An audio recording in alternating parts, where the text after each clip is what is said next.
to finals weekend here on the Silverstone International Circuit. It is the final round of the TCR UK and Motorsport Civic Cup Championships, along with the final round of a whole host of some of the most competitive Brscc championships in their roster of very competitive championships. It's always a highlight of the season. There's a perfect venue for this final round to take place, well, I'd love to say perfect weather conditions for the final round to take place in, but that, I'm afraid, wouldn't be quite true. It was all right this morning, cold but dry and relatively bright, but it's got gradually more overcast as the morning has gone on, and over the last hour or so a little sprinkling of rain has thoroughly dampened the Silverstone International Circuit, but I do believe the rain has now stopped, and we're hoping we'll pass through and leave us with a clear and dry afternoon. We shall have to wait and see, but yes, it's going to be a busy weekend, championships on the line. I think I'm right in saying basically every championship racing this weekend is still yet to be decided,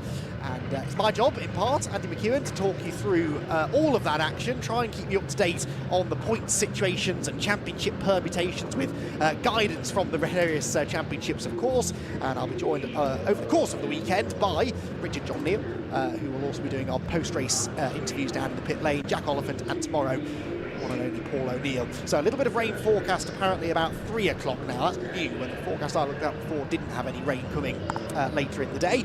But for now, overcast and hopefully drying conditions will greet the drivers as they prepare to take to the track. A bit of a disjointed day, really, because we've got one race, then we go straight into a lunch break, and after that, a full afternoon of racing. To steal Richard John Neal's timetable quickly to remind you that it is the Mini Second Club, a replacement race from Cadwell Park that is coming up first. So they had a race that was cancelled earlier on in the season at Cadwell. That's now being run here at Silverstone. And then we go into the whole host of races later on, which will include the opening race of the weekend for TCR UK and the Motorsport Civic Cup. And in both of those races, we could end up with champions crowned. It's highly likely that at least TCR will go into tomorrow, but yes, the calculators are going to be working overtime, I think, in an effort to keep up to date with who is doing what in the championship battles, including within the Mini Sevens, who will be up first in just a few moments' time. So, as I said, Andy McEwen here in the commentary box. Richard John Neal will be joining me for all things Brscc. And Richard, as I was just saying, a perfect venue really for finals weekend. I do like a finals weekend. There's always a little bit of drama just lurking around the corner, and so many of our Brscc championships are already looking pretty tasty anyway. They are. It's the first of 3 finals weekends, isn't it? We've got the Mazda's with us next weekend. Hope you can join us for the Gerrit Van Cowen Formula Ford Festival, and then we've got Fun Cup, haven't we, at Alton Park the week after that. And it doesn't finish there, because we're not covering it, I don't think, but we've got the scholarship the week after. So another Brscc Formula having their scholarship this weekend in the Ginettas Day 2 up there at Blighton. So didn't see the list of qualifiers from yesterday, but anyway, I'm going off at a tangent. We are at Silverstone, great stuff, and some of the best racing you're likely to see is always something that happens with the minis. Indeed so, and a perfect venue really for Mini 7 racing this, isn't it? It's high speed, long straights, lots of opportunities for slipstreaming, and as I said, with championships pretty finely poised coming into this final round, that just adds an extra little bit of interest to the mix. It is the Miglias and the Sevens taking to the track together here. Now in the Mini Miglia Championship, Jeff Smith, former British touring car racer, arrives here at Silverstone 11 points clear at the top of the championship table, with these 3 races now still to run, this Cadwell Park replacement race and then the 2 originally scheduled Silverstone races. And in the Mini Sevens, it is even closer, just 10 points separating Ross Billison and Joe Thompson. So it's going to be a fascinating start to the day here. The Mini Miglias and the Mini Sevens heading onto the track next.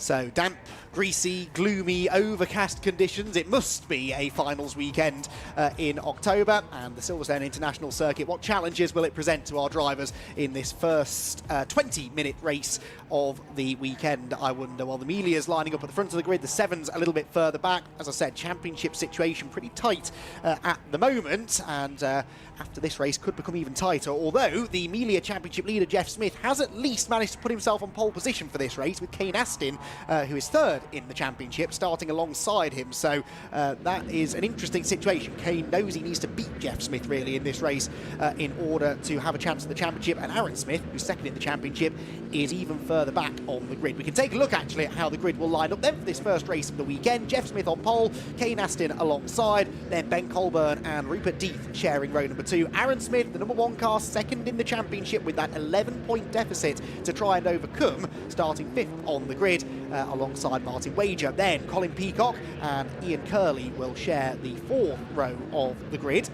And Colin Peacock, the veteran of Mini Miglia racing, although actually that's slightly different to the grid on our screen. It's got Ian Curley ahead of Phil Bullen-Brown by the looks of it, so Peacock perhaps an old starter. Then Damien Harrington and Steve Ewell will complete the top 10, with Sean King and James Cuthbertson together on row number 6. 7th row of the grid then for Ryan Taylor and Joe Polly, then Tony LeMay and Mark Sims at the back of the Mini Miglia grid. Then we've got Josh Evans and Richard Colburn. They'll be at the front of the Libre class, I believe, with Julian Proctor and Steve Trench next. Phil Harvey at the back of that grid.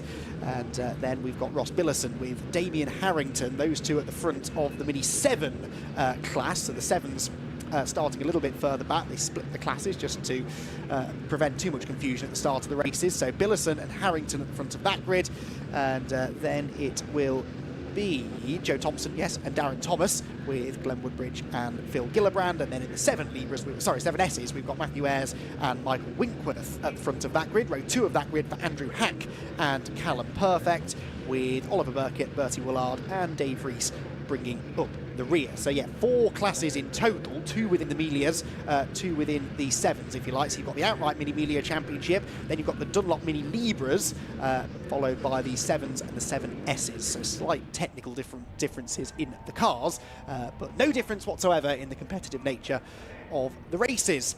So quite a long hold here then before the cars are released out onto a green flag lap, which will not really be doing much for the nerves of the drivers, particularly those in championship contention. It's always a difficult thing, I think, Richard, to arrive at the final round of the championship with a lead such as the lead that Jeff Smith and Ross Billison have, because yes, they're ahead.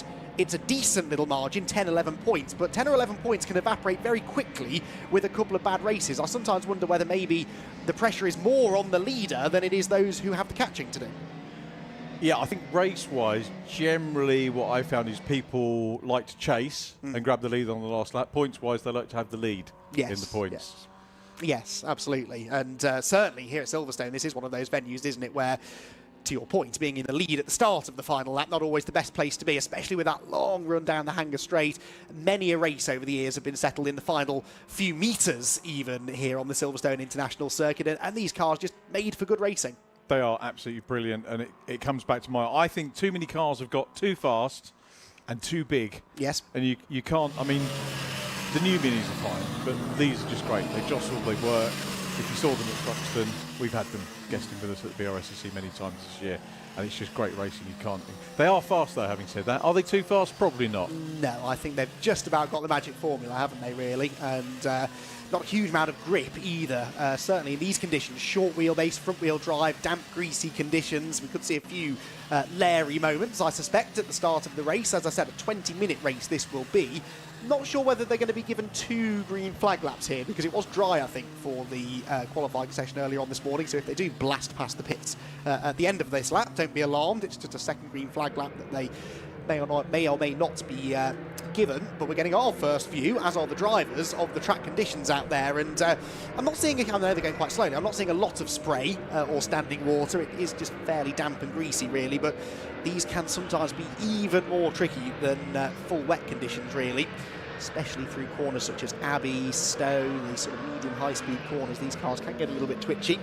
But Jeff Smith, fairly experienced these days in this category of racing, knows what he's doing. He has had a really strong season so far this year, has Jeff Smith, with a handful of race victories, including, he's had 1, 2, 3 outright wins, I think. He's rarely been off the podium, and that's what you build a championship campaign on. It's not necessarily about winning the most races, is it? It's all about consistently scoring those points, and that's something Jeff Smith over the years has always been pretty handy at doing. Yep, very good at doing that, very quick as well. And that's the key thing about this for me, is the quality of the cohort in this championship, year after year. So many excellent drivers, probably stronger than, I can't think of any others that are as strong as this lineup.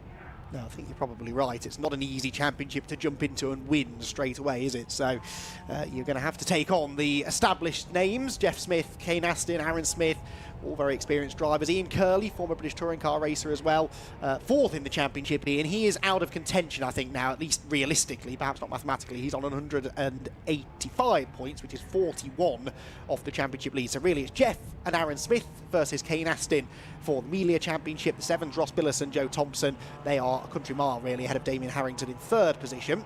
Within the Mini Libras, by the way, it's a 6-point lead for Josh Evans over Julian Proctor, so they're the two to keep an eye out on there. The only one we don't really need to worry about too much is the Mini 7Ss, because Matt Ayres is 63 points up in that class. The lights, though, are out. We're away in racing, and the Miglia is, of course, leaving the line before the Sevens further back, and it's been a pretty even start, I think, for both front row men. Jeff Smith on the outside with his headlights ablaze, Kane Aston on the inside, and Aston will get the lead into Abbey Corner for the first time.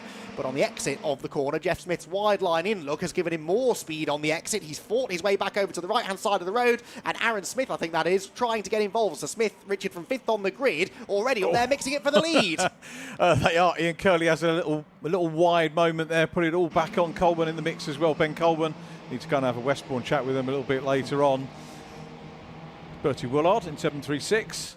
Yeah, decent start. Tricky conditions out there, but who better than the Minis, as you mentioned, on the green flag lap to get this underway? Oh, you can see them skating around, though. That's Matt Ayres getting sideways, the sort of champion-elect, really, in the 7Ss with a big moment. But as I predicted, there's someone already in the gravel, I'm afraid. That is the number 24, and that will be Steve Yule, who has beached it, and he's going no further, and he's furious with himself. Looks smacking the steering wheel in frustration, and that car may need recovering under perhaps a safety car period. We'll wait and see. Right, then 2 by 2 they come into the club chicane. This is not a rolling start. This is the end of lap 1, and it is still just about Jeff Smith-ish who leads. He's got Aaron Smith up alongside him, though. So Aaron Smith, definitely the big mover here, and again, has to try and beat Jeff Smith in this race if he can. He's up the inside through the second part of club corner. Absolutely neck and neck at the line. 6 1,000ths of a second between them. It may remain that close until the checkered flag. Yeah, probably will, wouldn't it? Rupert Death in the mix as well, just chasing across the line. In third place, then Ben Colburn. Smith versus Smith, though,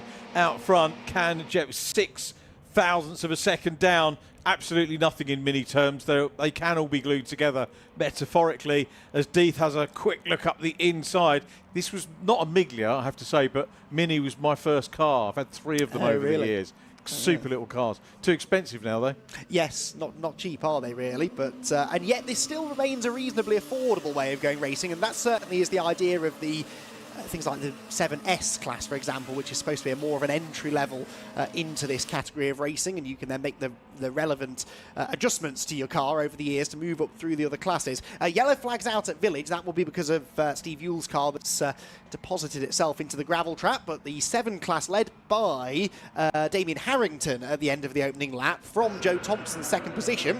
I think they were still in that order as they went through Village for the second time. The Melias, though, already down at club for the end of lap number 2, and it is Aaron Smith who has got himself in front for now. Jeff Smith second, Rupert Death third, Colburn fourth.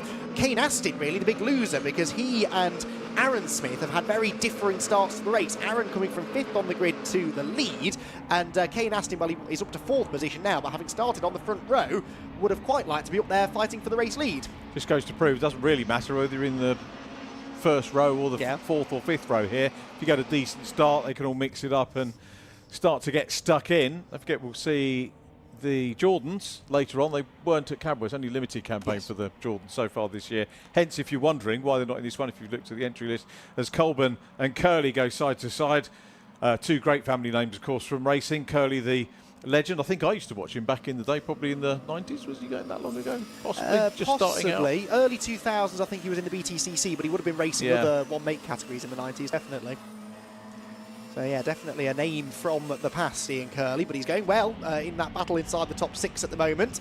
7's come through, a 1.8 second lead for Joe Thompson, as that was Matt Ayres getting sideways. So Thompson has moved into the lead now of the 7 class. Damien Harrington all the way down now in 1, 2, 3, 4, by 6th place. So he's had a disastrous lap, going from the lead down to 6th. A big move around the outside as drivers, Richard, are desperately searching for some grip. Yep, they'll look all the way through the 20-minute. I'm actually thinking ahead to podiums already here. 12 interviews. Oh, good luck. Well, you're going into lunch break, so the first half of the lunch break can be the mini podium. And then the grid walk. And then there's yes, we do have a grid walk then for the Fiesta ST240s coming up, which is a rare treat for that championship. So stick around through the lunch break, plenty of entertainment still coming. Right, through we go, and Aaron Smith setting the fastest lap, despite the fact he's in the lead, punching a hole in the air for Jeff Smith, but he's not really getting away from Jeff Smith. Jeff and Rupert Deeth very much going with him, then Kane Astin on his own in 4th, and then this battle for 5th position. That is Ben Colburn now ahead of Ian Curley, but Curley wants to do something about that, goes to the inside into Village, slips through, but Colburn will have the better traction on the exit, and I think we'll get the place back. Yep, the Colburn family. I'm not sure, do Westbourne run like Jordan's, or they just run themselves in this and treat it as a weekend off? I need to check with Ben and Richard and the folk to see whether they do. This is going off pear-shaped there. And yeah, definitely the Jordan family, this is their break from prep to come and do these. And I said, you must get approached by it. He said, yeah, we do, but this is our downtime. Yes. I wonder if it's the same for the Colburns at Westbourne. May well be. I've not spoken to them actually recently. So yeah, you may well be right. Try and do some digging, but you can see why. It's just a nice, fun environment to come and spend a weekend in. That's one of the big appeals of this championship. It's not just the really close racing on track, which we're seeing a good example of here, but also the camaraderie, great camaraderie amongst the drivers in the paddock. Change for 2nd place there. Rupert Deeth moving ahead of Jeff Smith. Now, I know it's early days, we're only about a quarter of the way into this race, but this does have some championship implication. If Jeff Smith were to finish 3rd and Aaron Smith could win the race with a couple of cars between them, that definitely helps Aaron in the battle for the championship. So right now, things going well for car number 1, which leads the way. There are drop scores, yes. There are 3 drop scores, and of course we still have 3 races to go, but I can try and do the maths for you. I'll figure that out in a minute. But certainly Kane Astin had a bad start to the season. I remember that back at Donington Park, had 2 non-finishes. So he's basically used his drop scores. Jeff Smith had a non-finish last time out at Castle Combe in the 2nd race. And another one actually in round 6, which was at Snetterton. So yeah, they've all had a bit of misfortune over the course of the season. They can't really afford any more here at this final round. No, all about consistency. The drops are a complete nightmare, aren't they? We've got it all weekend. Yes, every championship. Well, apart from TCR and Civic Cup, because they've done the sensible thing of not allowing drivers to drop the final round, which does rather help our brains to have a little moment to themselves. Right, this is a good battle going on in the 7s. Matt Ayres and Ross Billison there doing battle. Ayres, remember, running actually in the 7Ss, so he and the 796 car, which is Michael Winkworth, they're together and they're fighting for the lead in the 7S category. They're almost, though, at the front of the 7s outright now. They are admittedly 4.5 seconds, I think, behind Joe Thompson, who's dominating in the 7s right now. But the next 2 cars, both 7Ss, and both absolutely nose to tail as we approach 1/3 race distance. All good from the minis at the moment. The news, by the way, roving camera, we're still waiting to sort that out, so that might be an issue for podium interviews.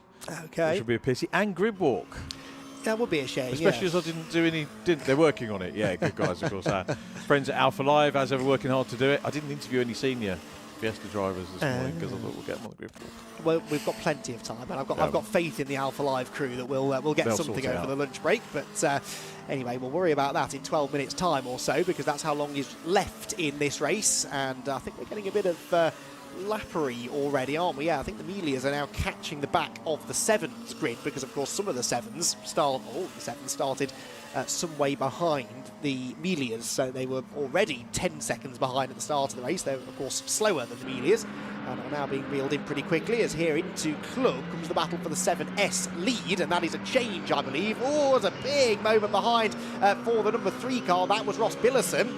Did he end up in the gravel? I think he managed to carry on, luckily, and they're about to be caught now by the Miglia leaders, look, who are coming through. And we've had a change for the lead there, look, because Rupert Deeth is ahead of Aaron Smith on this lap. So Rupert Deeth, the black number 23 car, up ahead of Aaron Smith. And Jeff Smith still there, keeping a watching brief in 3rd. They've been caught, though, by Kane Astin. So it's now 4 for the lead, really. Kane Astin is right there with them. As ahead of them, Damien Harrington's race continues to not really quite go to plan, it's got to be said. given the fact that he started up near the front of the grid. This grid, though, of course, based upon Cadwell Park. This was a race that should have happened at Cadwell Park, so the grid is not based upon any qualifying performance this morning. It is based on how they qualified or how they would have started the race at Cadwell. So there may well be a few drivers who are a little bit out of position, as Rupert Death and Aaron Smith have a bit of a close moment in traffic, Richard. They do. Ross Billison, the driver involved. Of course, the other class are having their own race, so it's difficult for them to have to judge, but they will have to respect the blue flags. And they'll see the faster cars coming through, but there's going to be a train of them. So it's going to make life a wee bit difficult for those guys that are... But at least we've got the race. That's the main thing. Although you couldn't get two completely different circuits to CADWELL to Silverstone, could you? I qualified really going up and down on a tight track and then come to an airfield circuit. Yes, which I suspect is why we've seen quite a lot of movement in this race. Drivers who maybe excelled at CADWELL struggling here. Although you'd thought this was the easier track, but not really. It is quite a deceptively challenging circuit to really wrap your head around. Here come the Miglias then. Death, the black car, leading. Aaron Smith, number 1, second. Then Jeff Smith, number 46, third. Kane Aston, number 11, in 5th position. And bit of contact there. That was Ian Curley trying to muscle his way through, and I think he's damaged his car, has he? Ian Curley's car slowing dramatically. Got into the back of one of the 7S leaders, might have been Matt Ayres, and all of a sudden Ian Curley's car has lost drive completely, so that might have done a radiator or knocked some electrics loose, but his car is going nowhere fast, and hopefully he'll be able to pull out of harm's way without the need for recovery. The leaders, though, move into the second half of the race with Death out in front. So at the moment, Rupert Death, who is not a championship contender, is up there outscoring those who are. Ian Curley's car has stopped on the exit of Club Corner. It's well out of the way, you would think. And so hopefully we won't have any need for safety car intervention. We'll see what the clerk of the course decides to do. But the rest of the pack then makes its way down the Hanger Straight. And are we about to see a challenge here from Aaron Smith? He's got the fastest lap at the moment, which I think is worth a bonus point in this championship, so that will help his championship charge. He would love, though, to take the maximum 20 points for a race victory.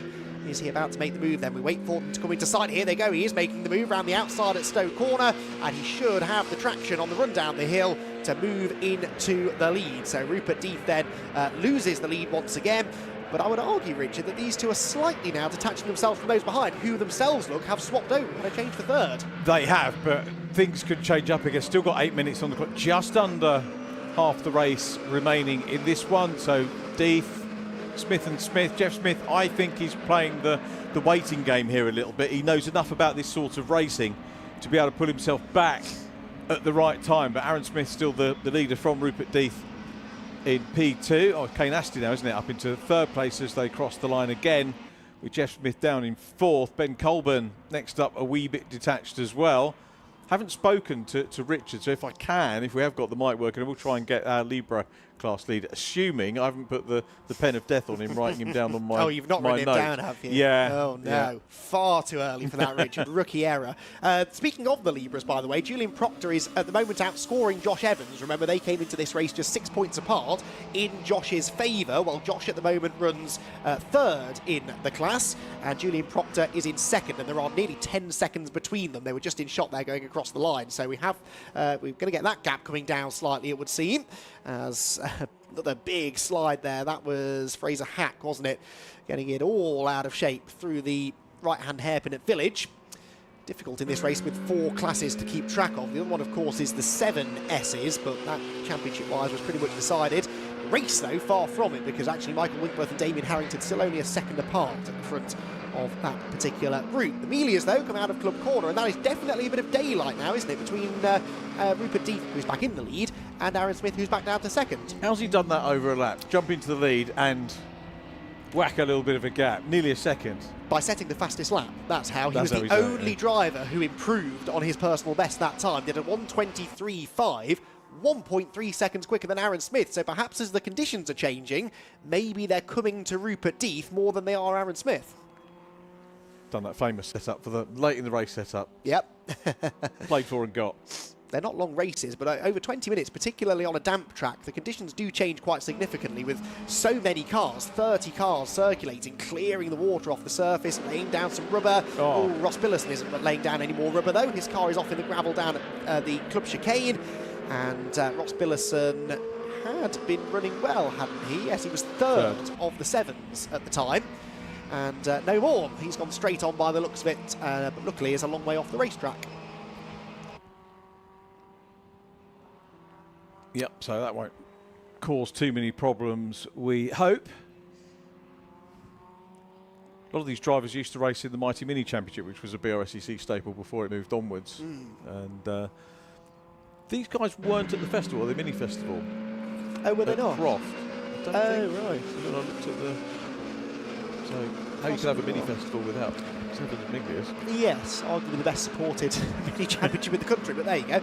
Maybe they were busy elsewhere that weekend. So it can be a challenge, can't it, putting calendars together? There's a lot of talk about that at this time of year, isn't there, amongst organising bodies and clubs and championships all trying to fight over dates for next year. And it's not just as simple as saying, right, well, we'll have that championship, and that championship at that event. It takes a bit more organisation than that. Right, 5 minutes and 20 seconds to go, so we're nearly three-quarter race distance, and Aaron Smith, rather predictably, I suppose you could say, has now caught back up to Rupert Death.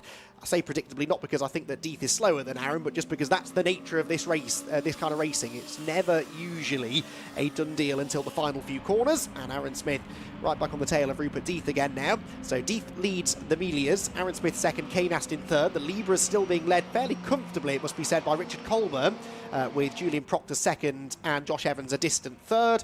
In the sevens themselves, Joe Thompson leading the way. But Joe has now been caught, look, by the by one of the 7S cars anyway, Winkworth.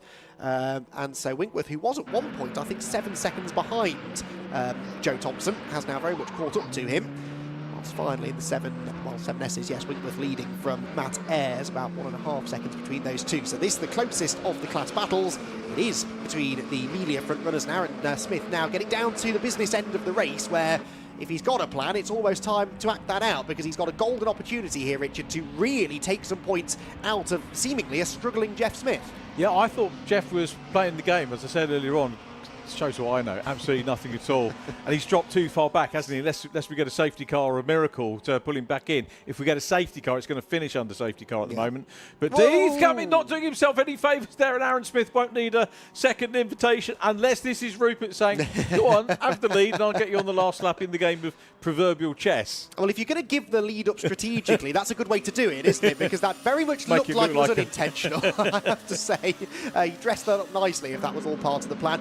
I've noticed a lot of drivers going into Village are taking that wide line, which you would expect in the wet to be the grippier side of the road, but they are the ones who keep getting sideways. The ones who go for the apex seem to be finding some grip, so not sure whether that's just a quirk of that particular corner or just the tyres that are used in this championship maybe working better on the normal racing line, but just an interesting observation from up at that part of the track. That is the 7S leader, by the way.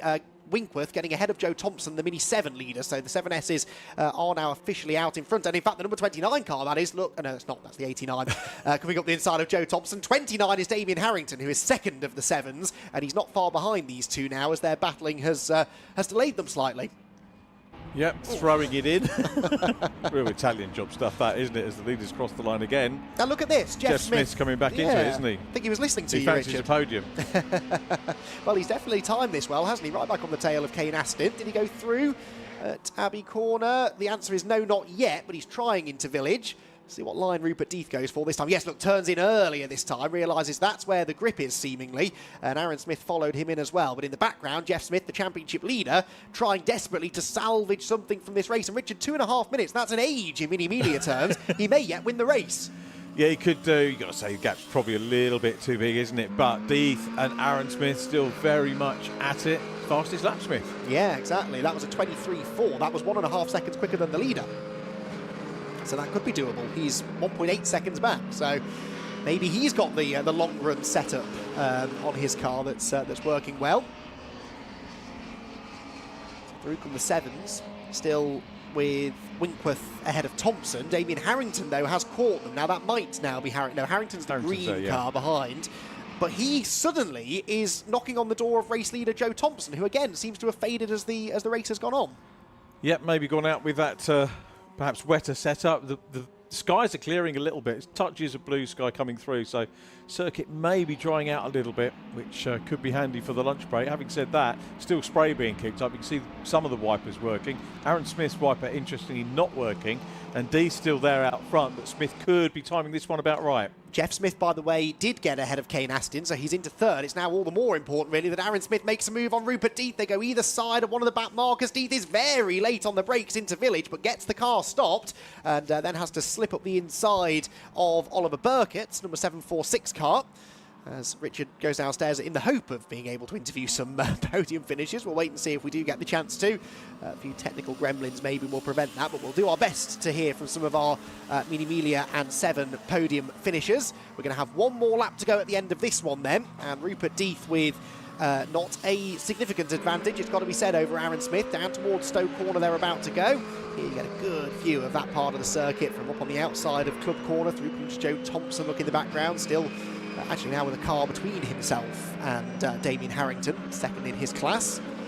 Waiting for Deeth and Smith, and I think they were side by side coming into the club chicane. So Rupert Deeth and Aaron Smith, I think, were side by side. Who's going to come out of club with the race lead is the question. Here they come, and it's Aaron Smith. Aaron Smith is back ahead of the black car of Rupert Deeth, and so Aaron Smith then picking up a position, crucial position, the lead, but Jeff Smith is getting closer, you know. He might just run out of time. There is one more lap to go, and Jeff Smith, weaving dramatically over towards the pit wall to try and cool the tyres, was again faster than both of the leaders that time. That was a 24.1, 9 tenths quicker than Rupert Deeth ahead, so he is 1.8 seconds back. I don't think he's quite going to catch them unless they really get into each other on this final lap, but Jeff Smith in third is looking good for some points, and actually might now have a shot at Rupert Deeth, because Deeth got very sideways there through the right-hander at Village and has dropped away significantly from Aaron Smith. It's that Village corner where he seems to be struggling the most, Rupert Deeth. It's not the first time we've seen the back of the car break loose at that part of the circuit,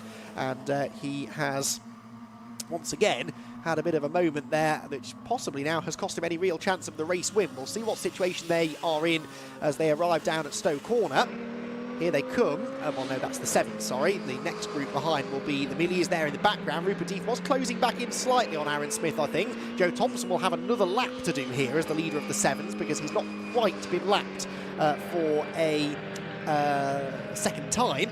But there, Rupert Deeth has caught Aaron Smith, almost had a go at him into the club chicane, but was just a bit too far back. So had he not had that moment at Village, he might have been able to have a real go into the final few corners. But as it is, Aaron Smith is going to claim a crucial race victory. I think it's only his second of the year, that, but a really good time to get back onto the top step of the podium. Aaron Smith wins, Rupert Deeth second, and Jeff Smith salvages a podium at least, but will drop a handful of championship points to Aaron Smith. He does, though, beat Kane Aston significantly. So Kane Aston, who was already slightly distant third in the championship, 16 points off the lead, has not really helped his chances there, unfortunately, with a third position. Ben Colburn comes home 5th, and the rest of them streaming through behind. We've also had our...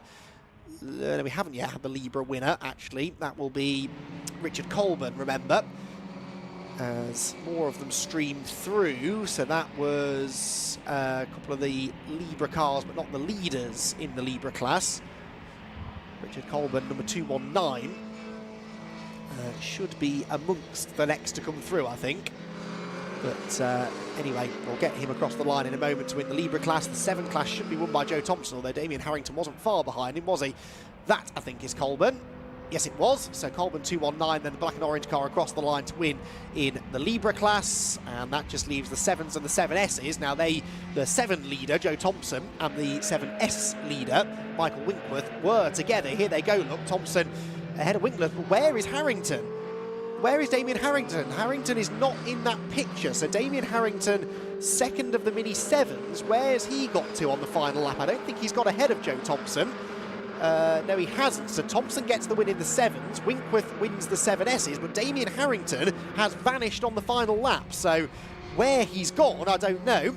He was already out of contention realistically for the 7 championship, but still, he was on course maybe for a podium finish, and that now has gone by the wayside. So we will try and piece together where he's got himself to, but yeah, Damien Harrington does not reach the checkered flag.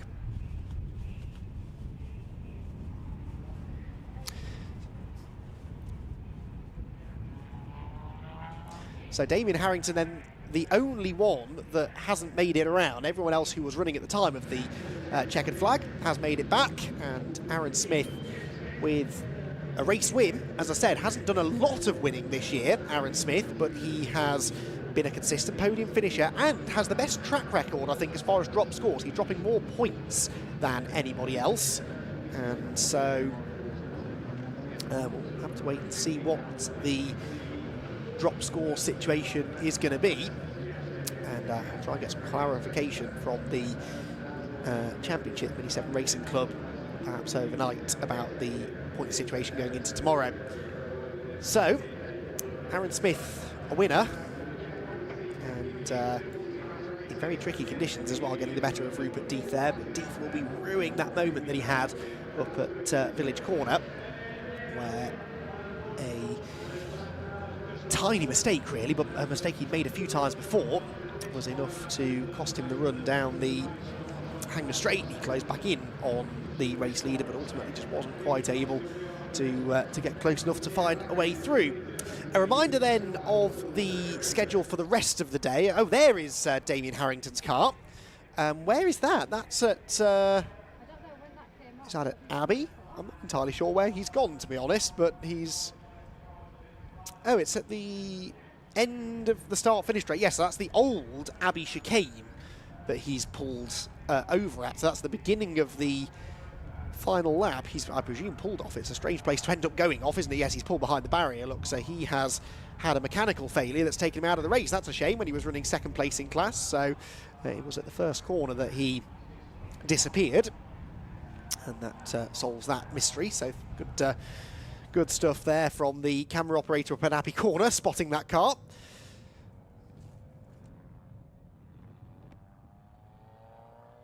So a reminder, as I started to say, about the plan for the rest of the day. We do now go into the lunch break, during which there is a grid walk for the AIRTEC Motorsport Fiesta ST240 Championship, and then they will be the first race after lunch. Now, we are running, whisper it everyone, about 5 or 10 minutes ahead of time. So that lunch break, which was due to end at 1:50, it might be brought forward to closer to 1:40 or so, but we'll keep you posted on that through the lunch break if we can. Aaron Smith, though, confirmation here as the race winner for our first Mini Miglia race of the weekend. First of 3 at this final round of the championship. Rupert Deeth comes home in second, Jeff Smith in third, with Kane Aston, Ben Colburn, Colin Peacock, Phil Bullen-Brown, James Cuthbertson, Ryan Taylor and Joe Polly completing the top 10. Mark Sims 11th, Richard Colburn 12th, with a class win for Richard, of course, winning in the Mini Libra class. Sean King was 13th and Julian Proctor was 14th, but crucially second of the Libras home. So he will close in now slightly on Josh Evans, who was next, but some way back in the end. The final margin between them was 14, nearly 15 seconds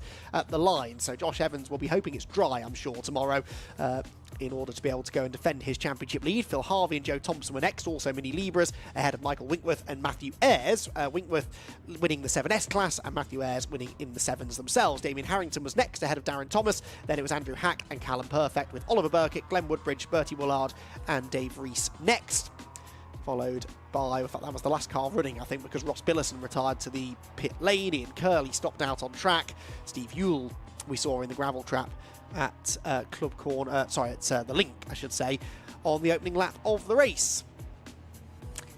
So, ST240s are making their way around to the grid. Now, I'm going to guess we maybe don't have the opportunity to hear from Richard John Neal just yet, but as I'm waiting for him, I will, for the third time, try and run through the timetable for the rest of the day.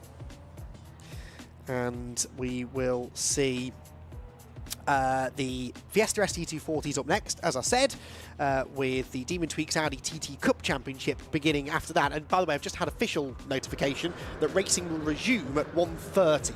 So we are resuming racing in 45 minutes, 1:30, because the timetable is now running 20 minutes ahead of time, as we sort of expected. So 1:30, the resumption of racing for the AIRTEC Motorsport Fiesta ST240s, then the Demon Tweeks Audi TT Cup Championship, followed by the Brscc Fiesta Junior Championship. Then the Miltech Sport Civic Cup will have their first race of the weekend. That could be a championship deciding race. Max Edmondson is on the verge of winning a championship. We'll get into the specifics of that later, but he knows that he's got a good chance to wrap up the title in that first race. Then we will have the Mini Miglias out, so the Miglias and the 7s who are sharing the track that time around. Well, for the remaining races this weekend, they'll have separate grids, so the Miglias will have their first proper Silverstone race midway through the afternoon. The SW Motorsports Club Sport Trophy will have a 45-minute encounter, and then TCR UK, their first of 3 races this weekend, will complete our day. That race kicking off at around about 5:15, all being well. So a busy day, and more to come tomorrow. We're joined tomorrow by the Nankang Tyre BMW Compact Cup, which is another very, very close championship battle coming into this final round. And the always popular, always exciting BMW Compacts will take to the track for a qualifying session tomorrow morning, and then I think 2 races. Am I right in saying that? Yes, 2 races. No, it should be 3, I think, to decide their championship. So the ST240s make their way back out onto the grid, and as I said, they're not set to race yet. This is obviously the grid walk that is planned, where spectators here at Silverstone will have the opportunity to go out onto the track and mingle with the stars of the ST240 Championship. We're hoping at some point that Richard can go and do some mingling of his own as well down on the grid, but for now, Richard back with me in the commentary box, and it's nice this actually. We've had grid walks all season long at TCR events. It's always been the TCR cars that have taken centre stage. It's quite nice actually at this final round that one of the Brscc's most popular championships gets the chance to welcome the fans in and let them get up close and personal with the cars and drivers. Yeah, absolutely right. I'm going to apologise to all of the senior drivers that I didn't interview, because we thought, hey, we're going to have the grid walk, so we'll have a look round and talk to them then. So they've missed out. I apologise for that. Oh! There we go. You've been summoned, Richard. I've been summoned, so I'll be on. So apology redacted, or retracted, whichever the word is. That's good news, right? So Richard is on his way down to the grid. That's good news, and we will be able to hear from some of the drivers. Richard, you've got an hour to fill, so well, actually no, you've got 45 minutes because we're starting early. Don't know whether you heard that notification. We're starting again at 12:30, so 45 minutes worth of Fiesta ST240 grid walking to enjoy, and the drivers will all be there to chat to Richard and anyone else here at Silverstone who wants to get down there and soak up some of the pre-race atmosphere ahead of what is going to be an exciting race. The ST240 Championship is yet to be decided. Alistair Kellett in a good position for the championship, but did not qualify very well at all. Alistair Kellett is only on the 6th row of the grid, 12th on the grid. The good news for him is that Zach Lucas, his nearest championship rival, is only 1 row ahead of him, and Gary Miller a row further forward than that. They've got a bit of a mixed-up grid, really, for the ST240s. And in fact, whilst we're waiting for Richard to get down there, we can maybe take a look at that grid, and it is a very interesting look to it. Some of the young guns in the Fiesta ST240 Championship now arriving very much at the final round with some form. Dan Lewis on pole, former Fiesta Junior racer. Connor Blackburn alongside Lucas Hayden and Morgan Kidd on row 2. Now remember, Morgan was going quite well at Thruxton in similar conditions to these before she went off at the final chicane quite heavily. She was absolutely fine, but her car sadly damaged. She is back out again this weekend and going quickly, 4th on the grid, with Gary Miller and Henry Howarth on row 3. So Gary Miller, the first of the championship contenders, starting only on the 3rd row of the grid. Then you've got Joseph Knight and Simon Horrobin, supposedly, but looking out of the window, that looks very much like Simon Horrobin and Zach Lucas, with Joseph Knight starting 9th on the grid alongside... In fact, no, that's not even Joseph Knight there, is it? Joseph Knight I don't see on the grid for some reason, looking out of the commentary box window, which is just to the right of shot, actually. I'm on the 1st floor, just before the bridge that you can see in shot there, so we've got a good view overlooking the start-finish area. I can see from my commentary position Richard John Neal wandering out there, so hopefully we'll be able to hear from him very shortly. And they're a brilliant sight as the team members, but also spectators here at Silverstone get the chance to come out onto the grid. They'll take pictures with the cars, with the drivers, and as I said, really nice that these drivers in particular, many of whom are sort of very much hidden talents. That's often the case with club level racing here in the UK. The drivers not necessarily household names by any stretch of the imagination, but one day they very much could be. They've all got the ability to be, and one thing that they don't often get the opportunity to do is to mingle with the public and let them all know what the championship is about. So nerves, I'm sure, will be jangling as well for the for the drivers who are in championship contention. And as the tension continues to build in these conditions too, there's always that worry, isn't there, that something could happen. It's just those kind of conditions where the strange things about finals weekend tend to rear their head. Right then, Richard, I believe, is in position. Richard is ready, and we can head down there now and hear from Richard along with our Fiesta drivers. Welcome along. Sorry we couldn't bring you the podium for the minis, but the good folk at Alpha have managed to sort out the roving camera, and we are down on the grid. As you can see, you're probably thinking, it's empty, where are the cars? They're over here. We're starting at the back end of the grid. Going to grab a quick word with Matt Chambers, first of all, and also Marco Ricci. So let's have a quick word. Starting this end, because we talk about pole people a lot, but what's the story of the day so far for you, Matt, first of all? Well, it's not been bad so far, slightly better than practice. Now obviously the weather's all changed, so who knows. I'm on the older style wet tyres, so I'm not sure how that's going to bleed out, because a lot of the guys are on the new ones, which I think are a bit softer. Season so far? I've had a bit of engine trouble. So I've been out, so I've only actually been on track 3 race weekends. This is the 3rd one, so fingers crossed it's better. And last time I was here, I was upside down, so I think it's going to be better. Oh, I forgot about that. Yeah, but you're okay? Yeah, fine. Yeah, car was dead, but cut my finger, that was all. That's amazing, isn't it? I was talking earlier on to Daniela Sutton, who's had a couple of incidents in the juniors, and she was saying at the racetrack, the medical care is absolutely superb. If you're going to get sick or hurt yourself, the racetrack's the place to do it. Not that I advocate that, but I know from my missus being ill a while ago that you get well looked after, don't you? Yeah, no, it's good here. So three race meetings, and we're on finals weekend, so you've got to wait till March, I guess, to have another crack once the dates are out? Yeah, might see if there's a little series we can slip into. Maybe there's a modified Ford we can do. Apart from that, bit of winter testing and come back a bit quicker next year and be a bit nearer to the lights. That would be good to see. Great, good luck for the race. We'll see how it goes. Marco Ricci, we've seen you involved in a little bit of drama over the course of the season as well. It's great to see you here. Tell us about some of the bad moments. I mean, we don't want to talk all about the bad stuff, but you've had some nasty ones. I think Snetterton was the one that stuck in our mind. We held our breath, and you wanted to actually get back out at Snet, didn't you? Yeah, that was okay, actually. Just rolling sideways a few times. So yesterday, I also painted a line on the barrier down the Hanger Straight. How did you do that? What happened? Oh, I shall let your imagination and try to find out how that happened. So first of all, thanks to the team. They worked all day yesterday and overnight to fix the car. I barely made it out to qualify. So you can see the mosaic of colors has improved since the last time I was out. So no, really, thanks to the team. They've been really good and put the car back together. So hopefully I can not finish last today and then see you back tomorrow.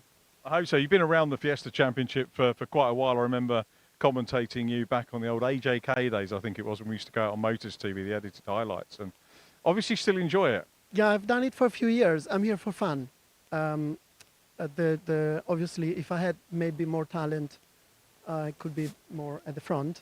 If you're on the grid, you're talented, Marco, believe me. I just enjoy being out and racing and trying to improve on my lap times all the time. You know, mix it up with the traffic. That's very entertaining. So yeah, I really enjoy it. I've been doing it now for I think this is my 7th year. So yeah, probably do it again next year. Excellent. I hope so. I hope we see you. Good luck. Stay safe. Thank you. Keep the car in one bit and the right way up. I'll try to spin the right way around this time. Hope so, Marco. Okay. Good to see you. Good luck for the race. Marco Ricci and Matt Chambers having a quick chat with us. As we go down, there's a gap where Adam Clark should have been, but we've got Christopher Blackburn there, so let's see whiz across. And you probably notice another jellyfish logo here. They're getting plenty of coverage. So let's grab a quick word with Christopher. Hello. Is it your first ever interview? It is, yes. So what should we ask?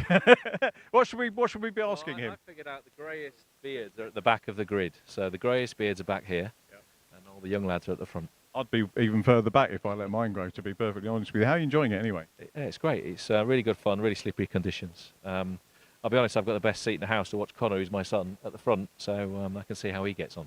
I'm excited to watch him from the back. So yeah.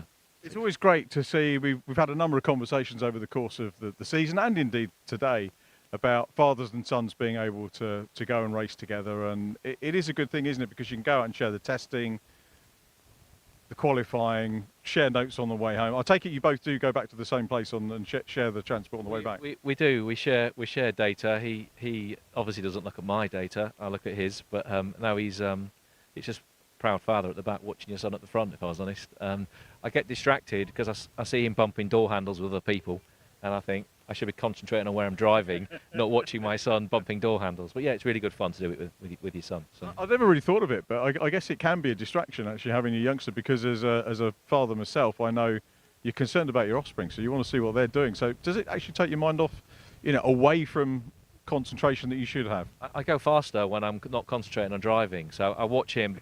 But when there's a big accident, you sort of think, well, is it him? And you slow down, and you realise it's someone else, and then you think, well, shouldn't be thinking it's not my son. But no, it's really fun to watch him race and be in it and just have a laugh, and I'm just here for fun, really. So yeah, good to get together. I'm stupid question, and I don't know, so pardon me for being ignorant. Are you related to Michael Blackburn, that races in the other Fiestas? No, I'm not. But yeah, I have been on testing with him, but no, I'm not related. He's quick, isn't he? He is quick, actually. Yeah, so I can follow him around in a less powerful Fiesta. Any thoughts on next year? Obviously, you've got the two cars, and you're going to carry on and try and get Connor up onto the outright podiums and championship challenge, and you for the Masters. Yeah, I'm going to do it next year. I think I'm having fun. I've just got to get better and more experienced.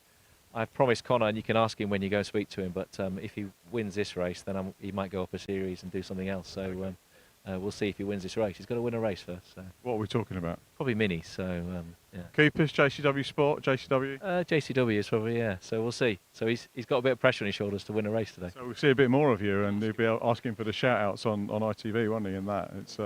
This is a great training ground for that. It's also a good formula to come in, race and stay, but it can be used as a stepping stone too, can't it? Yeah, and that's what he wants to do. He wants to go up, getting faster cars, but you've got to keep them motivated. So winning a race seems like good motivation, and then he can move on and do what he wants to do. Well, it'll be double bubble for us if he's racing elsewhere and you're still here, which would be really, really good.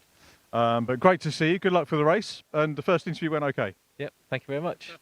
Thanks very much indeed. So that's Christopher Blackburn. Let's go back a little bit further. We've got Graham Colfer and Harry Hayes. We did speak to Harry at Croft. It was. We spoke to Harry. So, Harry. we had a bemused Harry Hayes, didn't we, at Croft, because you got the podium. Then it got took off you. Tell us about that. I got done for ignoring, 4 black flags and 3 black and orange flags, because I went through the gravel. Not many then. No, not that many. Only 7 of them.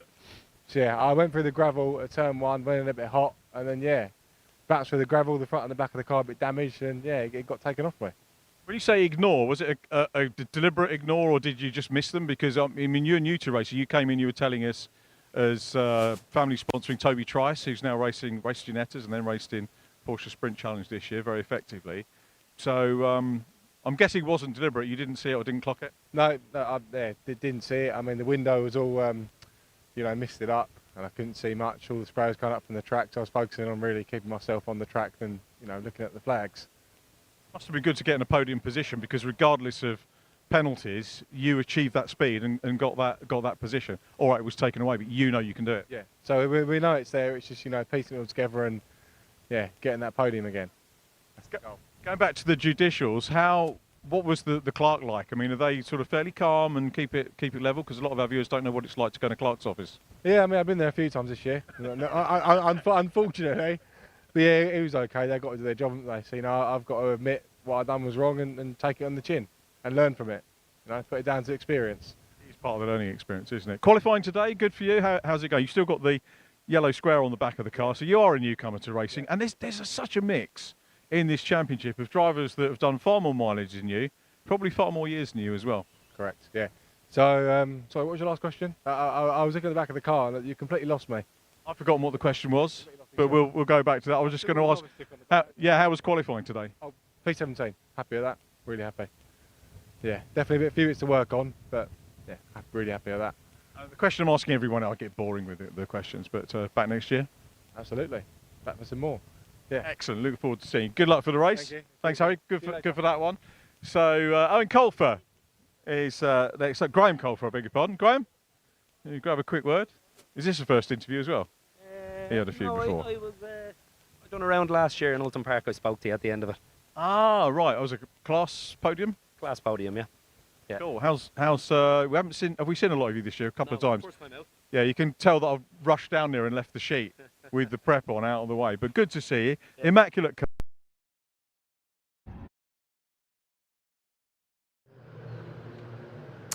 Well, we will get back to Richard momentarily. I think we have just lost him down on the grid slightly, but we'll figure it out in a moment or two and hopefully get back down to continue what was a fascinating grid walk. And hearing nicely from some of the drivers towards the back of the grid as well, who don't necessarily always get the air time, but are given opportunities, thanks to the grid walk, to get themselves on the live stream. Looking out of the window, there's a bit of movement for Alistair Kellett. Alistair Kellett's car is being pushed back down the grid. I'm not really entirely sure why, but the championship leader doesn't look particularly distressed about the situation. I think they have Joseph Knight has appeared, that's why. So Joseph Knight was late on parade. He's made his way out onto the grid now, and everyone else is having to move around to accommodate him, so that's why there's a bit of shuffling going on in the mid part of the grid. Joseph Knight, who should be starting this race from 7th, will be starting this race from 7th place, I believe, although actually, hang on, where's he going? He's come back further than he should have done, I think, now. 1, 2, 3, 4, 5, 6. Oh, no, I think pole is on the outside, isn't it? Yes, so he'll be on the outside of Simon Horobin. And we will hopefully get him back where he ought to be before too long. And have a chat with him maybe in a moment or two. Joseph, who sits there in the championship, I seem to recall. He's had a solid season. And another graduate of the Fiesta Junior Championship is Joseph Knight, who so far this year has had a handful of podium finishes, I seem to remember. Yes, had a podium last time at Thruxton in the first race. Before that, he had a second place finish at Snetterton and a third place at Silverstone. So yeah, 3 podiums so far this season for Joseph Knight. And starting from 7th on the grid for this first race of the weekend here at Silverstone. Story of the season, Alistair Kellett had a solid start to the year, but actually that first round at Brands Hatch on the Indy circuit really did sort of suggest that we were in for a very mixed season, because we had 3 races and 3 different race winners. The first one won by Zach Lucas, the second by Alistair Kellett, and race 3 was won by Dan Lewis, actually. So Dan Lewis, who's on pole for this race, managed to claim the race win. That is his only win of the year, and he's had a whole host of non-finishes since then as well. So it'd be nice for Dan to end his season on the top step of the podium again, having started it with a win back on the Brands Hatch Indy circuit. We then headed to Snetterton, though, and that's when the Alistair Kellett brigade started to sort of come back into full effect, and he managed to win a couple of races there. More as the rest of the season went on, and that's put him in a good position for the championship. Right then, and we can head back down, I believe, onto the grid. And once more here from Richard John Neal. So, welcome back. We managed to get things sorted out down here, thanks to everyone from Alpha. We're talking to Graham Colfer, who's come over from Ireland to race with the other guys. Are we starting to clear the grid? I think we're probably all right, but you were saying that you're doing a little bit of rallying now as well. Yeah, a little bit of rallying. That's I've mostly done rallying, a little bit of circuit racing. So this is I've always wanted to do the tracks in the UK here. They're great. So I got to do Alton Park last year, Silverstone this year. So we might seeking to do a couple more next year, hopefully. You know? Yeah, do the whole lot. I'll have to ask permission, but I'd love to. I'd love to. Like these Fiestas, they're great cars. Handle really well, really fast. So it's a joy to drive them, and it's just nice to be out on a proper track like this, you know.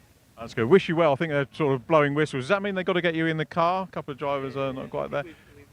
You got a little bit of time, but you're saying you've got a young family as well, and the youngster might be sort of making noises about. Is there junior rallying? Can they do junior rallying? You can do junior rallying in Ireland when you're 14, on proper stages in the forest, in the gravel. Yeah. So you just have to have a navigator of over 25, so he can drive the car on the road stages on the road sections in between the stages.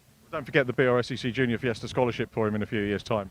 Yeah, I'm sure. If I'm still doing this, he'll want one as well. And what are the names of the youngsters and your other half? Lawrence and Mabel, and Mary's my wife. She let me away for my birthday this weekend. Are they watching, do you know? I think they are, yeah. I hope they are. I hope you're enjoying and great to see Dad and husband on the thing. Good luck, Graham. Thanks for chatting. Thank you very much. Graham Colfer, great to have visitors over in the championship. Wish him well for the race. We're quite lucky. The grid walks over. You can see a little bit of change getting on. I might nip a little bit further down the grid. John Cooper's there. We spoke to John in one of the podium interviews a little while earlier in the season, so I'll apologise to John. And good luck, Caitlin, for the race. We did speak to Caitlin earlier on in the season. Then we've got Luke Waugh, all the ones on this row. We've got, let's go and have a quick word with Chellis. Charlie. How are you? I'm not bad, how are you? I'm all right. Thruxton. Thruxton, yeah. We're not at Thruxton, but tell us about yours. Well, Thruxton may have been the best weekend I've ever had in racing, to be honest. In that second race, I mean, the pace came out of nowhere and we were just on it. We set the fastest lap by 4 tenths and, you know, it was probably one of the best races I've ever had. I mean, I got to battle out with some of my best mates and you know what, it's a real testament to show, you know, what me and the team have done over the year. You know, obviously at the start of the year, you may have seen, we were, you know, not the fastest, we were near the back. And, you know, we just worked really hard and just pushed every day. And, you know, we've got here. And so, yeah, big thanks to the team, my parents, you know, everyone who's involved.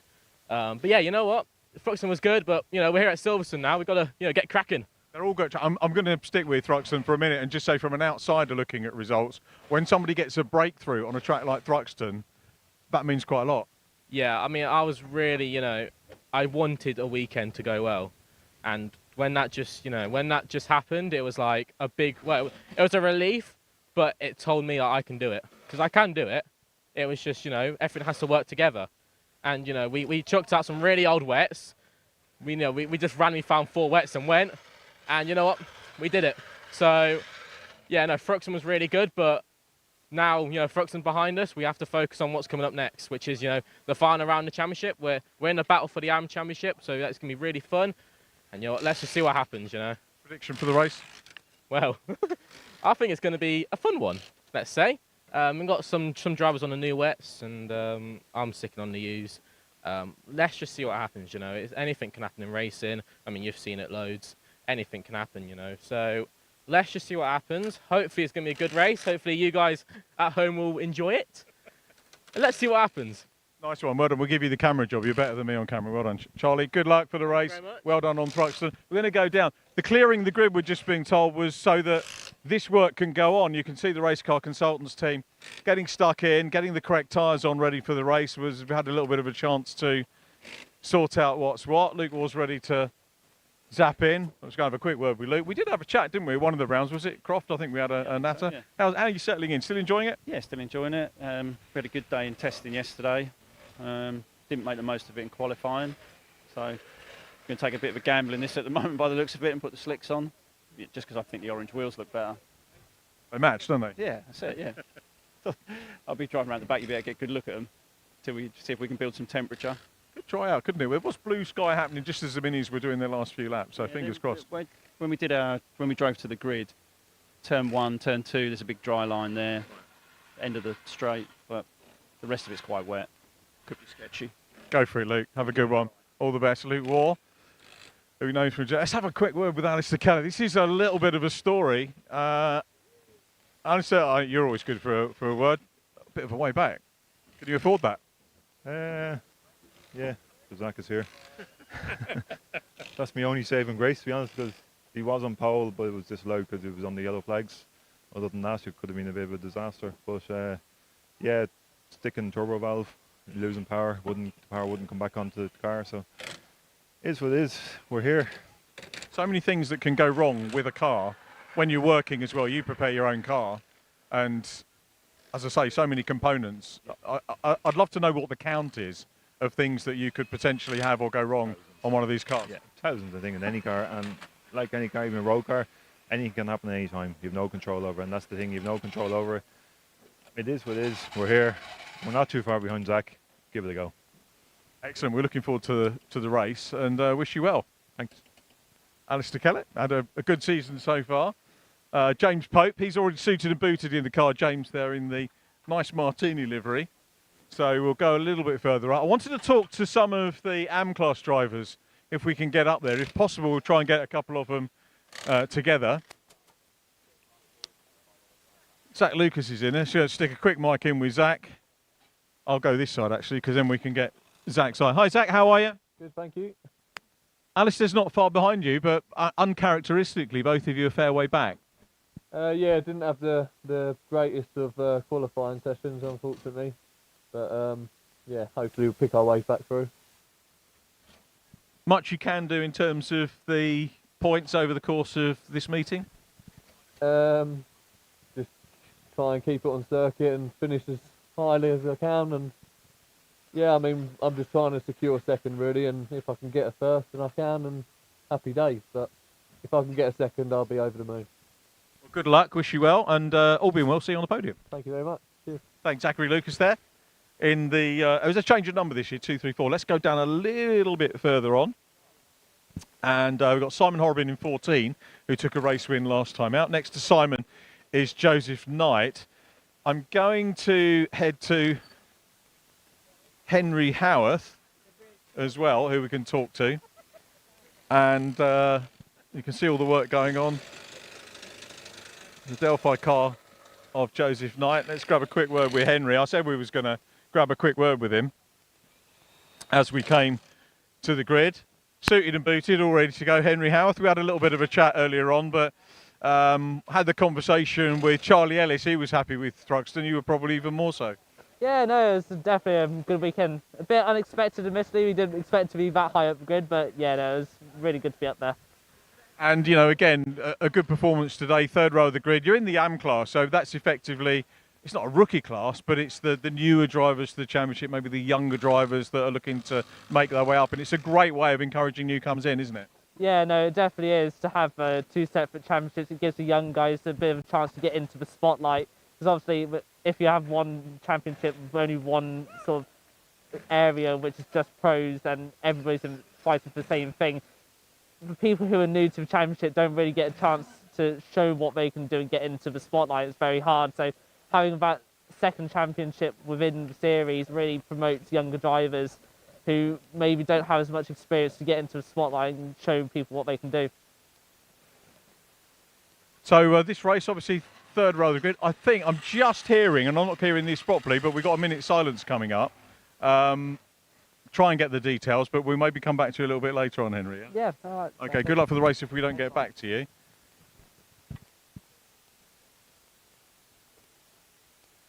Paul Mosscrop passed away. Can you give me the countdown, lads, to the minute silence, if we can? I did remember actually working with Paul back in the days at Rockingham. How long have we got to go on that? Because we haven't got the circuit PA coming into us. Are we into it now?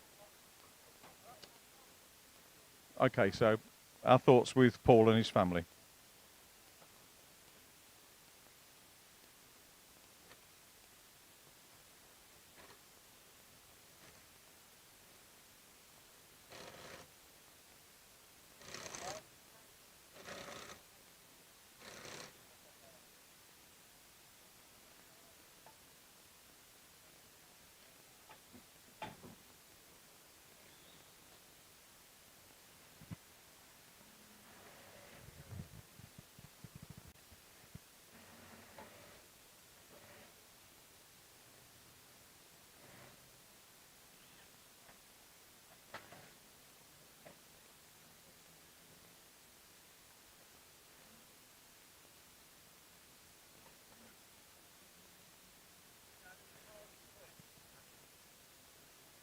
So our thoughts very much with Paul's family and friends.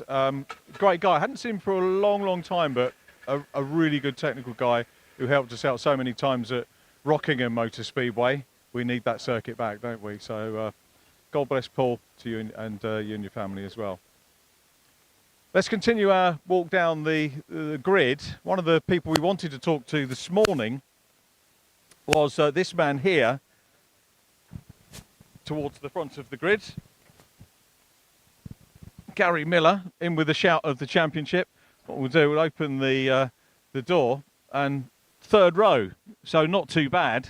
Yeah, no, it's good. Yeah, good position. Yeah, nice clear road in front of me here. So it's going to be going to be an interesting opening few laps now and see.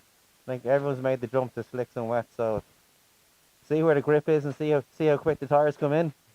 Still in with the shout of the championship. So what are you? I don't think so. I think Alice is too far ahead. We always have to say mathematically. Yeah, maybe so, but look, we'll see what happens. And you and Zachary for second? Zach was saying he's busy chasing second place at the moment. Yeah, no, Zach's a few points ahead of me, but he said 3 DNF, so look, it's still all to play for, so let's just see how we get on today. And hopefully get around the first lap this time on like Truxton and race 3 without getting collected, so keep it on the tarmac and just see how we go on this one. And was that first time out on Truxton? First time out in Truxton, yeah, it's a great track, yeah. Just a bad weekend for me, but it was a great track. So yeah, it can get a little bit frustrating at times, but it's sad that you didn't get that weekend. Talk us through the kit that you've got in here. We've got the camera looking at us from the other side. Just talk us through the cockpit. We have our ECU master dash here to give us all our information. I have my lap timer here, which I won't be paying much attention to now in this race. You've obviously got all your safety equipment, your battery, your fire extinguisher, and your belts and your seats. That's it, really. It's just and the big loud pedal on the right hand side. And the thing out of shot is the key start as well, which we don't see too much of anymore. One of the only ones. This is probably one of the earliest cars that was built, so I have the key and everything for it. One careful owner. Good stuff, Gary. Much to do over the winter. Will you come back and see us again, or is it a thing? Yeah, we will. Yeah, let's get this weekend over first before we start worrying about next year. We'd love to welcome you back. Yeah. Good luck for the race, and thanks for having a chat with us, Gary. Shall I leave the door open? Yeah, perfect. Thank you. Thanks very much. We're going to have a quick word with, if we can, with Morgan Kidd, who's over there. Sorry to drag everyone around and move them all around. And Morgan's had a very, very good qualifying P4. So it seems to have been a little bit of a level of the weather that we had over the course of the morning. Morgan, you okay? Hope you don't mind me sticking the mic in. We've got the camera over there. Really good qualifying. What was the secret to that? I think just a newfound confidence that we found at Thruxton. Just really had a good weekend there, apart from the crash, but just really got my mojo back at that weekend and just continued it on into this weekend. It seems to have been a theme. We're walking up from the back of the grid up towards the sharp end, and we've reflected with several drivers about some people had bad Thruxton, some people have good. When you get a good Thruxton, it's a circuit that if you take that confidence away, it's very well earned, very well deserved. Yeah, going into Thruxton, I kind of thought that it was going to be a circuit that I'd like. I love fast circuits, kind of like Knock Hill. And then I went with my driver coach, Paul O'Neill, and he was like, this is going to be a circuit for you. And then has he done anything at all? Yeah, he taught me the circuit. That's why I was so fast. But yeah, so it's a brilliant circuit. And then it's just really kind of like brought my spirits up.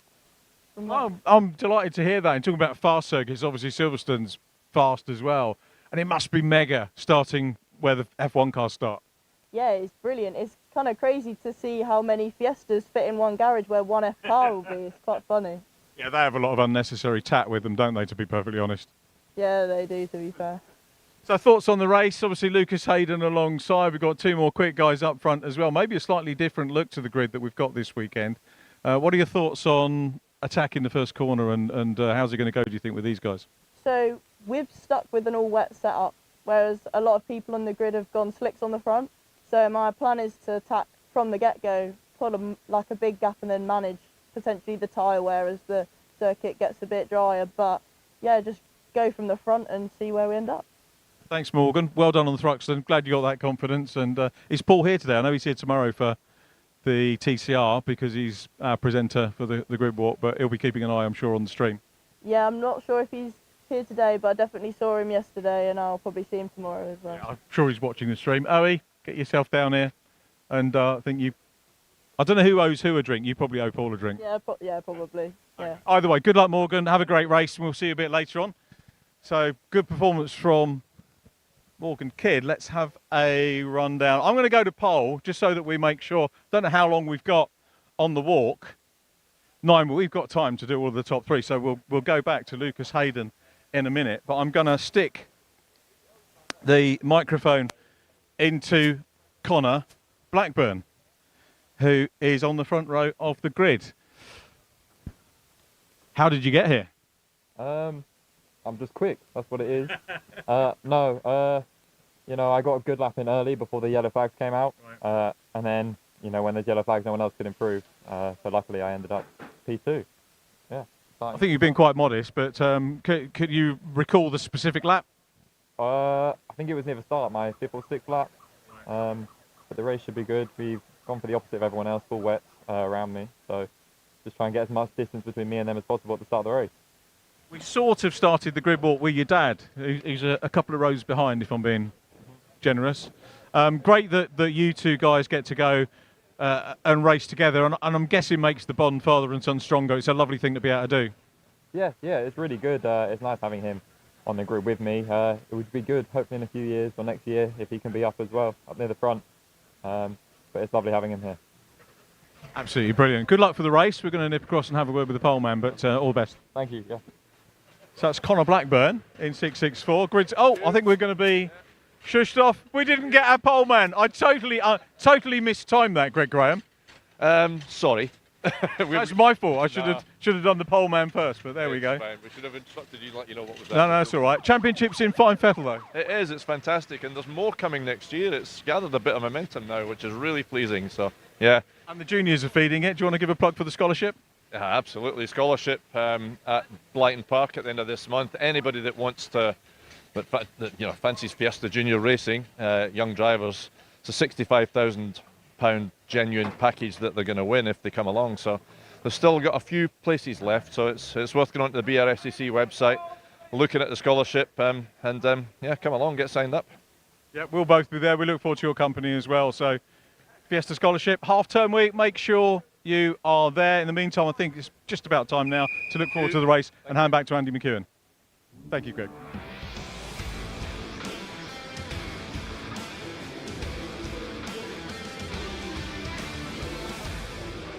Sterling work, as always, from Richard John Neal down on the grid there to talk to most of the drivers on the grid, with the exception of the pole sitter, Dan Lewis, who has, as I said, got one win under his belt already this year, way back in the 3rd race, so the reversed grid race at Brands Hatch. So he's never had a win, if you like, on merit, and not that was not a win on merit, but having qualified at the front of the grid and raced from pole position. So this will be a big opportunity for him here to try and try and get a victory, which he would absolutely love to do to complete his season. He is 10th in the championship, so he's got absolutely no axe to grind in the championship battle whatsoever. He simply wants to go out there, have some fun, win some races, and set himself up nicely, maybe for a championship campaign next year, depending on what it is that he decides he wants to do in 2025. But as Greg Graham there, from the Brscc, was saying, there are more drivers on the way next year for the Fiesta Championship, which is excellent news indeed. Right then, cars are on the grid. They're going to be released onto their green flag lap any time now. So before they go right on cue, they head off onto their green flag lap. So let's run through the grid and then start getting into some of the championship permutations maybe a little bit later on. But with Alistair Kellett starting so far down on the grid, it now looks perhaps a little bit less likely that we are going to get a champion crown today, but we'll have to wait and see. The grid headed, as we've said, by Dan Lewis, though, and Dan Lewis looking for that 2nd victory of his 2024 campaign. Didn't have a great run at the last round at Thruxton either, Dan. Didn't finish race 1 and then was sort of mid-grid for races 2 and 3. So a big opportunity here at Silverstone to try and get another race victory. He has got Connor Blackburn alongside him. Connor Blackburn, who has never won a race in this championship, starting on 2nd on the grid. Then Lucas Hayden, who has never won a race in this championship, starting 3rd. 4th on the grid, Morgan Kidd. Guess what? She's never won a race in this championship either. So lots of drivers towards the front of the grid who are gunning for a race victory here, perhaps more than ever before. Then you've got Gary Miller. Gary is the first of the sort of mathematical title contenders, although not really. He's a long way back in 3rd place in the championship now, with Henry Howarth starting alongside him on row 3. Realistically, the two drivers who are going for the championship, they are separated by 90 championship points coming into this weekend, are Zach Lucas and Alistair Kellett. Well, Zach Lucas will start not on the next row of the grid, actually. He's down on row number 5. Row 4 is Joseph Knight and Simon Horobin, and then Zach Lucas with Archie Johnson for company at the back end of the top 10. So Zach Lucas with work to do, and only 2 positions ahead of Alistair Kellett, who really didn't seem too bothered about his lowly starting position because he's only 2 places behind Zach Lucas. Kellett 11th with James Pope for company on row number 6. 7th row then for Charlie Ellis and Luke Waugh together. Then John Cooper, a lot further down than normal John Cooper, who was up towards the front at Thruxton in all 3 races last time out. He's got Caitlin May alongside him on the 8th row, and row 9 for Harry Hayes and Graham Colfer. Now the 10th row, the grid appeared to have a gap in it. I don't think we've got Adam Clark in the number 7 car. Christopher Blackburn will be there on row number 10. We heard from him on the grid walk. Then Matt Chambers and Marco Ricci at the tail end of the grid. So that's how the grid lines up. Also interesting to hear there from a couple of drivers that there might be a bit of a spread of tyre strategies here, because it is still damp out there, definitely, but it is noticeably brighter now than it was 20 minutes or so ago, and I think that track is going to start drying out nicely. So people like Morgan Kidd, who I think was saying she's on full wets, she's going to really want to try and make hay early on whilst the track conditions are favouring her tyre choice. Those who have gone for the slicks on the front, they are going to have a little bit more of a challenge in the early stages, but the track, I think, is definitely going to come to them later on. Now, I think I'm right in saying, don't quote me on this, that the yellow sidewall tyres are the slick tyres. So looking out of the window, I can see the majority of drivers look to have gone for a slick front, but there are some who have gone for wets all round. They are the ones we expect to see going quickly in the early stages, and whether they'll be able to keep that pace up until the checkered flag, we'll have to wait and see. Right, back row of the grid then is in position, and we are almost ready to go racing then here at Silverstone, the first race of the weekend for the AIRTEC Motorsport Fiesta ST240 Championship.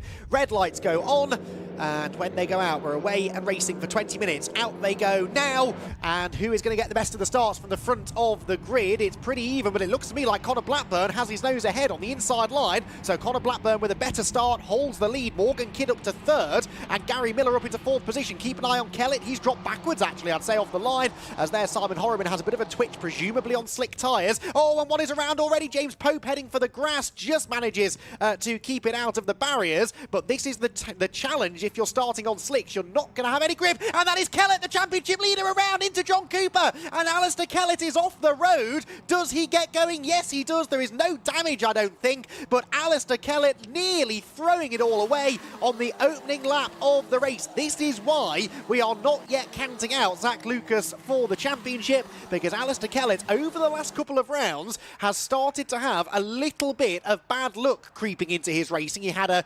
non-finish with a gearbox issue at Thruxton last time out, then got tangled up with a few drivers actually at the start of race number 3, and now on the opening lap of this race, Alistair Kellett losing control, tagging John Cooper, and he is almost at the back of the field. So big drama for Kellett. There he goes, back behind John Cooper, interestingly, but let's hope he's got no damage, because he needs to go up there and score as many points as he can. Dan Lewis is scrabbling for grip there. The pole sitter losing a bit of ground in the early stages, but a very dramatic opening half a lap of racing.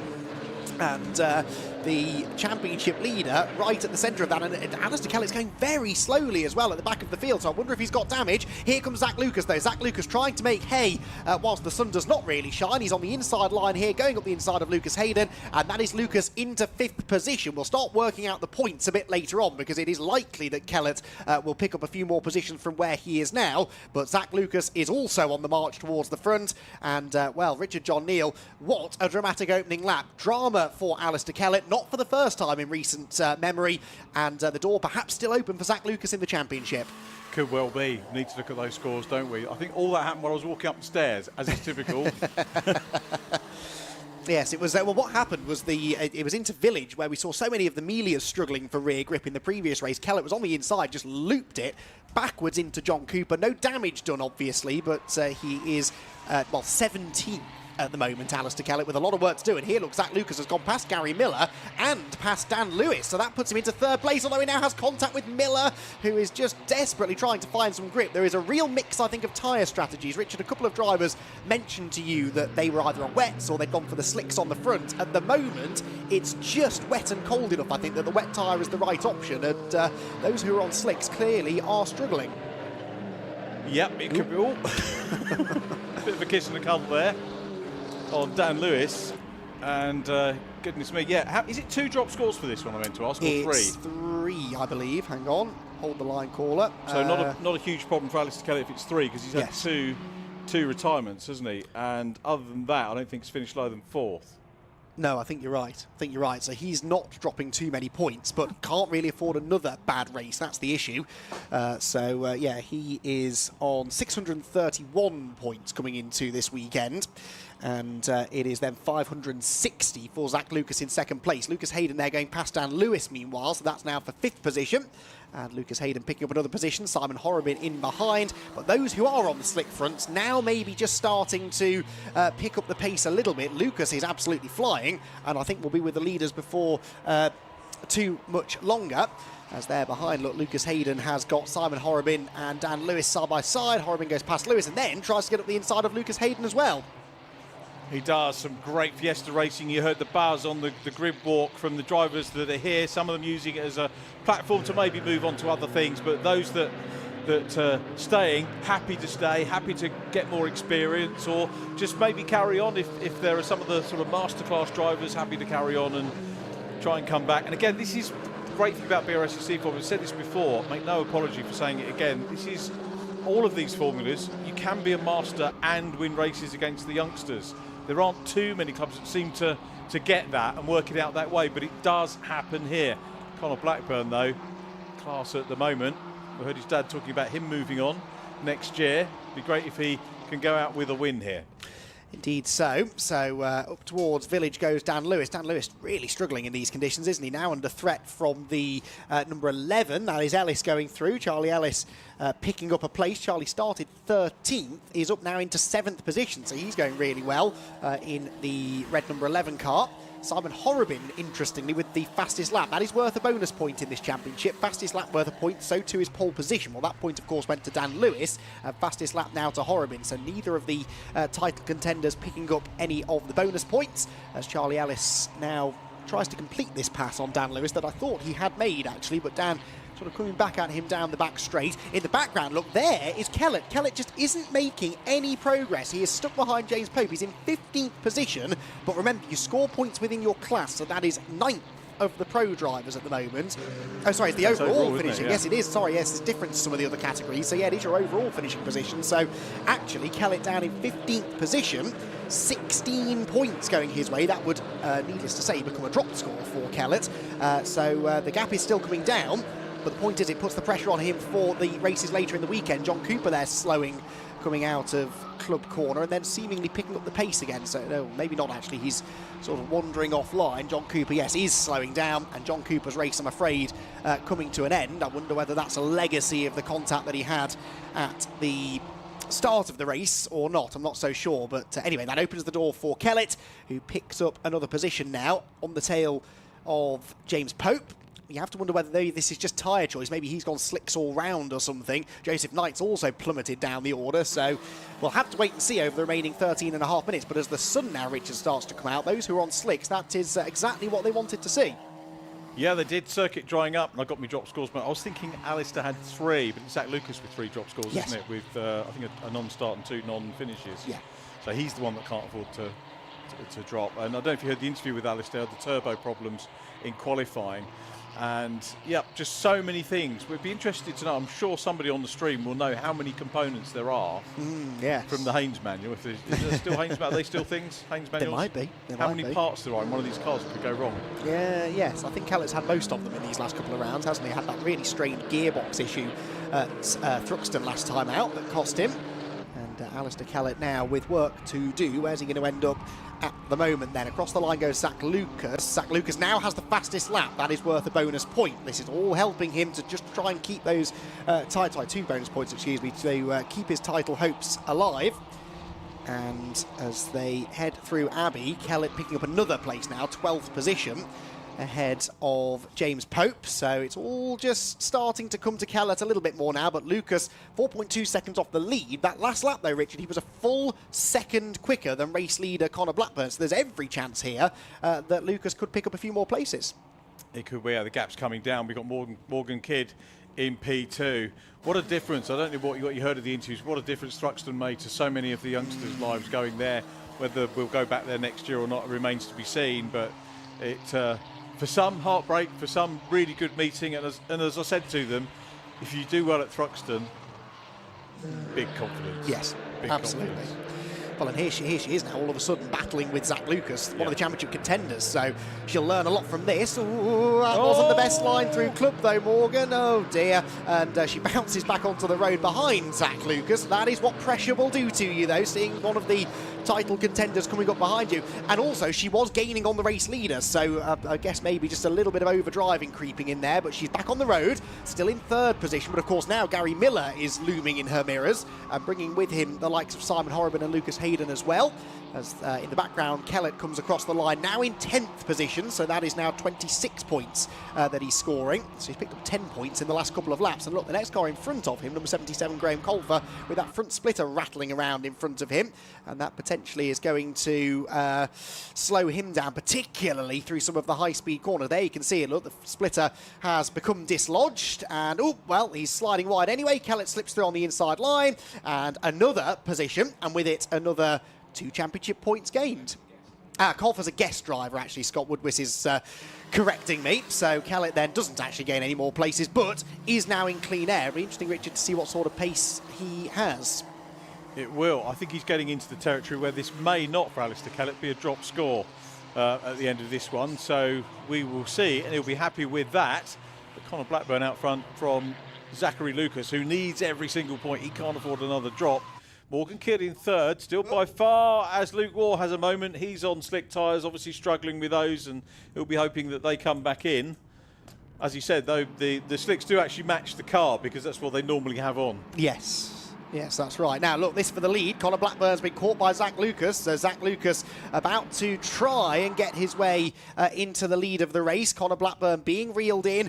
And again, whether they're on different sides, I'm not so sure. Look at Lucas's car really rotating nicely through the left-hander at Farm. Onto the brakes now into Village. The wider line in for Lucas, but there's no grip out there. We've seen that already. And he had a big slide, a bit of over-rotation there as he turned into the tight right-hander. But he's on the tail of Blackburn. He is clearly quicker. On the previous lap, took nearly 2 seconds out of the race leader, and he is now challenging as they head onto the hanger straight. A much tighter line for Zach Lucas, and the race lead surely will be his by the time they reach Stowe Corner. We might have a change for third by that point as well, because Morgan Kidd, who also I think has picked up some front splitter damage, is really under threat. We'll deal with the lead battle first though, and Zach Lucas on the inside line should be able to break later. That is the wetter side of the road though, and Conor Blackburn is going to stand his ground after his first win in the championship, remember Conor, and he won't really care about the championship battle that Zach Lucas is in. He just wants a race victory. He does. This is a shaping up to be a cracking little race between these two. Remember, he's got at the moment side by side as well for third position behind, but Lucas is going around the outside. There is grip there, and he manages to complete the move. So Conor Blackburn, is he going to be able to fight again? One would suggest not, because he has lost that ground, but Lucas gets very tail happy coming onto the Hamilton straight, and there's contact behind. Simon Horrobin, oh no, and gets collected again, crunch into the pit wall. Simon Horrobin, a big hit, and I think it's Lucas Hayden who he got tangled with. That will probably be a race stoppage, you would imagine. The car right in the middle of the road. Hopefully Simon is okay. He got out onto the curb, I think, as they came out of the final corner. Car rotated across, and unfortunately Lucas Hayden, nothing he could do to avoid. That is John Cooper watching on from the exit of turn number 1, but I suspect we are going to have a race stoppage here, because that car ain't for moving. If that's a red flag with 8 minutes to go, does it get canned? Does it go back a lap? And that means that Conor Blackburn gets a win. It would definitely go back a lap if it's called a result. They've got time. We're ahead of time, remember, at the moment, so they could choose to restart the race if they wanted to, but we'll have to wait and see what the decision is. The race for now is still going, bizarrely. They are coming through Stowe Corner, and in 2 corners' time, they'll be faced with a stricken and very badly damaged car in the middle of the pit straight. So you have to imagine the safety car, at the very least, will be called before too much longer. But anyway, time ticking down. They might be trying to get to 2/3 race distance maybe, so they can call it. Safety car lights were flashing there on the exit of Stowe Corner, and we do now get the confirmation on the timing screen. So the race being neutralised but not stopped, which means that it can continue on for, well, if they can get that car cleared out of the way, they can continue on to do the full race distance. Morgan Kidd will breathe a sigh of relief here, because she holds on to 3rd place for now and was really coming under attack from the likes of Gary Miller and Charlie Ellis, and of course the other big winner, Alistair Kellett, who in all of that had set the fastest lap as well, Richard, and gets those 2 points back, and now the race is stopped. So what does that mean? Yes, it means we've lost the timing tower, so are we going to get a checker there or not? 7 1/4 minutes to go. not quite. It's not 75. No, is it? yeah, So that's a good I would point. hesitate to say this is going to be restarted. The other key point here was Charlie Ellis was leading class potentially for a first class win, AM class win. He was buoyed up. Did you hear that one? He was really buzzed up. Charlie Ellis, wasn't he? Really? Which is good. Not the way we want to finish the race, for sure. So I better look at the timing screen, do some scribbles, in case we do get to do a podium. If it's red, they will line up presumably on the circuit. Yes, you'd have thought so. That will indicate, I think, what the plan is. Like I said, we're ahead of time, so they should feel that they've got time to get the race restarted if they want to. Zach Lucas is waving to the marshals as if he's celebrating a race win. And of course, because we completed that extra lap, it means if it doesn't now restart, he will be credited as the winner. That could be significant. Also worth mentioning the AM Class Championship. I hadn't really touched on that yet, but Archie Johnson and Henry Howarth were only 3 points apart coming into the weekend. So Archie Johnson and Henry Howarth battling for the AM Class Championship. Well, neither of them were at the front of that group. Johnson was only 7th in class, and Henry Howarth was only 6th. So Howarth will take a couple of points out of him. They're going to be almost level, I think, on points going into the rest of the weekend. Right, cars to the pit lane. Most of them anyway. A couple of them didn't get the memo, but I think the rest of them are being ushered into the pit lane, and that is, I fear, then going to be the end of the race for the AIRTEC Motorsport Fiesta ST240s. And well, Zach Lucas will pull into position if there's anyone there to stop him, which I don't think there is. Oh, he luckily knows what he's doing. Pulls in outside the entrance to Parc Fermé, and we should have a chance to catch up with him before too much longer.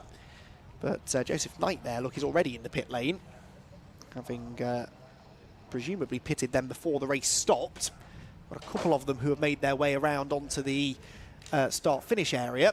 Henry Howarth, one of them actually, with some damage to the back of his car, or the side of his car. Not sure what his involvement was in all of that, but yeah, that AM Class Championship then. 19th and 20th overall, those top two in class, so that means 2 points more will be scored by Henry Howarth compared to Archie Johnson. I think they are now 1 point apart for the lead of the AM Class Championship, so that one is definitely going to rumble on to the very end of the season. So the cars have been ushered back to the pit lane, but the timing screen has not yet wiped to 0, so whether that means they're going to restart the race after all or not, I'm not really sure. But anyway, obviously the priority at the moment is making sure that Simon Horrobin's okay. Simon, I can see, is out of the car from out of my commentary box window. He's looking around, surveying the damage, taking a drink of water. But that will probably be his weekend and therefore season done, you would imagine, which is a real shame after a fantastic second half of the year, really, Simon Horrobin. He's been a regular contender for race wins again.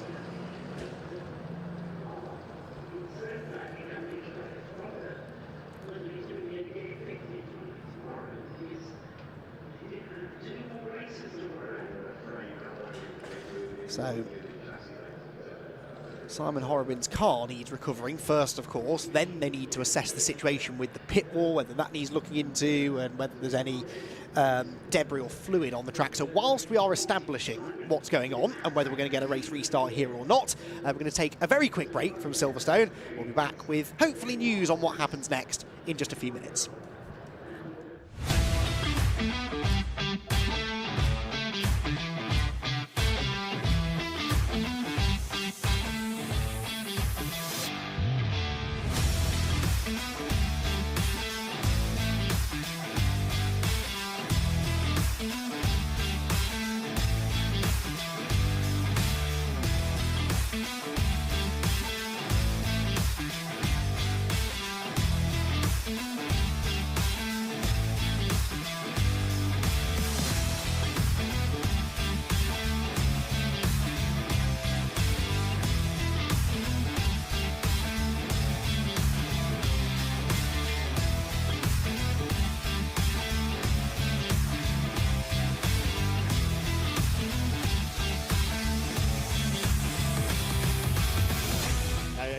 No, now the cars are well evenly matched, you see that, so should be good racing. It shows that the young kids can still get in it and show what we can do.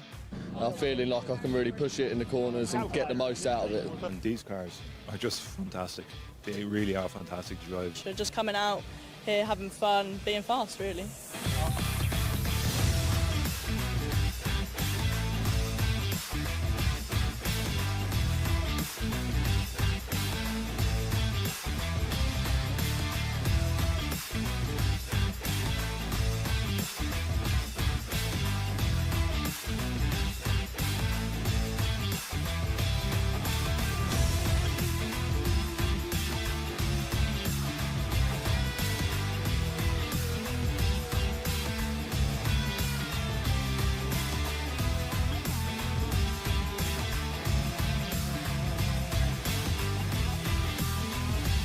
performance for money, you can't beat the value. I mean, the nearest thing you're going to get to a mini touring car.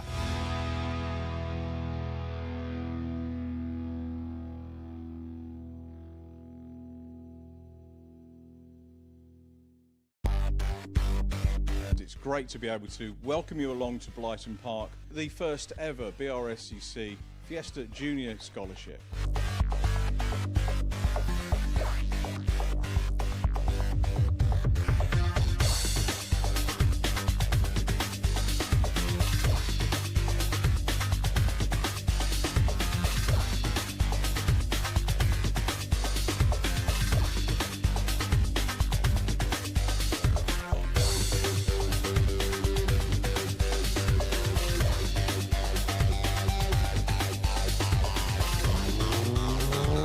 Seen the smiles on the faces of all the drivers getting out, and the coaches as well are really enjoying their time in the Fiesta Junior Mark 7. So I want to sort of work with these drivers, find that next person that's going to be the next big driver in the Fiesta Championship.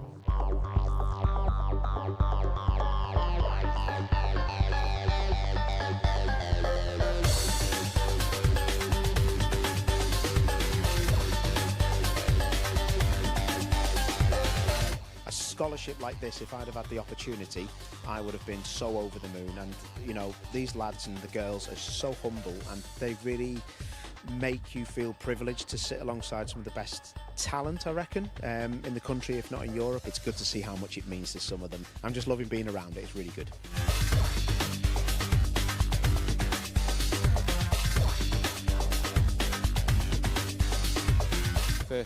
The Fiesta Juniors is where I started. Such a spread of varying different experiences, so much potential and so much talent.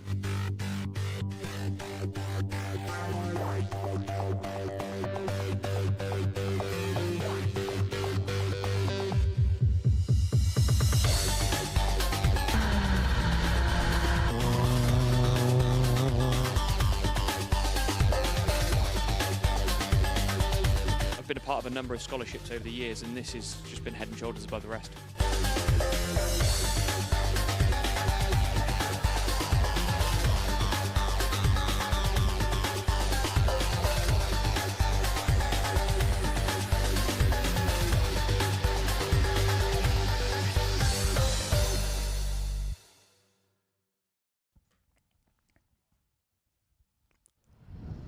Welcome back to Silverstone, everybody, and the AIRTEC Motorsport Fiesta ST240 Championship coming under red flag conditions in dramatic fashion, with Simon Horobin spinning into the pit wall exiting the final corner at Club. Now, we were sort of pondering what the plan was going to be. We kind of wondered whether that would be the end of the race, but as you can see just about behind the pit wall there, the cars haven't been ushered not back into the paddock, but instead to the end of the pit lane, where they are queuing patiently and I think waiting to go back out on track. There is Simon Horobin's car going through shot on the back of the flatbed truck. The couple of cars that had stopped out on the track have been left out on track, I think ready to re-grid, so I'm pretty sure we're going to get a restart. And indeed Scott Woodwiss from the Brscc is reporting back to us that it will be a 7-minute restart, we think. So we are going to get a 7-minute restart. There is Simon Horobin's car. It looks an absolute mess, but the good news is all of the safety features inside that car did their job, because after what was a fairly hefty shunt into the pit wall,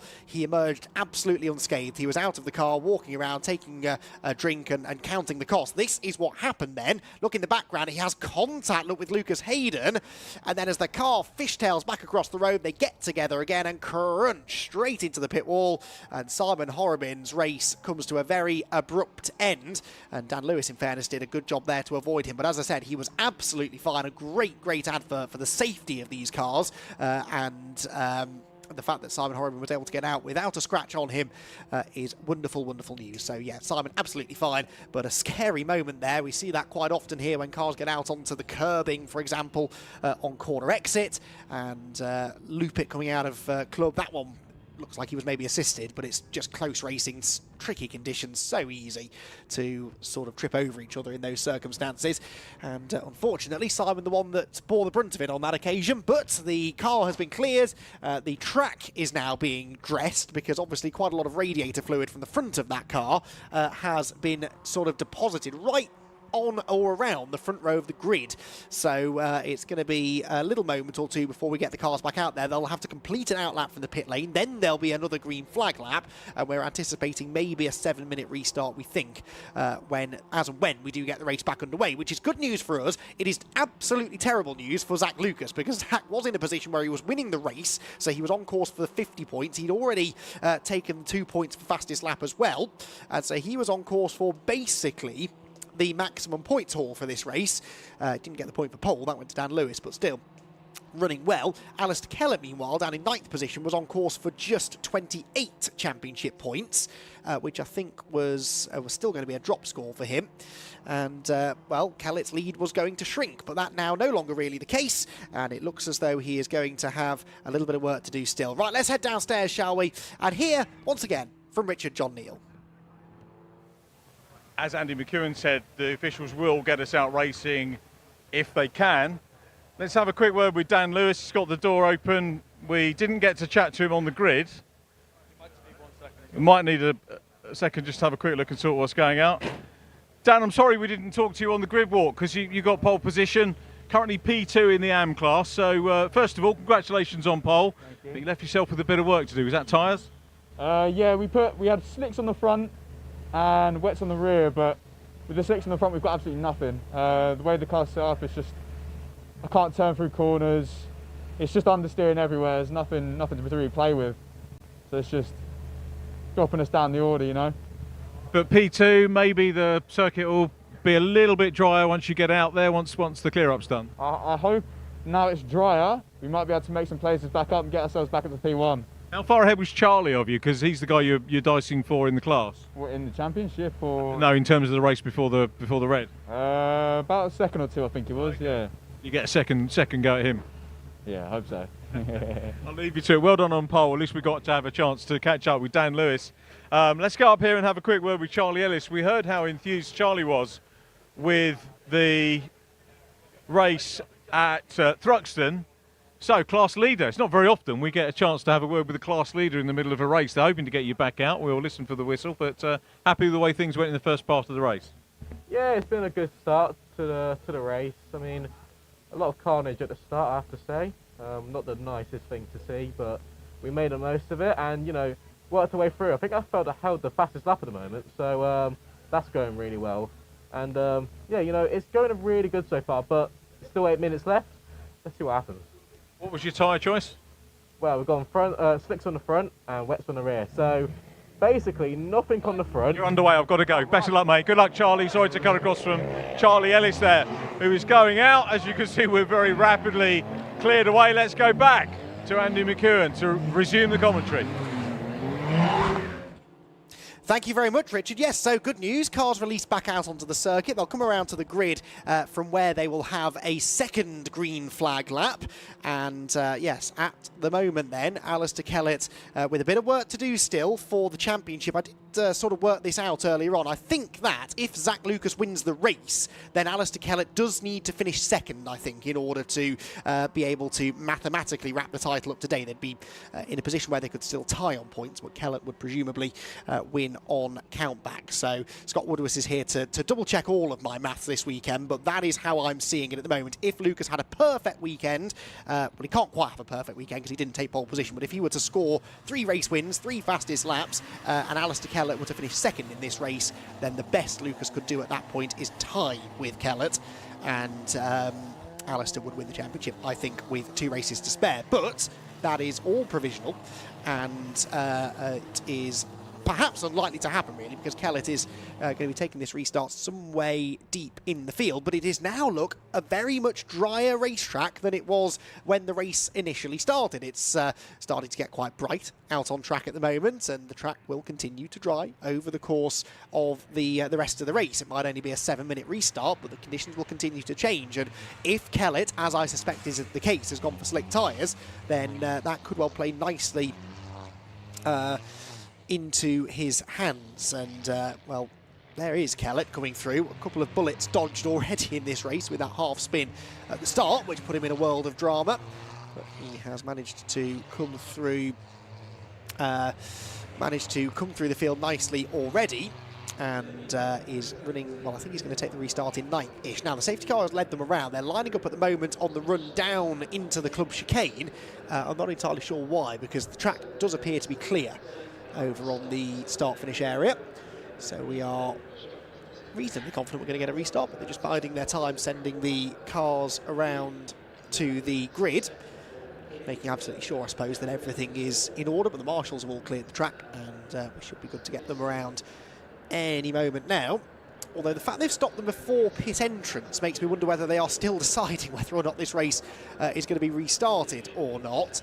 They may have chosen to bring them around simply to lead them back into the pit lane. That's not what we're hearing, just a bit of supposition on my part, really, but they're not for moving at the moment. They're stuck out on the exit of Stone Corner. A grid sheet has been issued, I'm hearing, an amended grid or an updated grid for a restart to the marshals, but the marshals aren't on the grid. Yes, they're just starting to wander out now, so yes, okay, they are now ready, I think, to re-grid the cars and get us back underway again. So, Zach Lucas, who is classified as the leader, and we had, well, at the time of the red flag, he was the leader, certainly, so he should actually be back ahead of Conor Blackburn, I reckon, when the race does resume. For some reason, they're still not making their way back around onto the grid. Morgan Kidd, of course, there in third. Now, Morgan, I noticed, had picked up a little bit of front splitter damage, probably through that little trip through the gravel at the club chicane. There, look, are Henry Howarth and Luke Waugh's cars. Now, those two were still running at the time of the red flag. They pulled around onto the start-finish straight where they were stopped by the marshals. Now, they may need, the reason for the delay might be that they need to try and figure out where those two are going to slot into the running order. Remember, Henry Howarth and Archie Johnson in this very close AM-class championship battle. At the moment, as it stands, I would have them 1 point apart going into tomorrow's final two races, but that obviously depends very much on where they end up after the restart, and Howarth's car carrying some damage. I'm not really sure where from, because I didn't see him getting involved in the incident on the start-finish straight, but that car has picked up some damage. Whether he needs to pit to get that sorted, I don't know. Henry and Archie both came in at the end of the formation lap as well into the pit lane, I'm hearing from Scott Woodwis, so not sure what that was all about. So maybe they've had a few mechanical gremlins already. But and they're both a long way down the order, as I noticed earlier on. In fact, Johnson's still showing us in the pit lane, although I think everyone is, to be fair. There are Luke Waugh and Henry Howarth's cars. Luke, I think, had a spin earlier on. I caught that in the back of shot, I think, and had a moment at Abbey, but I think he'd had one before that as well. So Luke Waugh struggling in these conditions. Howarth's damage, though I'm not entirely sure where that was sustained. I'm also really not entirely sure why we haven't yet got cars on the grid. We've got marshals waiting patiently with flags and a new grid sheet. There is ample space for them to come through and pull onto the grid, and yet for some reason there is a delay getting them there. So be patient, everyone. We will, I'm sure, get a race restart underway before too much longer, but what the delay is exactly, I'm not really sure. And I wonder if it is something to do with these two cars that will need to be re-gridded. Now, Luke Waugh is classified 17th at the moment, Henry Howarth 19th. So that's the first thing they need to do, is get Luke ahead of Henry and then slot them in the back of the grid. But they can't really do that until they get the rest of the grid in position, unless maybe one of those cars has stalled, which is also a possibility, I suppose. So the Silverstone wing looking as magnificent as ever. And, there we go, cars on the move now, that's good news. They are rolling through onto the grid, but yeah, a few of the drivers were talking to Richard John Neal about this on the grid earlier on. What an honour it is to come and have the opportunity to race at Silverstone anyway, but particularly on the international circuit in front of the Silverstone wing, the home of the British Grand Prix. And it looks more and more impressive all the time now, the construction of the hotel opposite, which, by the way, has probably got more spectators sat outside of it than there are in any grandstands anywhere. It's a great vantage point, that, and those lucky enough to have booked rooms with a track-facing balcony are making taking full advantage of that. and getting a great view. It's just to the left of shot. There are loads of people look on the balcony on the Silverstone wing as well. They will mostly be team members or family members of drivers, presumably. Team members should be down in the pit lane ready to help their drivers should they need to, but lots of people here. Silverstone's one of those places that often looks quite empty even when it's not. There are usually quite a lot of people here. It's just there are lots of places for them to go, and on the international circuit in particular you can sort of wander around most of it. Actually, you can certainly walk the majority of the outside of the track, and there's some good vantage points to the inside as well, so good place to come and watch some racing. Actually, a bit of a hidden gem really, the international circuit, not one that is especially well known, but certainly one that does always produce good racing. So cars now rolling through onto the grid, I presume. Yes, we still haven't had notification of how long the restart's going to be, but we are getting a restart, it would seem, because Zach Lucas and Connor Blackburn have pulled in at the front of the grid, and the rest of them finding their positions further back. Big news, or the big story really, is what progress can Alistair Kellett make? He's just pulled up directly outside of the commentary box window, trying to get a look at the back of the car. It really doesn't look damaged at all. I think he very much got away with that at the start of the race, but he does look to me like he's on slicks on the front. I'm not sure about the back though. I presume if he's got slicks on the front he will be on slicks on the back. Yeah, there's not a scratch on the back of that Kellett Motors car, is there? So he is, I'm sure, now going to be up for the fight. Knows he needs to pick up a fair few positions here to wrap up the championship a day early. Not that likely to happen at the moment with Zach Lucas on the form that he's on. Safety car disappears out for another lap. The cars will be left to their own devices on the green flag lap, I think. A couple of them were very much out of position as well. Lucas Hayden. Now, Lucas Hayden there, look, pulling into position. The white, black and pink car. He was the one that got involved with Simon Horrobin. I wonder if there's any damage to the left front corner of that car. It looks like there's a bit of trim hanging down maybe underneath the left front corner, but generally seems okay, despite those two sort of collisions that he had with the Simon Horrobin car. There he is, look, but the wheels all seem to be pointing vaguely in the right direction, which is good news. But as the back of the grid gets formed, we are almost ready to go. I think Luke Moore is now in position, Henry Howarth in position as well. Now Henry battling with Archie Johnson for that AM-Class Championship. Well, they're going to start together on the back row of the grid. So the purple Jam Sport car, in fact they're both Jam Sport cars, the purple one is Henry Howarth, the grey, blue and gold is Archie Johnson. And as it stands, if they were to finish in the order they're taking the restart, I believe there'd only be a point between them. A 7-minute restart now confirmed on the timing screen, by the way, so we got there in the end. And who was it that was saying before we were 20 minutes ahead of time? That was a mistake, wasn't it, to make a point of that? This race due to finish at 2:25, though, so we are actually still going to be, I think, about 10 minutes ahead, so we've not lost a huge amount of time here, provided we don't have any more dramas, of course, on the restart. So, cars then pull into position. Green flag lap will get underway momentarily, and a couple of gaps on the grid maybe further back, but at the front of the grid Zach Lucas leads them away, and look, that is very much nearly a drying line now on the racing line anyway. Again, good news for those who are on the slick tyres. Wonder what Morgan Kidd can do here from third position. She's genuinely had front-running pace, but we believe she's on wet tyres all round, so are the conditions now too dry for her? She certainly seemed to have a fair bit of understeer, didn't she, when Zach Lucas caught her earlier on.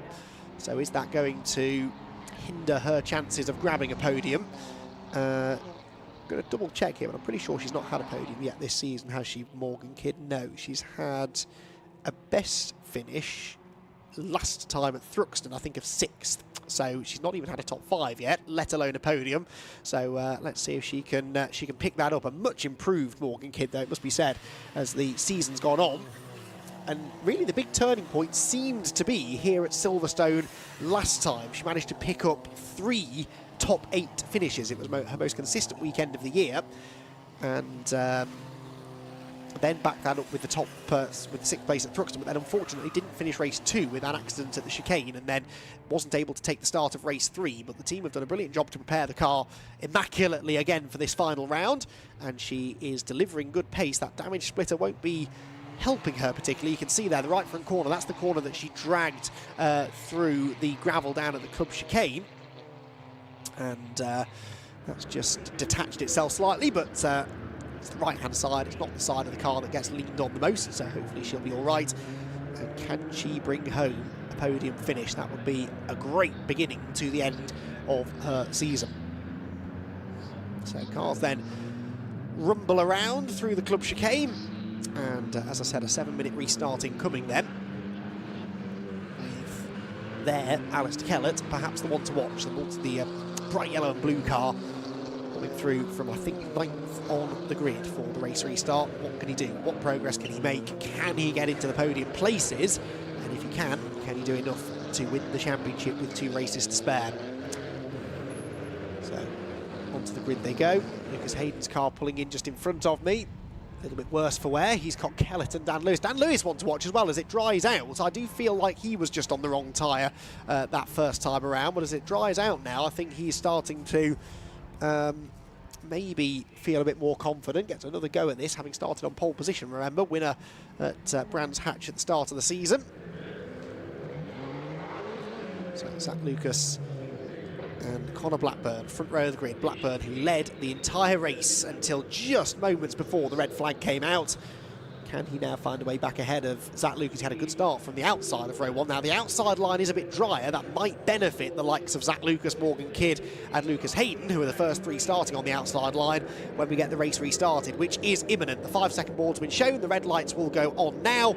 They go out now. Very quick hold. Away they go. Zach Lucas looking to try and find the traction on that drier side of the road, but he hasn't. Connor Blackburn gets the lead back immediately, and Connor Blackburn knows that that was his best opportunity to try and get back out in front, which he has done. There's Kellett. He's not had a brilliant start. Kellett losing places again on the initial start to the race. That's not good news for the championship leader, but it is Connor Blackburn who leads into Village for the first time. Zach Lucas in 2nd position, 3rd Gary Miller. So Gary Miller ahead of Morgan Kidd at the moment. Alistair Kellett on the outside of Dan Lewis. So he's lost 2 or 3 positions there, I think, Kellett. Or they're trying now to fight back as they head through the link and into the right-hand rod to the Hanger Straight, adjacent to Chapel Corner, that 90-degree right-hander.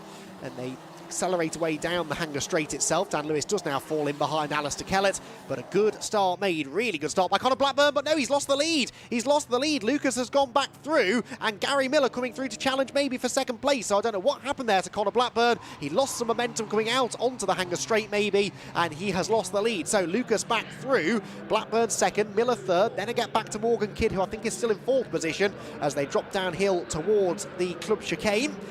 Tight left-hander, the never-ending double apex right-hander that brings them out onto the start-finish straight again. And Lucas just trying now to get his head down and pull away if he can. Charlie Ellis is there in 5th. Then you've got the guest driver next in line. And that's Graham Colfer, who's come charging through from 18th on the original grid. Then it is James Pope, and Alistair Kellett is 8th. So Kellett did actually manage through all of that still to pick up another position. So he's in 8th position now, but that still would not be enough to seal the deal in the championship. Up towards Village we go then. Charlie Ellis now moving to challenge Morgan Kidd. Goes to the inside of Morgan and slips through at Village. So Morgan Kidd, oh, she's off the road as well. That opens the door for Colfer. And now remember, Colfer a guest driver actually. So I'm saying that Kellett is in 8th. That's actually 7th place points, isn't it? So that's 32 points he's scoring at the moment. And he's on the tail of Morgan Kidd. Kellett is flying actually on this restarted race. He's up the inside now of the pink number 53 car. And I think should be able to complete that pass down into Stowe Corner. Colfer is on the charge as well to the outside of Charlie Ellis. Charlie Ellis leading in the AM class at the moment. Colfer is also an AM driver. Doesn't score points, but he still wants to try and win the class if he can. And all of this going on right in front of the championship leader as well. Right, Gary Miller up into 2nd place now. He's got past Connor Blackburn, whose chances of a maiden victory are just starting to slip away, you'd have to say. And then come the next 3, Ellis sideways, Kellett into the back of Colfer. It all just got very stacked up through the final couple of corners, and Kellett will just be wishing for a checkered flag here. At this point, I don't think he cares too much about winning the championship today. He could very easily go one big step towards losing it the way things are going. He just wants to get to the line, get to the checkered flag without any more dramas. At the moment, he's scoring 36 championship points. He needs 10 more from this race in order to win the championship, we think. And remember, the next car, Graham Graham Colfer is not worth any points. Colfer, though, steams around the outside of Charlie Ellis so late on the brakes into Village. He can't make the corner, runs wide, and Kellett will go through. So that is no more points, but he is at least now on the tail of Charlie Ellis, which is worth an extra couple of championship points if he can get past car number 11. Takes a very wide line out onto the Hanger Straight where they're not monitoring track limits, thank goodness. So everyone free to run as wide as they want. And then they head down into Stowe Corner where Kellett is making his move and blasts past the number 11 machine. So Kellett's got 3¼ minutes left, and we think he needs 2 more positions to provisionally wrap up the title. And he looks right now like just about the fastest driver on the track. Well, actually, the fastest driver on the track is Gary Miller. Gary Miller has taken the fastest lap away now from Zach Lucas, and he might be able to take the lead away from Zach Lucas before the race is done. That would change everything, and it might mean that 3rd place would be enough for Kellett. He's going for 3rd place now. He's up the inside of Conor Blackburn, and he goes through a magnificent, the drive of a champion this has been from Alistair Kellett, you have to say, and he's up into 3rd position. The lead gap comes down to a 2nd, and Kellett has the fastest lap. So Alistair Kellett with the fastest lap, that now means he's scoring 44 championship points. I think that's enough. I think that is enough. Just, it might well change anyway if Miller goes past Lucas, but I think at the moment Kellett might be doing enough here to wrap the championship up. Who would have thought that 5 minutes ago when he was lining up 9th on the grid for the restart? He has charged his way through the order and is now the fastest man on the track. So Lucas leads, Miller 2nd, Kellett 3rd, getting away from Charlie Ellis, who is now 4th. Then Conor Blackburn down to 5th position with Graham Colfer all over him. And this is Gary Miller for the race lead. This could be the final nail in the coffin for Zach Lucas's championship hopes. Gary Miller clearly faster at this stage of the race. He's on the outside line into Stowe Corner. The back of the car steps out on corner entry, but Lucas has no grip mid-corner either, drifts out wide, and Miller will surely have the momentum down the hill to draw level with the number 2, 3, 4 car into the braking zone, which he does. He's on the outside line for the left. That would be the inside for the right, but in the end backs out of it a little bit. So still Lucas the leader, Miller 2nd. Where is Kellett? There is Kellett in the background. 2 more laps to go. Yes, 2 more laps. Has he got time to catch these leading 2? If they keep tripping over each other, you'd have to say the answer is yes. He improves upon his fastest lap. It's a 1:17.8. That is 2.3 seconds quicker than the race leader. Because they're battling, Alistair Kellett might yet have time with 2 laps to go to get in on the action as well. So Lucas leads into Village Corner. Gary Miller's got to rethink his strategy here. Thought that he had that move made maybe at Stowe, but just couldn't quite get it completed into the club chicane. And actually drops back a little bit there through Village. Kellett is with them, though. Kellett is absolutely with them. Well, if he's going to win the championship with a couple of races to spare, the best possible way to do that is with a race victory. And right now, he might be the odds-on favourite with a lap and a half to go. He is on the tail of the leading 2. The slipstream bringing them closer together again into Stowe Corner, where this time Gary Miller isn't quite able to challenge on the way in. Almost gets into the back of Lucas as they turn through the right-hander. And does that now give Kellett the momentum that he needs down the hill to challenge for 2nd place? Yes, it does. He goes to the outside line. Miller comes across to cover, and I think Kellett would do well here just to back out of this one. The leading 2 almost touching as they turn into the corner. If Zach Lucas hangs on to win this race, then that is a really Herculean effort. He is under so much pressure from clearly 2 faster cars, but he's defending really well for the time being. Out of the final corner they go then. Still it is Lucas. Oh, the checkered flag! They've waved the checkered flag a lap early. Right, what does that mean then? So Lucas gets the 50 points, not 52 anymore, 50 for the win. Kellett will score 42 for 3rd, plus the 2 fastest laps. I think provisionally that might be enough. The best now that Zach Lucas could do, I reckon, is to tie with Alistair Kellett, and on countback, Kellett has more wins and would still have more wins, presumably, even if Lucas won all 3 races this weekend. Yes, so we think that if it goes to countback, it would be Kellett's championship. We'll obviously wait for official confirmation of that, but provisionally, Kellett may just have done enough. He probably doesn't know whether he's done enough or not, but we might well find out from Richard John Neal post-race as he has a chance to step in and interview our top 3, because amazingly, Alistair Kellett did make it onto the podium, and he will be very pleased with that. What about the AM Championship, by the way? We didn't really have much time to talk about that because of all of the drama at the front of the field, but Archie Johnson versus Henry Howarth. Well, Johnson finished 6th in class. Henry Howarth finished second, so Henry Howarth will, I think, now take the championship lead in the AM category, but again, we'll get that all calculated for you overnight and let you know in the morning for certain. So Zach Lucas, the race winner, Gary Miller second, Alistair Kellett in third. If it's not enough for the championship, it certainly puts in one hand on the trophy now, you'd have to say. And look at that, only half a second between them at the flag. Charlie Ellis came home in fourth ahead of Graham Colfer, with Connor Blackburn, Henry Howarth, Dan Lewis, Morgan Kidd and Caitlin May completing the top 10. James Pope 11th ahead of Lucas Hayden and Archie Johnson, with Harry Hayes in 14th place. 15th position Christopher Blackburn ahead of Joseph Knight and Marco Ritchie, Luke Waugh and Matt Chambers then completing the 19 finishers, with Simon Horriban and John Cooper both retiring before the red flag. Well, Horriban cause of the red flag, Cooper pulling off to the side of the road with mechanical issues before that. So the championship may or may not be over, but certainly for Alistair Kellett, he's in a good position now going into Sunday's 2 races. We are now able, I believe, to head down to have a chat with our top 3 finishers then, and with them ready to have a chat, as always, is Richard John Neal. Well, lots of clapping and cheering, and Charlie Ellis winning the amateur class. Absolutely thrilled about that, rightly so. Morgan Kidd's just coming into pit lane. We're getting the celebs for Charlie getting his first win in class. Always a mega moment. We're going to let the cars come into pit lane as well. Oh, sorry, to Park Ferme first. Archie Johnson just bringing them in. We'll catch up with Charlie in a moment. He's got his crash helmet on. Over there, though, P1 and P2, Zach Lucas and Gary Miller. Don't know whether Joseph Knight's going to let us through. We'll nip over after Joseph Knight and grab a quick word. Zachary Lucas, well done. Thank you. A win. Yeah, it was hard, but I got there. Everyone was saying like the tyre decisions, when you got to make the decision an hour before the race because of the pit walk, you know. But it was great to be able to do that. Yeah, it paid off for sure, being able to change the tyres. We made the right call. It was a pretty hairy first few laps, but once they got warmed up, we was in our element. Yeah, hopefully another couple of good races tomorrow, and we see where we can get.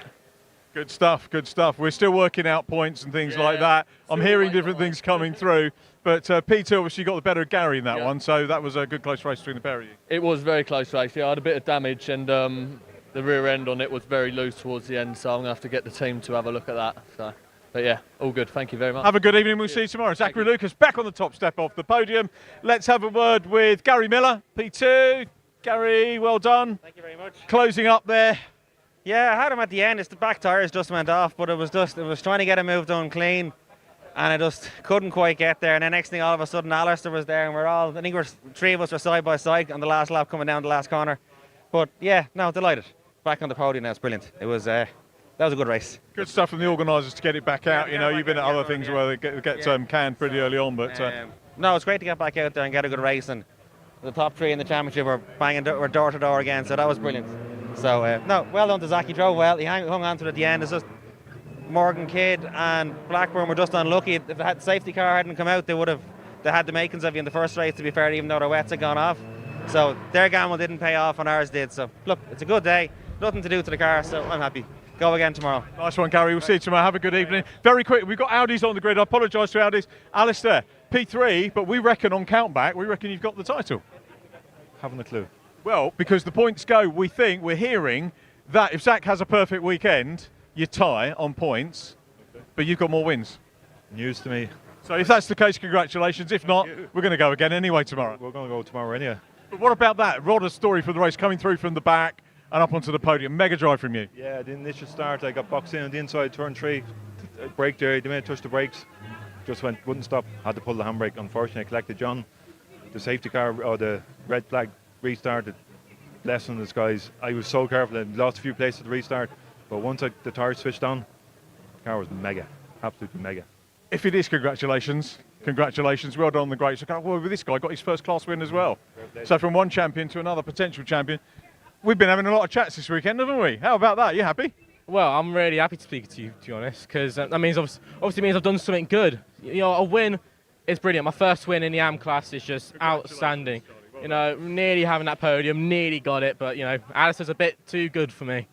You know, he's got all the experience in the world, which I'm still learning. And you know what? I hope next year, if we do race, you know, we have no money at the moment, so any businesses, sponsors out there who, you know, would like to invest in a future touring car champion, then, you know, please, you know, DM me on my socials, on the website as well, charliesmotorsport.com. Have a look and, you know, have a look at your next champion. Charlie Ellis, well done. We've got Audis on the grid. Congratulations. Glad we caught up earlier as well. Lots of screen time for you. Let's go back to Andy McEwen now. Demon Tweeks, Audi TTs. And I'll be back up in the box in just a few minutes.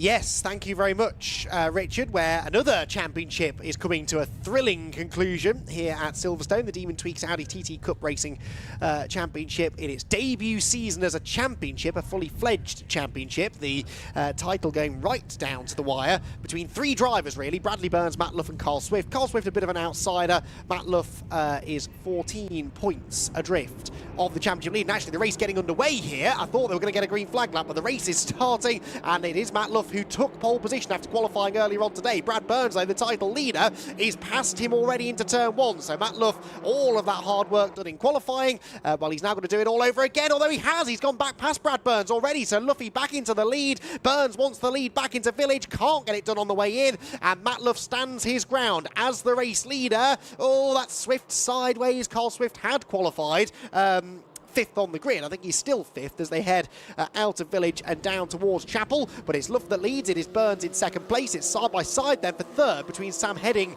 and Ross McCarr, and Ross McCarr, having qualified fourth, is up into third, actually, as they head down the Hanger Straight for the first time of asking. So, yes, 14 points between Brad Burns and Matt Luff after the drop scores. It is all to play for, therefore. Luff needs to try and beat Burns in all three races. Brad was up the inside there as they went through Stowe Corner. As behind there, Charlie Budd is on the outside line of a whole group of cars heading down through the right-hander. The leaders arrive at Vale, though, and it is going to be Luff, by the looks of it, who leads the opening lap of the race. But Luff really could do with other drivers getting in there and sort of separating those top two in the championship, because 3 wins I don't think would be enough for Luff. He really needs other cars to separate those two. They head down across the start-finish line. The leaders, I can tell you, are absolutely together. They're making contact on the start-finish straight, and Matt Luff almost ending up in the pit wall there. Brad Burns, I think, is going to go through, is he? Luff tries to hang tough on the outside. He can't quite do it, and as they head down towards Village, we've had a tangle on the start-finish straight as well.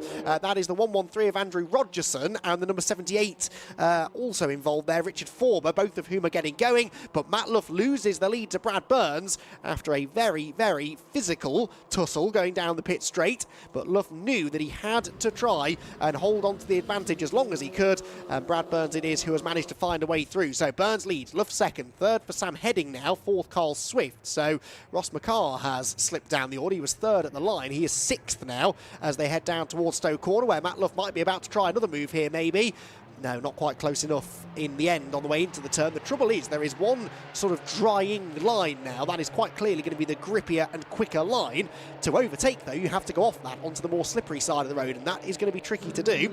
So Matt Luff just needs to try and dig deep here, find the performance that he had in qualifying, where he took pole position by only about half a tenth, admittedly, but he was quicker than Burns. He is sticking with Brad for now, and really needs to try and find a way back into the lead. Will Stacey there in fifth position now, having gone past Ross McCarr on that lap. There's a lot of gravel on the road after that incident towards the back on the previous lap. The leaders negotiating that safely, though, as now things just start to settle down ever so slightly. Top two getting away, and these two fighting for the championship. They both had very differing seasons, though, it must be said, because really Matt Luff was one of the stars early in the season, picking up race wins and podium finishes right from the start of the season, really, whereas, oh, that's a moment for Pelosi. That is, sorry, no, Oliver Devine King, I should say. Sorry, Oliver Devine King in the number 75 going off, coming through Farman Village. But Brad Burns took a minute or two to get going in the championship this year. And Matt Luff has really found himself under attack through the second half of the year. Now he is the one putting Burns under attack, though. And again, they trade a little bit of paint turning into Stowe Corner. That gives Luff, though, a slightly better exit. But no, Burns stays in front for now. Good battle, though, setting up between these two. An awful lot on the line, Richard John Neal. And you can tell how much Matt Luff wants this. Yeah, he does. He was very, very pleased to get that pole position. And Brad Burns is going to... That's a rare mistake from Bradley Burns. Leaves the door open, and Matt Luff was much, much smoother coming into that and gets the lead. But the one thing you know is Brad Burns will fight back. He has lost very little. Yes, he's still right there, but what that does is bring other drivers into the mix. That's what Luff needs, really. I was saying just before you got here, 3 wins won't be enough for Luff if Burns is second every time. Matt needs other drivers to get between them, and, well, not really through anything of his doing. Other drivers are now in contention. One of those other drivers is Carl Swift. He's up the inside of Sam Heading. He is into the side of Sam Heading, and Sam holds on to the place, went off the track to do it, but I think we can fairly safely argue that he didn't do that by himself, and so he hangs on to that third place. Here comes Burns once again with a good exit onto the back straight. Every time Luff gets in front, Richard, he then seems immediately to come under threat again from Brad, who maybe on corner exit is a little bit stronger. Yeah, absolutely superb. The teammates racing hard. I had an interesting chat. I don't know if we saw it in the lunch break or any other time about how the team share data and effectively go out with the same settings. They share all the data, so they're racing. The team's got obviously doing well, but within the team they have the same material, the same access to all the data, and Brad Burns just at the moment and is there contact again? She's like touring cars. Well, I think that was and Luff now gets over the curb a bit too hard. I think it's just that the rear of Burns' car is breaking traction through the club chicane, but that time it was Luff that made the bigger mistake, clouting the curb, and that opens the door now for Carl Swift to move through maybe into second position. This takes a bit of the pressure away from Brad Burns. Matt Luff tries to hold on around the outside of Swift. It's difficult to go side by side through here, and I think he's going to have to give that one up. Sorry, it's not Swift, is it? Sorry, it's Sam Heading, I beg your pardon, who is up into second position. Carl Swift there in fourth place with Will Stacey and Ross McCarr still in tow. So it's a 6-car lead group. And Will Stacey, former MX5 and Lotus racer, up the inside of Carl Swift. And he will move through into fourth position. He does. Will Stacey running with Rob Boston. So we've got Area and Rob Boston all at the top of the mix. Adam Blair getting a little bit of form back as well. Nice to see Adam back after... Has he been back since his exclusion at Snetterton? Can't remember. It was only on it wasn't on a speed issue. It was I think a branded part or a sticker or something on the part that lost. But good to see him back, and he's getting some form back. Is Adam Blair back to where he was last year? Yes, indeed. That was someone going wide. There's a lot of debris down at Stowe Corner. Adam did race here at Silverstone in August. Right. That was the last time that he raced with us. Will Stacey there was running wide through Stowe Corner, so having gone past Carl Swift a corner earlier, now loses that place, and nearly another one to Ross McCarr. But it's just sort of split the pack now slightly, hasn't it, at the front of the field. Brad Burns leading, also has the fastest lap at the moment, worth a bonus point. Oh, no, he doesn't. Adam Blair, the aforementioned Adam Blair, steals that point away. So Adam Blair... Have we mentioned Paul Luty yet, by the way? We've got to say thank you for the...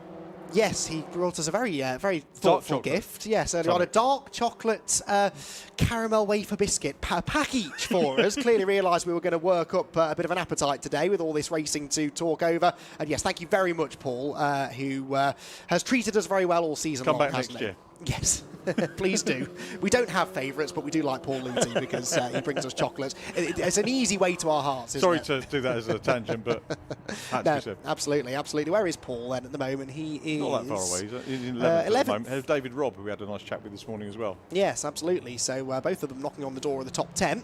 Leaders then down through Stowe Corner. I'd say they're getting closer together again slightly now, those leading three. Matt Luff just starting to regroup maybe after getting shuffled out earlier on, and Sam Heading I think is closer than 9/10 now to the race leader Brad Burns. 9/10 was the gap at the start of the lap. I think that's coming down, so they're all compressing together as we move now into the second half of the race.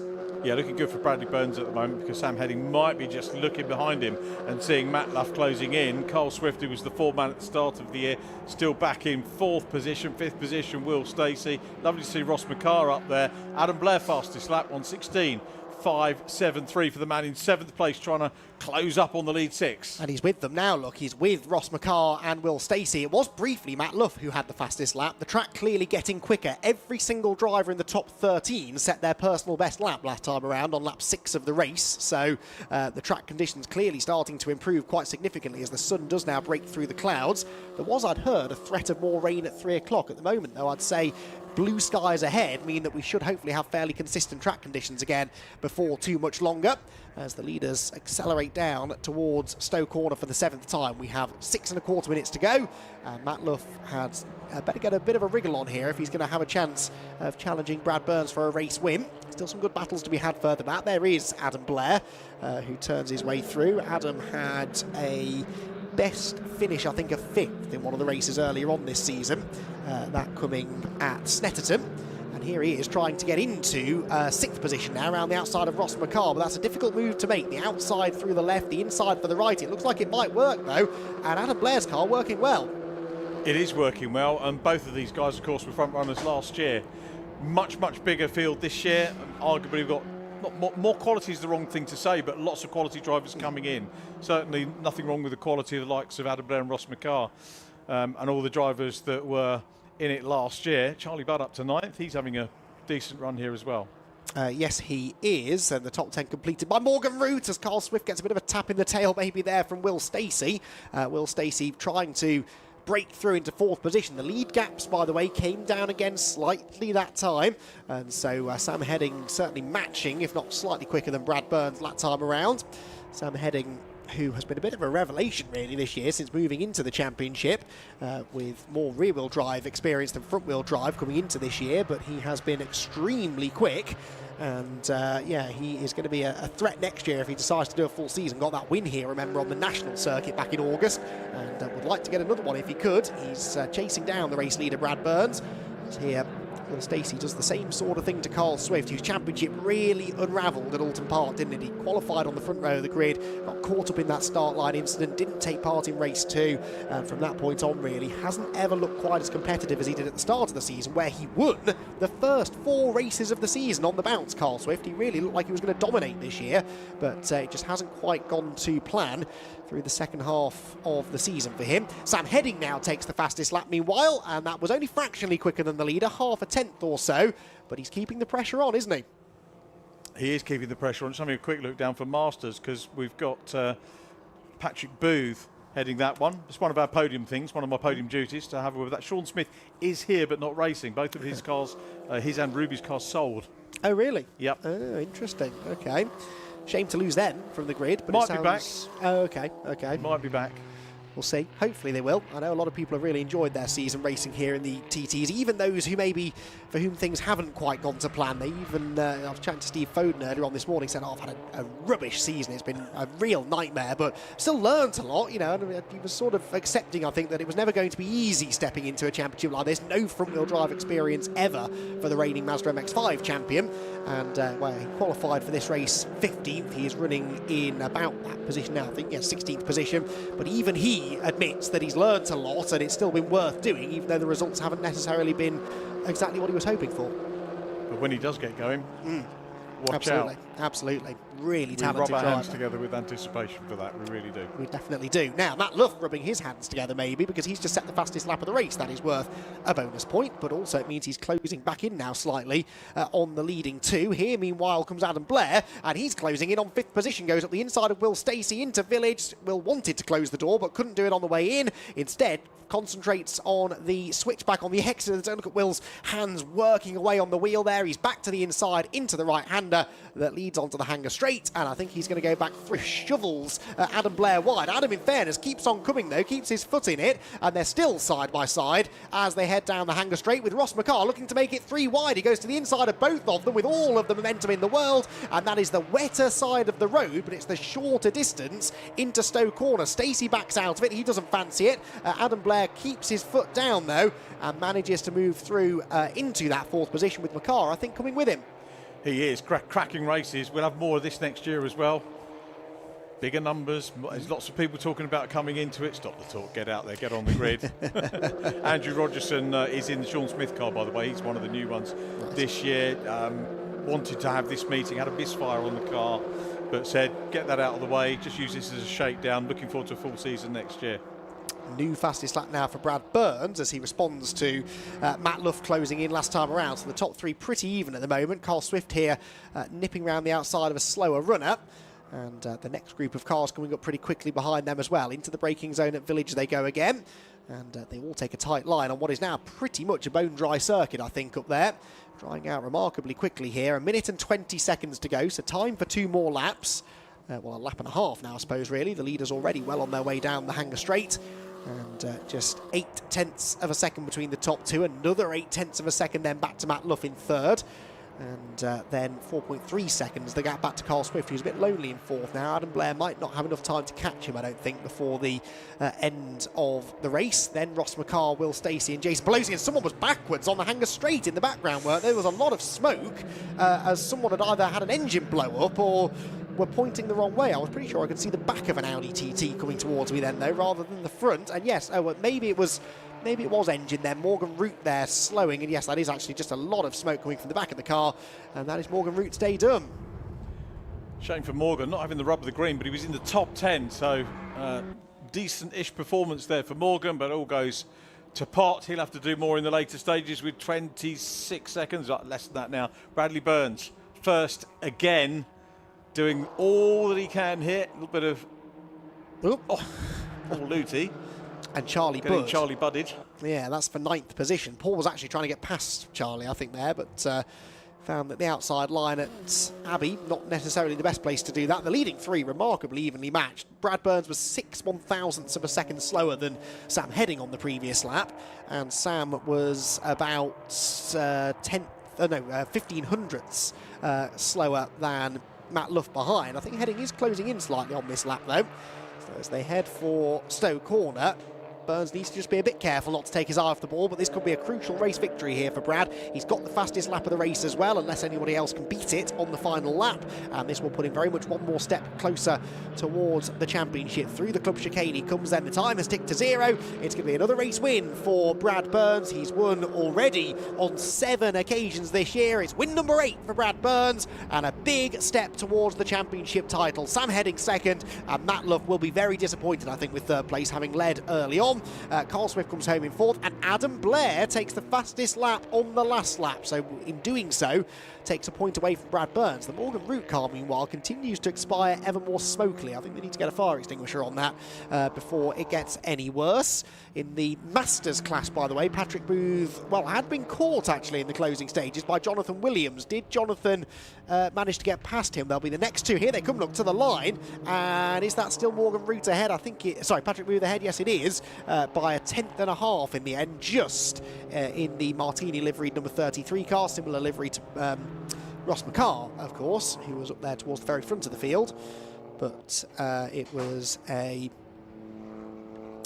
fascinating race, that, and a very, very good defensive drive from Brad Burns, really, because even when he got the lead, he wasn't really able to get away there. Sam Heading was always about 0.8 of a second behind. Fastest lap, by the way, wasn't set by Adam Blair. It actually went to Ryan Edgecombe, who was all the way down in 12th position, but set a really good lap at the end, a 1:16.0. That was half a second quicker than the leaders were going at the end, and about 0.2 quicker than anyone else did all race. So really good stuff, that, from Bradley Burns, who manages to pick up the fastest lap point and takes it away from the championship contenders. Burns then with an 8th win of the year, and now moves to, I reckon, 19 points clear of his championship rival Matt Luff, who was only 3rd. Sam Heading between them in 2nd position. Carl Swift was in 4th ahead of Adam Blair, then Ross McCarr, Will Stacey, Jason Pelosi, Charlie Budd and Paul Luty to complete the top 10. David Robb, Ryan Edgecombe and Sam Miglia were next, ahead of Luke Handley in 14th place. 15th position went the way of Steve Foden, who picked up a place there towards the end, probably as a result of Morgan Root's non-finish. Dan Budd was 16th, Joe Weaver 17th, Patrick Booth in 18th, won in the Masters class narrowly from Jonathan Williams. Brad Kaler was 20th, then it was Joe Moss, a guest driver, in 21st, Oliver Divine King 22nd, Paul Savage 23rd, Tim Gray, Andrew Rogerson, Dave Richardson and Morgan Root not classified as a finisher. He and Richard Forber both failing to finish the race. TTs will head back to the paddock. They'll be back out again tomorrow. 2 more races still to go to settle it. The championship's certainly not over yet, I don't think. Let's just double check the maths on that one, though. Pretty sure. Oh, well, now, hang on. Hang on. Is that enough? I think Brad Burns might have just done enough there, because Matt Luff, if he were to win the other 2 races with fastest lap, would score 51 points each. That would move on to 712. I think even if Brad Burns didn't race now in the next 2 races, that might be enough for Burns to still win the championship by a couple of points. Again, we'll get this all clarified overnight so that we can let you know tomorrow for certain, but it's looking good for Brad Burns, who may well have one hand on the championship trophy. Let's head down now to hear from Richard John Neal and our race winner. Normally, we have a nice, neat sort of area where the top 3 line up and then we grab them, but they've gone straight through to Parc Ferme because basically we were a little bit too slow coming down. So Bradley Burns is in Parc Ferme, I think right at the other end. So we'll try and grab him and get him down. We'll see whether we can have a word as well. Patrick Booth won the Masters. Have we got Patrick around as well? Let's have a quick look. Scott Woodward is busy trying to sort them all out at the moment. I think we'll lose service if we go into the area. I think Ryan Edgecombe here got fastest lap on the last lap. Hey Ryan, I think you got fastest lap according to TSL. So he'll take that. Here comes Scott on the winners. So just coming down now through the Parc Ferme area, making them work. So we're going to get them over here. All the cars are safely in Parc Ferme now. So we'll go around. Bradley Burns. Bradley Burns.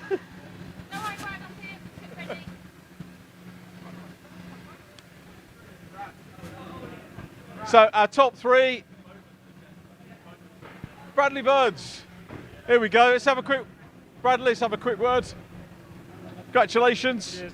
Matt had the measure of you in qualifying, but you got the better of him in the race, and it was a good TT race as we're used to seeing now. Yeah, that was fantastic. That was brilliant fun. Me and Matt said we wish it was like that all year, fighting. But yeah, that was a real good fun race. One hand on the trophy? Yeah, it's just come here just a normal weekend and then just do as well as I can. So I'm here to just, if I can take a place, I'll go for it. And then what is at the end of the year. This formula, we've seen a couple of cars swap hands and people coming in. It does provide some super racing, doesn't it? Yeah, I'd say that's probably the closest racing I've had all year, especially with Matt, side by side, down the inside, a bit of rubbing, but yeah, that was brilliant. We were having a debate earlier on. I was up in the commentary box, Brad. Do you prefer on points being ahead or the chaser? Sometimes it's better to be the chaser on track, but points-wise, better to have those in the bank? I don't really think about it, to be fair. I literally just go out there and try and have a good race with them, but it's much more fun battling than just like Thruxton got a little bit of the lead, so that was a little bit not as exciting as that coming through. But yeah, that was brilliant. I get to be battling with teammates who you can count as friends as well. Yeah, exactly. As we said, he'll fine, had a bit of contact, but yeah, that's what it's all about, isn't it? Nice one. Bradley Burns, well done. We'll probably catch up with you a bit later on. Second position goes to Sam Heading. All right, Sam. I meant to look up, this was what time it is. Oh, we're not at 3 o'clock. I was going to say, find out how the Arsenal. Oh, it's a break, isn't it, from football anyway? Yeah, unfortunately a break, but yeah, we'll get back to it soon, so that's a bit exciting. So, aside from that, decent second position there, really close between you guys and a good race. Yeah, not bad actually. It was quite exciting actually, because obviously you got Matt and Brad up front, putting on a good show for us all. Managed to pick up the pieces in the end, but yeah, just a bit shame I couldn't quite get close enough to Bradley, but he's just so quick round here. You're sort of new to this because you switched over from Super Cup. We made a lot of that story, but you've really got into it, dialed into it very quickly indeed. It must tee you up for a full season next year, surely. Oh, 100%, yeah, 100%. I'm definitely doing this next year. I think the only thing I need to improve on is my launching off the line. I literally just struggle so bad to get these off the line, but yeah, do a bit of winter testing, I think, just launching, and yeah, we should be all right next year. That's good. Plan for the rest of the weekend, obviously, to try and get as much as you can out of it, but how are things playing out? Is there much to mess around with, and does that vary from what the other drivers do in the team? Yeah, well, also I don't have to worry about the championship at the minute, whereas the area boys, they're fighting for the championship, so I think that's going to play probably into my court, I think, because I'm not, I've got nothing to lose, so I can put pressure on them, and it's whether they want to win the championship or not. It's good to see the likes of RBR coming up and doing the business. How much coaching do you get, and advice do you get off Rob? well, also learn from the best tonight. Rob Boston, he's a bit of a masterclass driver. So yeah, also we'll go do a bit of data now, see where Brad's beating us, and yeah, hopefully next race should be all right. Nice one, Sam. Well done. Always a pleasure to see you on the podium. Congratulations. And our pole position man, Matt Luff, takes third position. Matt, we had a nice little catch up this morning after pole. Not quite the way you wanted, but still another podium. Yeah, I mean, championship slowly slipping away. I think mathematically it's still possible, but that wasn't the result we wanted at all. The race was good. I thought these cars were quite boring for racing, but as it turns out, when you're both desperate enough, the racing gets quite interesting. So, yeah, it was a really good race between me and Brad. I think those first sort of like 3 or 4 laps, when the cars got quite hot, after that it was too difficult for us to sort of do anything about it, so we kind of sat behind each other in a train for the rest of the race. I mean, yeah, it could have been a lot worse, but I think we're still mathematically in contention, so the dream's still alive. I think that's what we're hearing as well. You're saying these cars, I don't think they're boring to look at. So if you put one on its own, they look fast on their own. I know they look fast, yeah. I think it's quite difficult to race with them because they're quite heavy cars. So when they get really hot, it becomes quite unpredictable. But I mean, we've still had some amazing races this year, and as you saw on that one, that was pretty hectic. So yeah, more like that would be good. It would be good. We'll let you go. Plans for the evening? Have you got data, is it, or are you going to have a chill? I'm revising for an exam. So what's the exam? Oh, it's accountancy, ACA. So I have Sorry to hear that. Funny enough, I quite enjoy it. So yeah, I'll do some revision. I don't know, get some food in the restaurant, go to bed. I was going to say accountancy is the future. They seem to run a lot of things. Well, I have to pay for racing somehow, so that's okay. Good luck with that. It's on a serious note. Enjoy that, and we'll see you tomorrow. Matt Luff, congratulations, Matt. Great to have a chat with you. Patrick Fletcher took the Patrick Booth. Patrick Fletcher got my Mazda head on. A week too early for Masters. Apologies for that. Patrick Booth won the Masters. I can't see Patrick here, so we'll maybe have a catch up with Patrick tomorrow. In the meantime, we're looking ahead. The car's not quite out on the grid yet, but our next race here at Silverstone is for the Fiesta Junior Championship, so we look forward to that.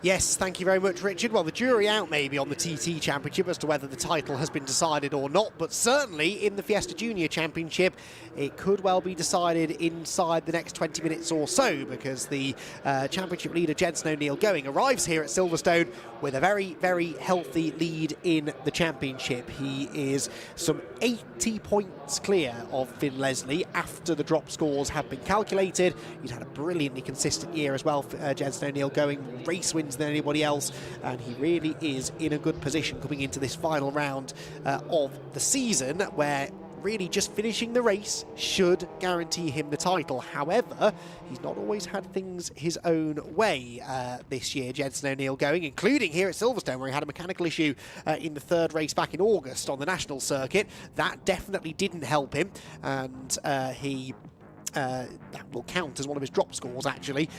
Really his only properly bad race. He had a bit of an iffy race at Brands Hatch, the third race of that weekend, but apart from that, very, very consistent. Rarely off the podium, Jenson O'Neill Going. Didn't have a stellar weekend at Thruxton last time. He did manage to win the second race, but the other 2 races he lost a few points to Finn Leslie, who still needs a bit of a miracle to beat Jenson in the championship.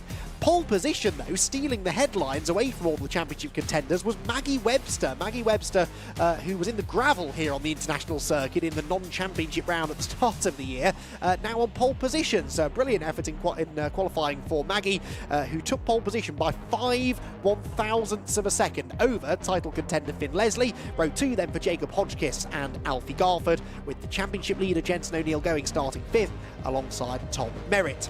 4th row then for number 315, Billy Blockley and Archie Davis alongside him. Row 5 is George Foxlow and Jensen Mason, with Callie Clifford and Henry Foote together on row number 6. 7th row, Jake Wardle and Jack Sant, with Oliver Heron and Hayden Gray next. Good to see some new names popping up towards the end of the season, maybe drivers looking for a full season campaign next year. Bobby Holmes and Ben Doughty are together on row 9, Ben a bit further back than you might expect, with Aaron Beattie and Atlanta Le Breton on row number 10. Row 11, Jack Burgess and Josh Jarvis, with Harry Lindley hopefully at the back, although Harry didn't set a lap time in qualifying earlier on. So with Maggie Webster having taken the point for pole position, not Finn Leslie, Finn missing out on that point by 0.05 of a second, it means that we think if Finn Leslie were to win all 3 races with fastest lap in all 3 races. The maximum amount of points he could score is 682 for the season, while Jenson O'Neill Going only needs to score 14 points across the weekend in order to match that tally, and if it were to end on a tie, we believe that Jenson would win on countback. So in other words, if Jenson O'Neill Going can finish 16th or better in this race, we believe he would be the champion. Jenson is the grey, white and pink number 272 car. Finn Leslie, the only man that can beat him, is in the red number 26 car on the front row of the grid. So it is not won yet, definitely, for Jenson O'Neill Going, but he just needs to stay out of trouble. In these conditions, though, you never know what might happen. There's trouble lurking around every corner, and in a class of car as competitive as this one as well, you just know that there is going to be some action. And Maggie Webster up there looking for a first win, I think, looking for a first ever podium in the championship as well, I'm fairly certain. Best finish so far this year for Maggie Webster. She's had, I think, 3 ninth place finishes, so this is a lot further up the grid than we're used to seeing her, but we often see this at the end of a season in junior racing in particular. Drivers really start to come on song as they put into practice everything they've learned through the season.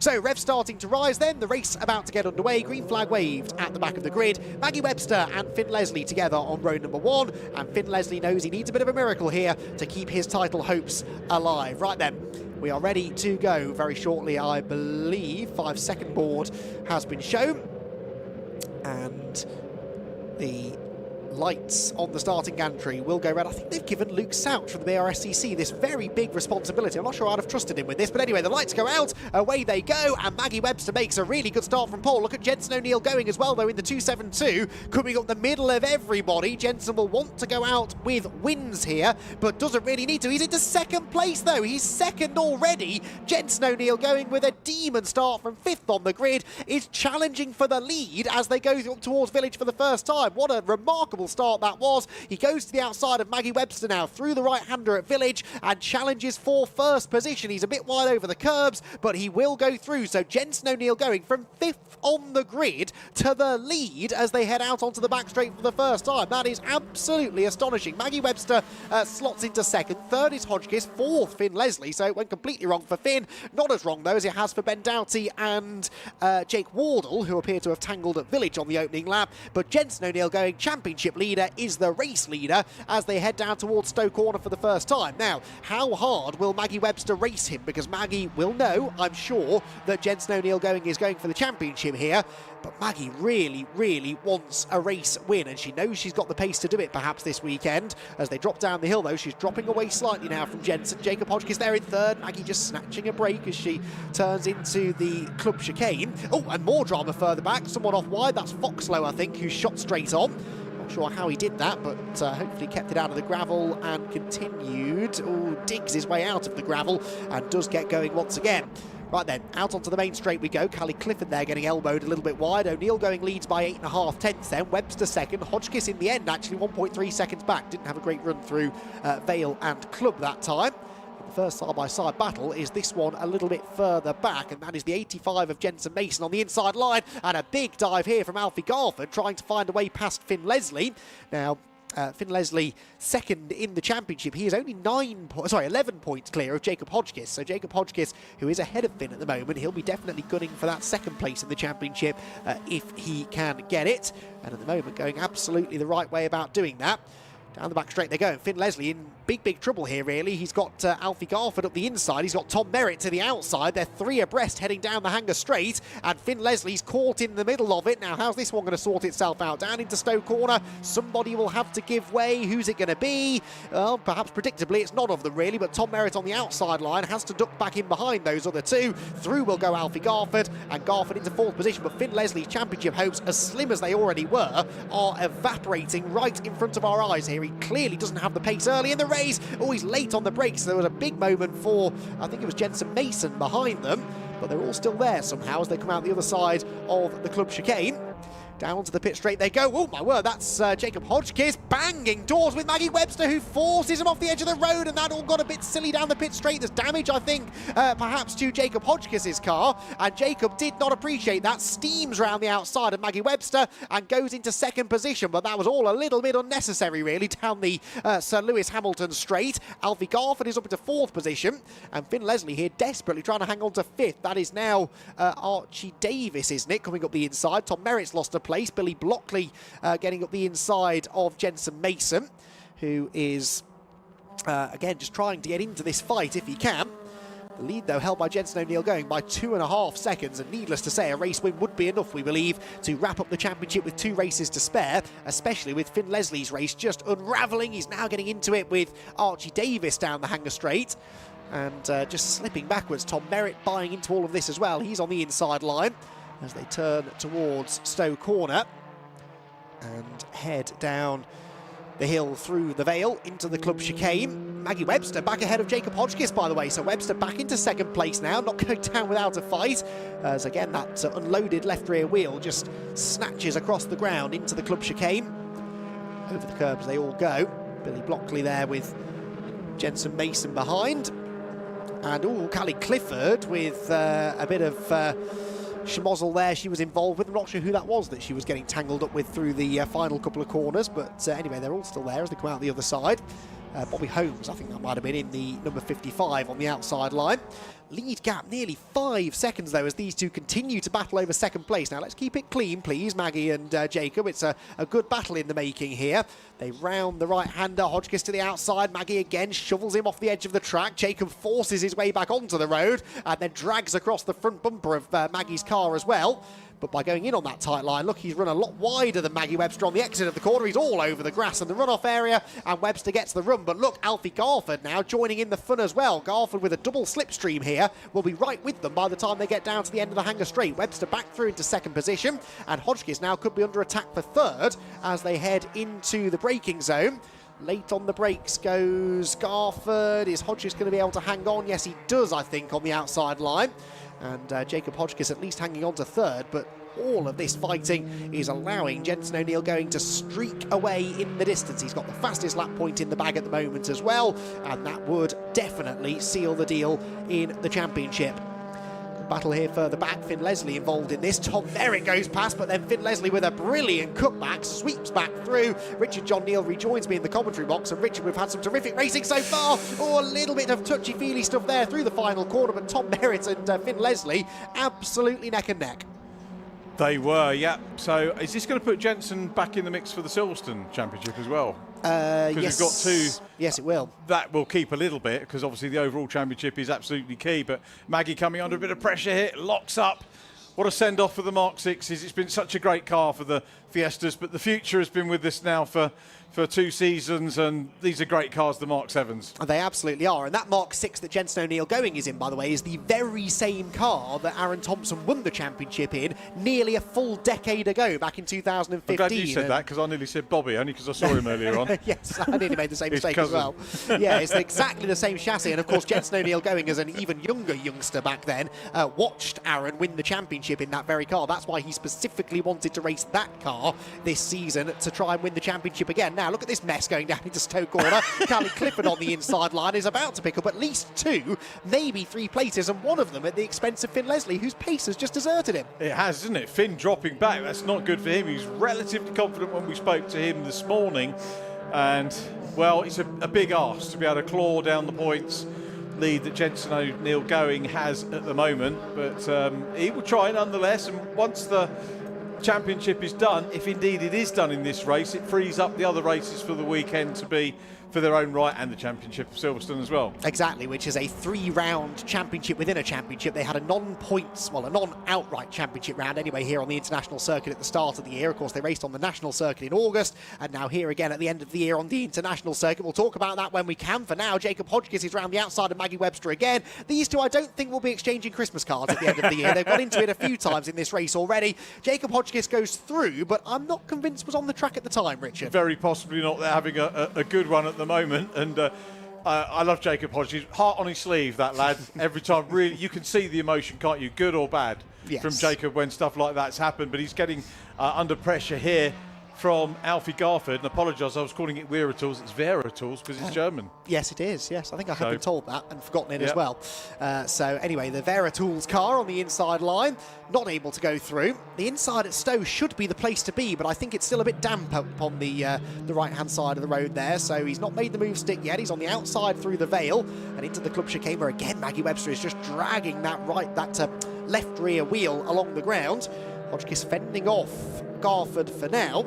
Jensen O'Neill going, meanwhile, has already completed the lap. He is that far ahead. It's like he's in a different class. The official margin, 8.9 seconds over this squabbling group of cars for second, I should say. And there are more on their way because Billy Blockley, Archie Davis, Tom Merritt and Jack Sant are not that far behind either.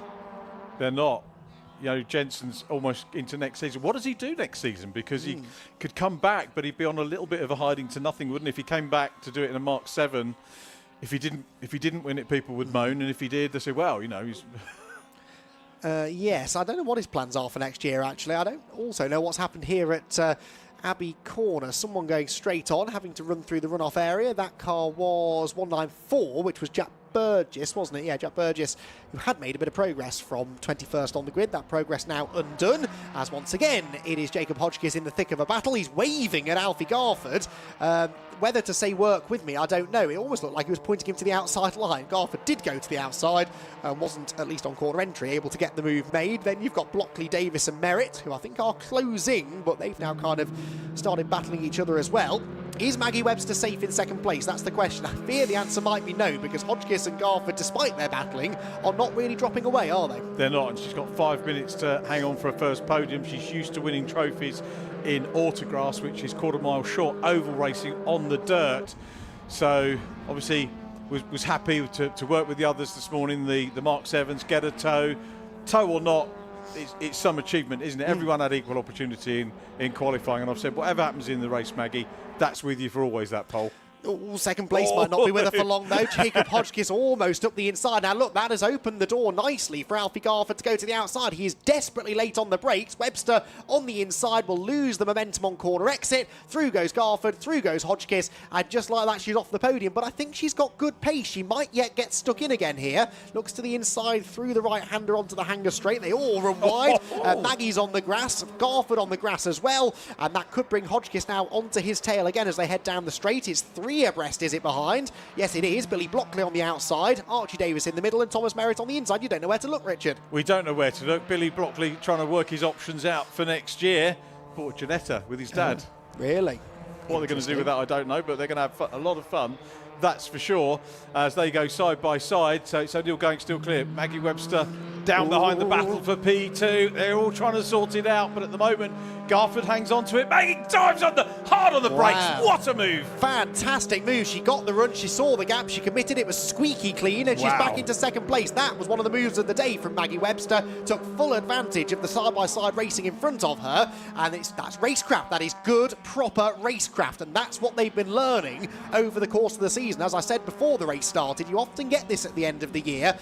Drivers who perhaps at the start of the season weren't all that quick, they learn with every lap that they do, and they get to the end of the year and suddenly something clicks, and something has clicked with Maggie Webster this weekend, and she's not going to go down without a fight. She's back into second position, but can she stay there to the line, I wonder, as they head side by side. Look, Hodgkiss and Garford behind. Meanwhile, Finn Leslie check puts him in 16th place now. He's just not had the pace since the start of the race, and any Slim Championship hope he had very much now slipping over the horizon.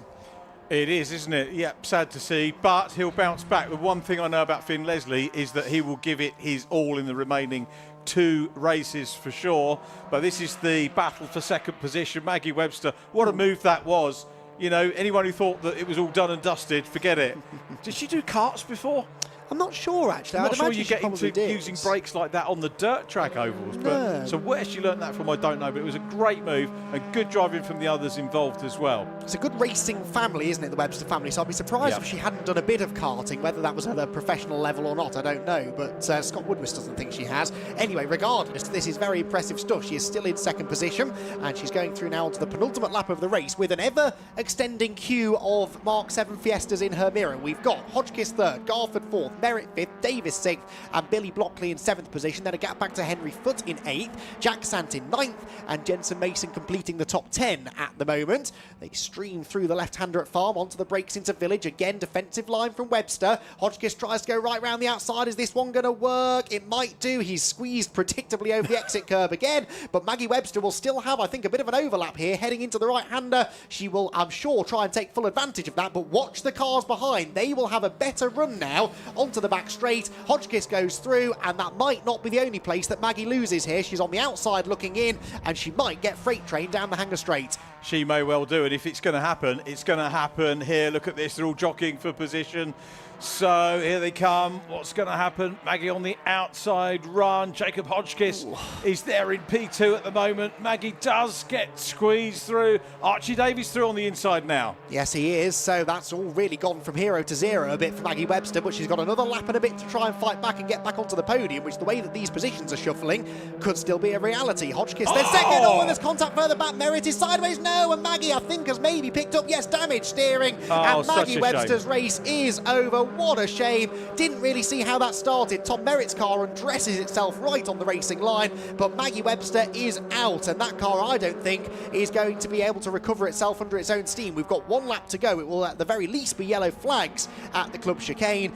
What heartbreak, though, for Maggie Webster. The drive of the season for her. She gets out of the car, and she deserved a lot more than that. She is fairly frustrated, as you would imagine. Doesn't slam the door, though, in fairness. That's a good, cool head that she's got on her shoulders. But unfortunately, a missed opportunity there, really. Not necessarily through her own fault, but a race victory, maybe, certainly a podium, that unfortunately slipped through her fingers. But for Jensen O'Neill going, he is now only a few corners away from a historic race win, but also championship win provisionally here. He has got, we think, more than enough points to wrap up the title, pending any post-race scrutineering investigations, of course. And this car and driver combination have been absolutely mesmeric this season.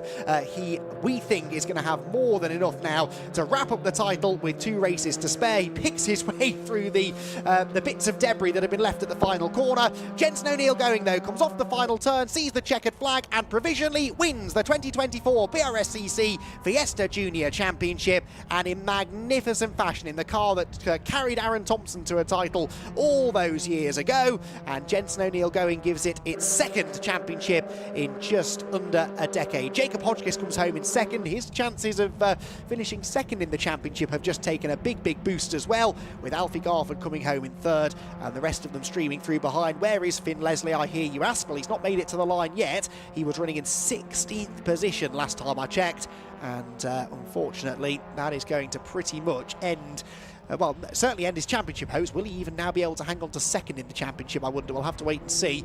Still waiting for Finn Leslie to appear. He should be the next car through. That is Hayden Gray. And the next one through there, Finn Leslie. I wonder what happened to Finn there. Started on the front row of the grid. Maybe they went for a wet setup and it was just a bit drier out there than they thought. I'm not really sure, but Finn Leslie down in 16th position, and again, not really the result that he would have liked. So, Jensen O'Neill going provisionally is the champion, and he and the Jam Sport team will be very pleased with that. And of course, it's not just the Jam Sport team, but Jensen's father, Jamie Going, is the boss man of Jam Sport, so this means a lot to him to carry his son to a championship in one of his own cars, and as I said, a car with so much history as well, is a really special achievement for not only driver but team as well. So Jensen O'Neill Going, the winner dominantly in the end in the first race of the weekend here at Silverstone, and with that takes the championship. Jacob Hodgkiss second, and Alfie Garford in third, Archie Davies fourth, ahead of Billy Blockley fifth, then Jack Sant, Thomas Merritt, Henry Foote, Jensen Mason and Callie Clifford inside the top 10 after all was said and done. George Foxlow was 11th, ahead of Oliver Heron, Jack Burgess and Aaron Beattie. 15th position went the way of, in the end, Hayden Gray, with Finn Leslie 16th, Ben Doughty 17th, Atlanta Le Breton in 18th, Jake Wardle 19th, and Maggie Webster in 20th place, well, not classified in the end as a finisher after that tangle that she had with Tom Merritt, unfortunately, and also failing to reach the flag, having retired to the pit lane, were Bobby Holmes and the 69 of Harry Lindley, who I'm not convinced. Oh no, Harry did take the start, actually, having not run any laps in qualifying, did take the start, sadly retired only a couple of laps in. So, Fiesta Juniors then retire to the pit lane. They'll be back out again twice more tomorrow, and of course we'll also have the final 2 rounds of the Champion of Silverstone. Well, in that category, Jacob Hodgkiss picked up, 46 points for that race. Alfie Garford, 44, I think I'm right in saying. Sorry, 42.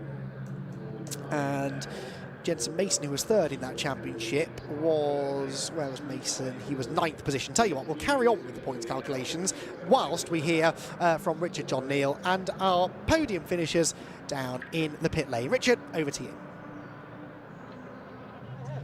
So we're in Parc Fermé because the championship provisionally won, so Parc Fermé conditions just to get everything checked over. Jensen stood on top of the car. Jensen.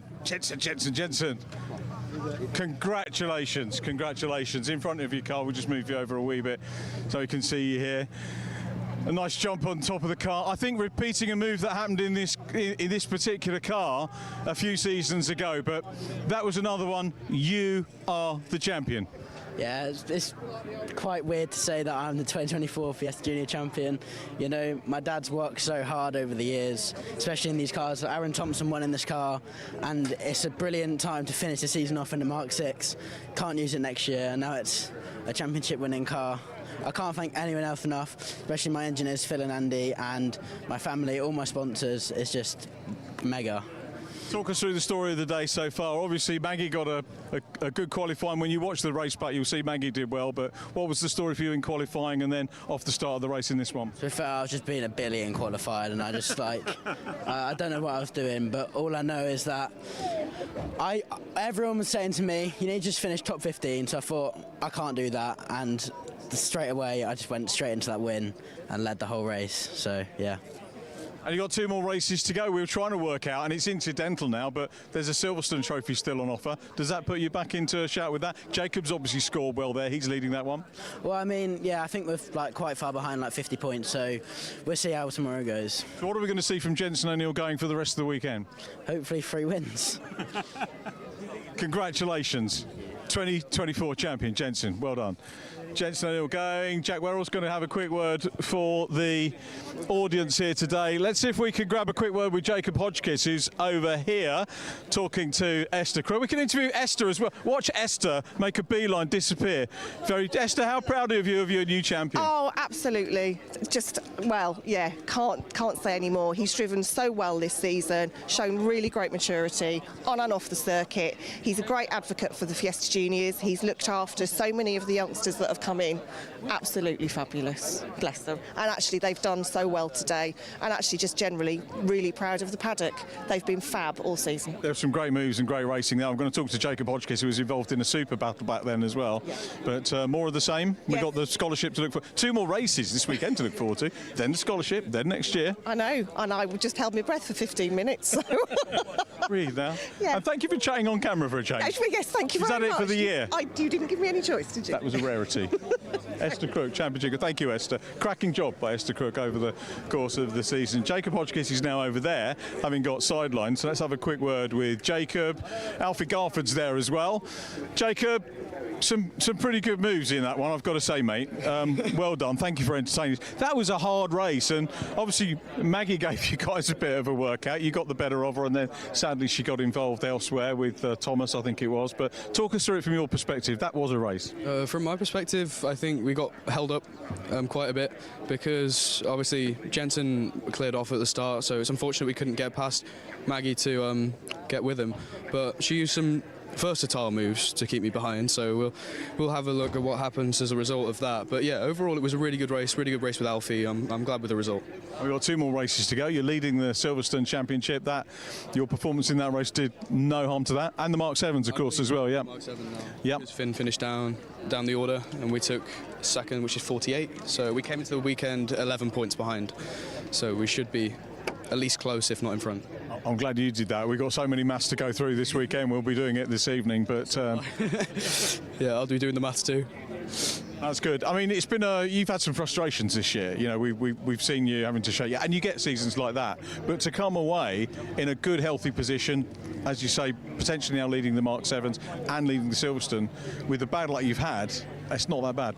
It's not bad at all. I think you look at the first half of our year, and I'm so happy that we managed to come back and fight for this championship, because I've wanted it since last year, and it was gutting earlier in the season, especially at Snetterton. That was a really down weekend for us, but you know, we pulled it back, made some consistency up, and you know, made the points up. So. Nice one. Thanks for chatting to us. Well done. We'll see you for the races tomorrow. Jacob Hodgkiss. Alfie Garford next. Oh, I'm getting the wind up. We'll have a quick word with Alfie. Oh, good race. Frantic, wasn't it? Very good race. Got to make it a quick one, mate. But make it quick. Anyway, thank you to Jacob. The racing was clean and fair, and it was very hard racing, so I enjoyed that one a lot. Congratulations. We'll see you back tomorrow. I hope so, yeah. Alfie Garford there. We're looking forward to our next race. Honda Civics coming up in just a couple of minutes' time.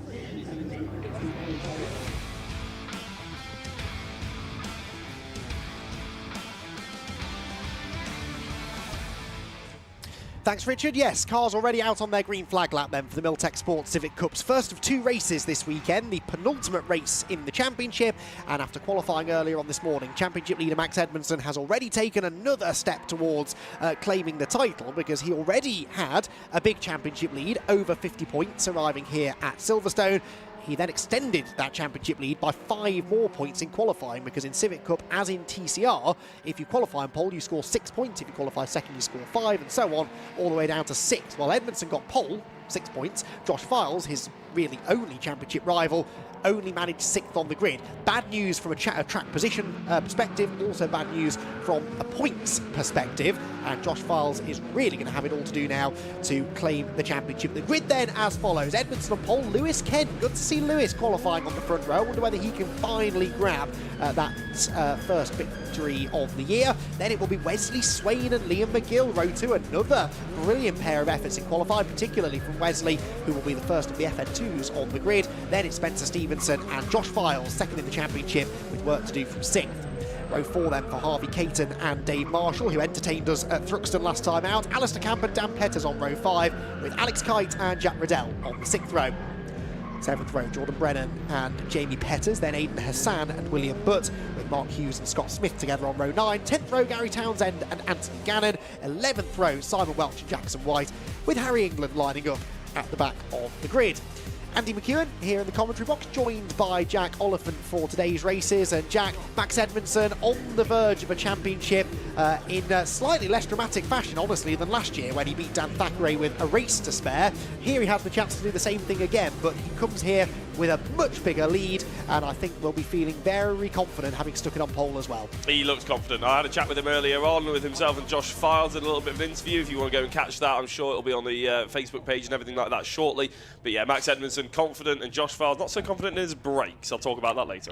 Okay, that could be interesting. Right then, we are about to go racing. 15 minutes on the clock. Penultimate round of the Miltech Sport Civic Cup here on the Silverstone International Circuit. The red lights go on, they go out now, and off they go. Max Edmondson then looking for a good start from pole. I think he's got a good start from pole, in fairness. Lewis Kent not that quick away, and Wesley Swain will move into 2nd position. Wesley Swain, who's never had a podium in this championship before, in 2nd position through the first corner. Marshall is sideways through the first turn, gathers it all together, but loses a heap of momentum and a heap of positions as a result. Spencer Stevenson moving ahead of Lewis Kent as well, who snatches the brakes into the right-hander at Village. Josh Files doesn't look like he's gone forward either. A slightly messy run through the first few corners, but crucially, Jack, well clear of it all, was our championship leader. Yeah, Max Edmondson doing exactly what he needed to do. I don't think Wesley Swain has got the pace really to go after him in terms of the overall race pace. Well, I imagine that's what Max is thinking, but I am very impressed by Wesley Swain. I'm probably selling him a bit short there, to be honest. This is the fight that we really need to be keeping an eye out on, isn't it, Andy? Because as we go into Stowe 2 wide, nearly 4 wide behind. Oh, and Files is in the middle of that 3 and 4 wide racing. Look, losing more places. Through goes Alex Kite. Oh, who is sideways and gets into Harvey Caton. They're both out of shape. Do they gather it together? Somehow they do. And Alistair Camp just manages to dodge it as well. But yeah, some dramatic stuff going on in the midfield. That actually gained Josh Files a few positions. They're all locking up, though, all struggling with cold breaks, seemingly, in the early stages of the race. They come through then at the end of lap 1. Max Edmondson leads. Wesley Swain is second. Wesley was only 9 1/1000ths of a second slower than Max in qualifying, and he was third on the grid. The top 3 covered by less than 100th of a second. Blink of an eye stuff in qualifying, and Wesley within a second still of the race lead at the end of lap 1. Yeah, Wesley is doing brilliantly, isn't it? We've seen Dave Marshall pretty much going sideways as we go. He's going to the second corner. They are sideways again. Dave Marshall's actually on the grass. Is he going to be able to stop it? It's very slippery out there. We've had a lot of moisture out on the track, haven't we? And there's loads of them. Even there's one of the Petters facing the wrong way going into the second or third corner. That is absolutely astonishing. Maybe we'll get a bit of a better look at it. There is. It's Jamie Petters, isn't it? Now he's going the right direction now, but the car looks a little bit slow. And I think he is pulling off to the side of the road. Jack Riddell and Alex Kite were the other two, I think, who had been grass tracking with Dave Marshall. There is Petter's car crawling to a halt as Lewis Kent has a go here at Spencer Stevenson for third place. I think he's got ahead of Liam McGill and now sails round the outside at Stowe Corner, 2 wide at Stowe Corner, ran out of grip, and he will slip back behind Liam McGill as a result. So, well, Lewis Kent showed some good promise in qualifying on the front row of the grid. It's just slipping away slightly now in the early stages of the race as he battles with one of his Area Motorsport teammates there, Liam McGill, another couple behind in the shape of Josh Files and Alistair Camp. So through all of that, actually, Jack, Josh Files held his grid position, but that's not enough. He needs to beat Max Edmondson in this race, and that doesn't look that likely. Slipping away is probably an appropriate term there, Andy, because I think that a lot of these drivers are probably underestimating how moist the track actually is. You know, going around the outside of Stowe, even if you're just missing the apex, basically if you're anywhere off the actual racing line here, it does seem to be the cars are struggling a little bit. It does look dry on the pictures. Don't get me wrong, it looks quite dry out there on the track from our commentary booth as well, but it's quite obvious that a lot of these cars are struggling with the grip around the outside specifically. But it is a good battle, to be honest, with Spencer Stevenson.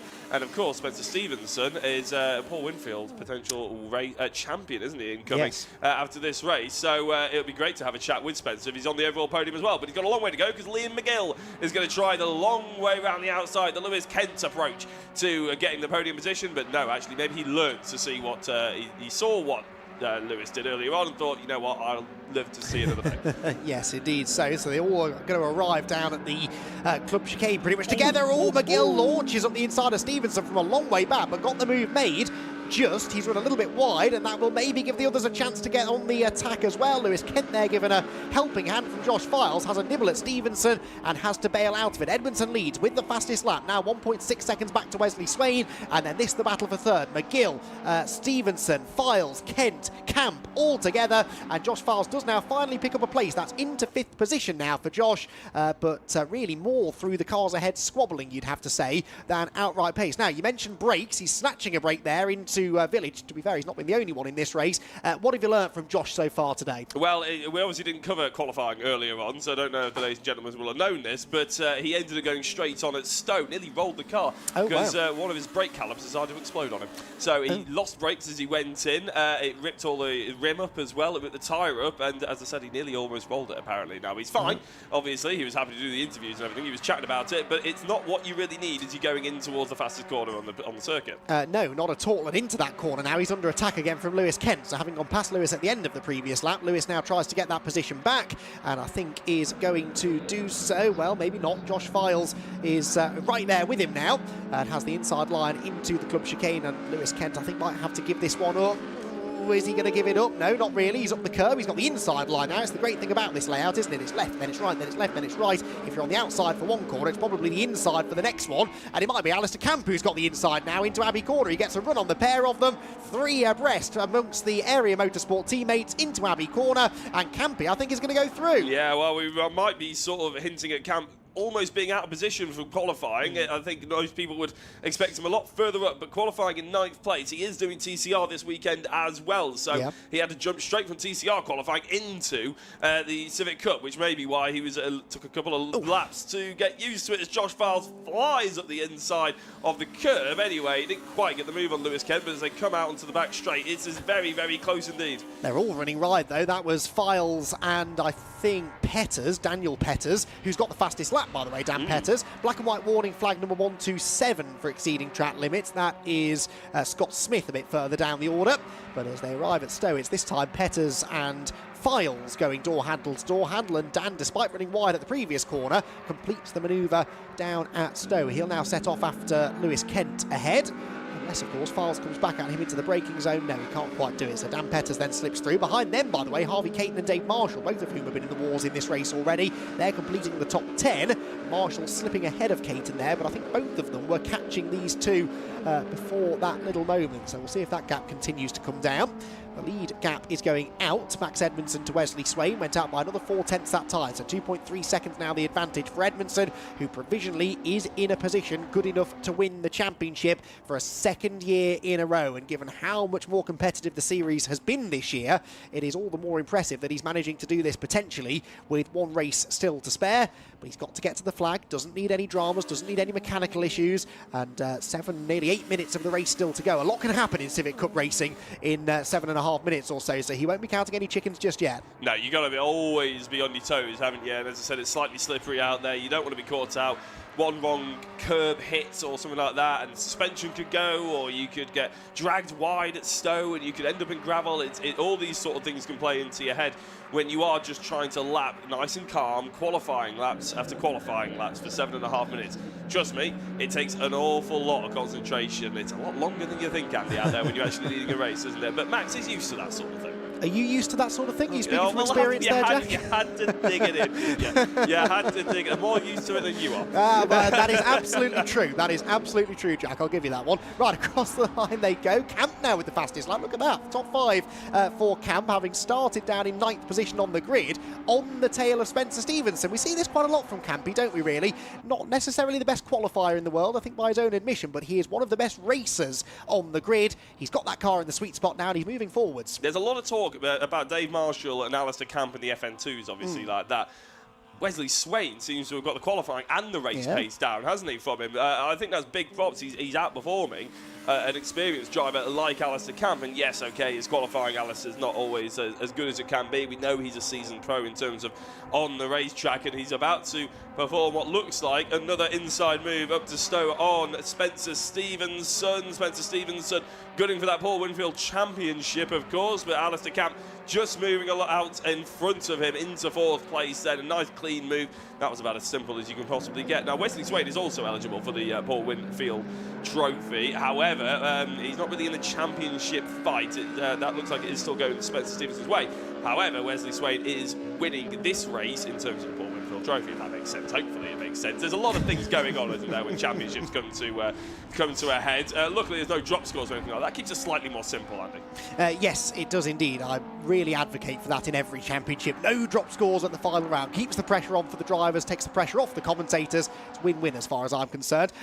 Wes Swain, by the way, best finish of the year so far, I think 8th. I'm sure Phil Kings will correct me if I'm wrong, but still well on course for a career best finish as one of the Petters, Daniel that was, sails into Village an awful lot quicker than he should have been. Hopefully managed to get the car stopped before it hit anything solid. Whilst that was happening, we did have the change there between Stevenson and Kent, with Lewis Kent now back into the top 5. But yeah, Dan Petters has got that going, I think just behind Dave Marshall. Yeah, well, luckily, unlike the other Petters, Jamie, it was facing the correct way when he went into the corner. So, yeah, luckily managed to keep it going. It'll also be Wesley Swain's 2nd Paul Winfield Trophy win. So it might well be his best on the road. It's also best in class, or his 2nd first place in class, I should say, actually. Again, these stats get quite confusing. But hopefully you're figuring this one out at home, even if the commentators aren't particularly helping alongside you. Max Edmondson, all he needs to do to win this championship is finish in the top 3. He's absolutely solidifying that, isn't he? No worries about it whatsoever for the time being. Very much so. I mean, look at this. Headlights ablaze, 3.3 seconds to the good. utterly dominant here, Max Edmondson. He's been far more dominant this season, actually, than he was last year when he won the championship. He had sort of a 3 or 4 way championship battle. Took him half the season to sort of clean up his act, as we spoke about a lot last year, really, getting himself involved in some rough and tumble stuff maybe at the start of the year, but then cleaned up his act in the second half of the year, was absolutely immaculate through the second half of last season, and he's continued that into this year. And I think really from day one this season, way back at Brands Hatch in April at the start of the season, Jack, I just feel like this has been a Max Edmondson who has the pressure lifted off his shoulders. He's here to have fun. He's here to enjoy race meetings, not just worry about points and championships. He's proven himself now. He's come in this year much, much more relaxed. I think that's the only reason he's been able to beat someone of Josh Files' calibre, who many expected to come in and dominate himself. I think it's an important thing to see as well. A lot of drivers can win championships out there, but and a lot of players in other sports can win championships. It's how you level yourself up against tougher competition. And I think obviously Max Edmondson, he admits himself he didn't expect to win the last championship, but he came into this year with that sort of level up of competition around him. And will he sink or will he swim is the question that we were sort of on our tongues at the first couple of rounds. He's definitely swam, hasn't he? I mean, he's raised himself, and that's what all sponsors and potential people that want to bring him into teams and everything are looking for, is whether you can rise to the occasion or whether you just sort of drift along with it. Max Edmondson has risen. He has definitely upped his game, and it's exciting to see him do so well this season. I'm excited to see where he goes, what he does next year as well, as we see a lot of other drivers in this Civic Cup starting to raise their game as well. Yeah, indeed so. Some real talent on the grid this year in Civic Cup, as there always has been, but yeah, definitely a step up in 2024. Now, look at those ominous black clouds starting to loom overhead. I have noticed a couple of drivers, Lewis Kent, Alistair Camp, with windscreen wipers on intermittently. Is it starting to drizzle maybe? I think perhaps it is. They drop down into Stowe Corner, and the battle is on for 4th position. Sorry, for 3rd place. Oh, come round the outside of McGill. There is contact between the teammates, and Alistair Camp's car digs its way out of the gravel, but that takes him out of podium contention. I was just about to say, Jack, that they were battling each other, but catching Wes Swain in 2nd position, and it all went wrong down at Stowe Corner. Yeah, I think that's Lewis Kent up into now 3rd place, isn't it? Basically, is that back where he started? It must be. No, he started on 2nd place, isn't it? But back in the podium positions, Liam McGill. It just looked like Alistair Camp almost took 2 bites of the cherry there, maybe turned in a little bit early. But yeah, very, very uncharacteristic that the Civics would actually have that much contact. We haven't seen that much over this season, have we? And I know that's. People would be thinking, oh, well, he's supposed to say that as commentators, but we genuinely haven't. Yeah, there's a lot of other championships out there that you're seeing red flags and crashes and safety cars every race nearly, whereas the Civics, we haven't really had any of those sort of problems, have we? No, absolutely not. Yes, exactly. Immaculate driving standards generally, and there was no malice in that. It was just perhaps the conditions catching them out even. It does look like it's starting to rain maybe out there, and when you're racing this close together, easy to get it wrong, I suppose. They don't often get it wrong, but it is possible even for drivers of this calibre. We've had a 5-second penalty now, by the way, for Scott Smith for exceeding track limits, a little bit further down the order, but what does this all mean for the podium battle? Well, Wes Swain looking a bit more secure now in 2nd position. His gap back to Lewis Kent was 3.2 seconds at the start of the lap. It's also brought Spencer Stevenson back into play now for a podium place. He's in 5th position and on the tail of Josh Files, who is up into 5th. So actually that's changed hands on this lap after the line. So Files up into the top 5 and might now have a go at Liam McGill, I reckon, his Area Motorsport teammate, as they come through now, Jack, to begin the final lap. Yeah, I'm going to have to do the dash that Richard John Neal would have to do normally and get down into Parc Ferme in a minute to have a chat to a couple of our drivers. It's a bit of good race, hasn't it, though? It's a shame that we've had a little bit of contact at the end, but actually I can see Alistair Camp going into first corner. Just caught my eye, potentially going for another move. So he's not done yet. He's still keen on it, but Lewis Kent may not have race pace. He's certainly got some decent pace in the wet, though, and you never know what tomorrow is going to bring. No, you definitely don't. And with the championship potentially over going into tomorrow, the gloves will come off, I suspect, for that final race of the season. Have heard, Jack, by the way, they might not be stopping them at this end of the pit lane. It might be the other end. So we might not hear from the drivers live on the live stream, but head over to the Miltech Civic Cup social media page and you'll be able to hear from them there instead. So Max Edmondson, this is our only chance maybe to congratulate him on winning the championship, which he's about to do in fine style. This will be his 9th win from 16 races, more than 50% his winning hit rate, and he has had absolutely no challenge at all in this final race of the season. 7.5 seconds his lead over Wesley Swain. Let's not forget Wesley, though. He's going to hang on to take a first ever podium in the championship. Josh Files trying to go for third, but the headlights flash, and it's a second consecutive championship for Max Edmondson, who crosses the line to win here at Silverstone. Wes Swain comes home in second, and Lewis Kent in third position. Fourth will just be Liam McGill, ahead of Josh Files and Spencer Stevenson. And did Alistair Camp get past Daniel Petters? Yes, he did. Alistair Camp back into 7th position, and it will be a bit of a disappointing 7th place, you'd have to say, really, for him. So Max Edmondson confirmed, provisionally anyway, as the champion. The Paul Winfield Trophy and the Goodyear Diamond Award also, we believe, have been wrapped up now. Spencer Stevenson, the champion in the Paul Winfield Trophy, and Mark Hughes claiming the Goodyear Diamond Award as well. Mark Hughes, who was 14th in that race, just came across the line there, claiming the Goodyear Diamond Award as well. So all of the championships settled going into tomorrow. Josh Files should be pretty much secure in 2nd place in the championship as well, so that final race of the season tomorrow will just be for the glory of winning the final race of the year, which I'm sure they're all very keen to do. So the drizzle arrives again here at Silverstone. Definitely started to get a bit sketchy out there on track towards the end of the race, which no doubt played its part in that collision between Liam McGill and Alistair Camp down at Stowe Corner. But it was a thoroughly entertaining race until that point, and we look forward to having the Civic Cup drivers back out again tomorrow. As I said, we're not entirely sure where they're going to be pulling into the pit lane. We may or may not have the chance to hear from our top 3, but if we don't, then big congratulations to Max Edmondson for claiming the championship for a 2nd year in a row. So the cars will shortly arrive back in the pit lane. As we're waiting, let's have a little look at the provisional result. It was Max Edmondson with the win by 8 seconds in the end over Wesley Swain in 2nd, Lewis Kent in 3rd, and Liam McGill 4th. Josh Files 5th ahead of Spencer Stevenson, Alistair Camp, Dan Petters, Dave Marshall and Alex Kite to complete the top 10. Jack Riddell was 11th ahead of Aidan Hassan and Will Butt, with Mark Hughes in 14th place. 15th position went the way of Anthony Gannon in the end. 16th position Gary Townsend. 17th Jordan Brennan, with Scott Smith, Simon Welch and JB Petters completing the top 20. Jackson White 21st, and Harvey Caton classified a lap down. He pitted after the little bit of contact that he had earlier in the race, presumably just for some repairs. He's been able to get at least a classification there, albeit not the result necessarily that he was hoping for. There is a crowd of people gathered down below the podium area, and I think we might have a chance to hear from our top 3. That's excellent news. Let's head down then and hear from our podium finishers, Jack Oliphant and our champion. Thank you very much, Andy. Now, I'll be honest, there is chaos pretty much out here, but I can find, finally, where they've parked Max Edmondson. And Max Edmondson, who is your champion for Miltech Sports Civic Cup. Max, that is absolutely mega. You got a big cheer from behind you from the Pro Alloy boys.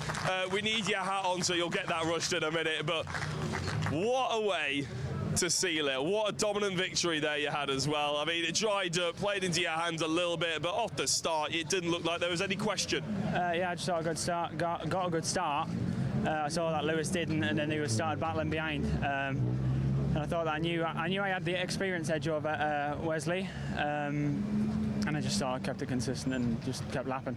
How does it feel, a double champion, back-to-backs? That is something special, isn't it, really? Almost such a competitive grid. Yeah, feels good. Obviously, I won it last year, came back to prove myself, and I've done that again, so I'm happy, yeah. We were saying in commentary, me and Andy, that we think you've almost levelled yourself up this year. I mean, last year you almost didn't expect to win it. This year you had the sort of newcomers in, to challenge you, and all of a sudden, even from Brands Hatch onwards, you stepped up. You took those victories. You were the person to beat all year. Is that how it felt for you? Not really. I just sort of, well, last year obviously I struggled at the start. I wasn't expecting to be as fast as I was, so I was driving like a bit of an idiot.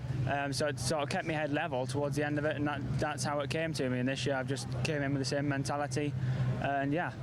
What's on the horizon for you then? What's it mean to win the Miltech Sports Civic Cup for the 2nd year in a row? Where does your sort of trajectory think that's going to take you? I don't know. It's all about money. I've got big aims for next year, but obviously I can see if we can bring them to life. So thank you to all my sponsors who made it possible this year. Without them, I wouldn't be here. Absolutely. And just a note on a couple of the other drivers. In fact, Lewis Kent is coming in to say well done. I mean, you've beaten off some really top-class opposition. Lewis Kent, obviously TCR UK champion. You've got the likes of Ali Camp, who's obviously won this championship before, Josh Files. I mean, you are really mixing it with the top echelon of British motorsport, aren't you? Yeah, but obviously you don't think what they've won when you're going around the track. You just think them as the other guy who you need to beat. Well, you've certainly done that. Very well done. Max Edmondson, your Miltech Sports Civic Cup champion of 2024. Now, I believe we got a time for a couple of more interviews, so we're going to crack on. Lewis Kent, I'm actually going to bring you over since he's basically come over and introduced himself. Big well done. I have to be honest, though, that looked like hard work, that race, unlike Max's. Yeah, I don't think starting on the wet side of the track was the most optimal idea for me in qualifying. Yeah, just had a bit of a problem off the start, got wheel spin, couldn't stop it. Had a couple of cars come past, you know. I had a couple of times that I had a look down the inside of Stevenson, and he just decided to turn across me, which I thought wasn't very nice. I was very nice myself to lift off, but yeah, we could have had a big accident then. But yeah, it's just a bit of inconsistency in some drivers, not looking in their mirrors, doing stupid moves. But you know, I paid off in the end when two of my teammates unfortunately tangled in front. But yeah, happy with it. We were catching Wes at the end. Nearly had the second. I knew we were going to struggle to keep up with Max, but yeah, it's good. It's still good to have a podium. Still good to be able to get in front of Ali as well. Brings us still into that third place fight. And yeah, hopefully tomorrow same again happens and I can pick up some points and hopefully Ali has a bit of bad luck. It's been a bit of a hit and miss season, unfortunately, for you, hasn't it, really? I mean, I know you'd have been preferred to have the conversation that I just had with Max, but is there always that sort of what could have been, or are you going to sort of step into next year very quickly before we jump to the next race? Yeah, I've had some really bad luck. I've had a wheel fall off, I've had a linkage fall off, I've had DNFs left, right and centre, but it is what it is at the end of the day. It's racing. Motorsport for you, isn't it? Fantastic, Lewis. We'll speak to you in a bit. Right, back to Andy McEwen for the next couple of races.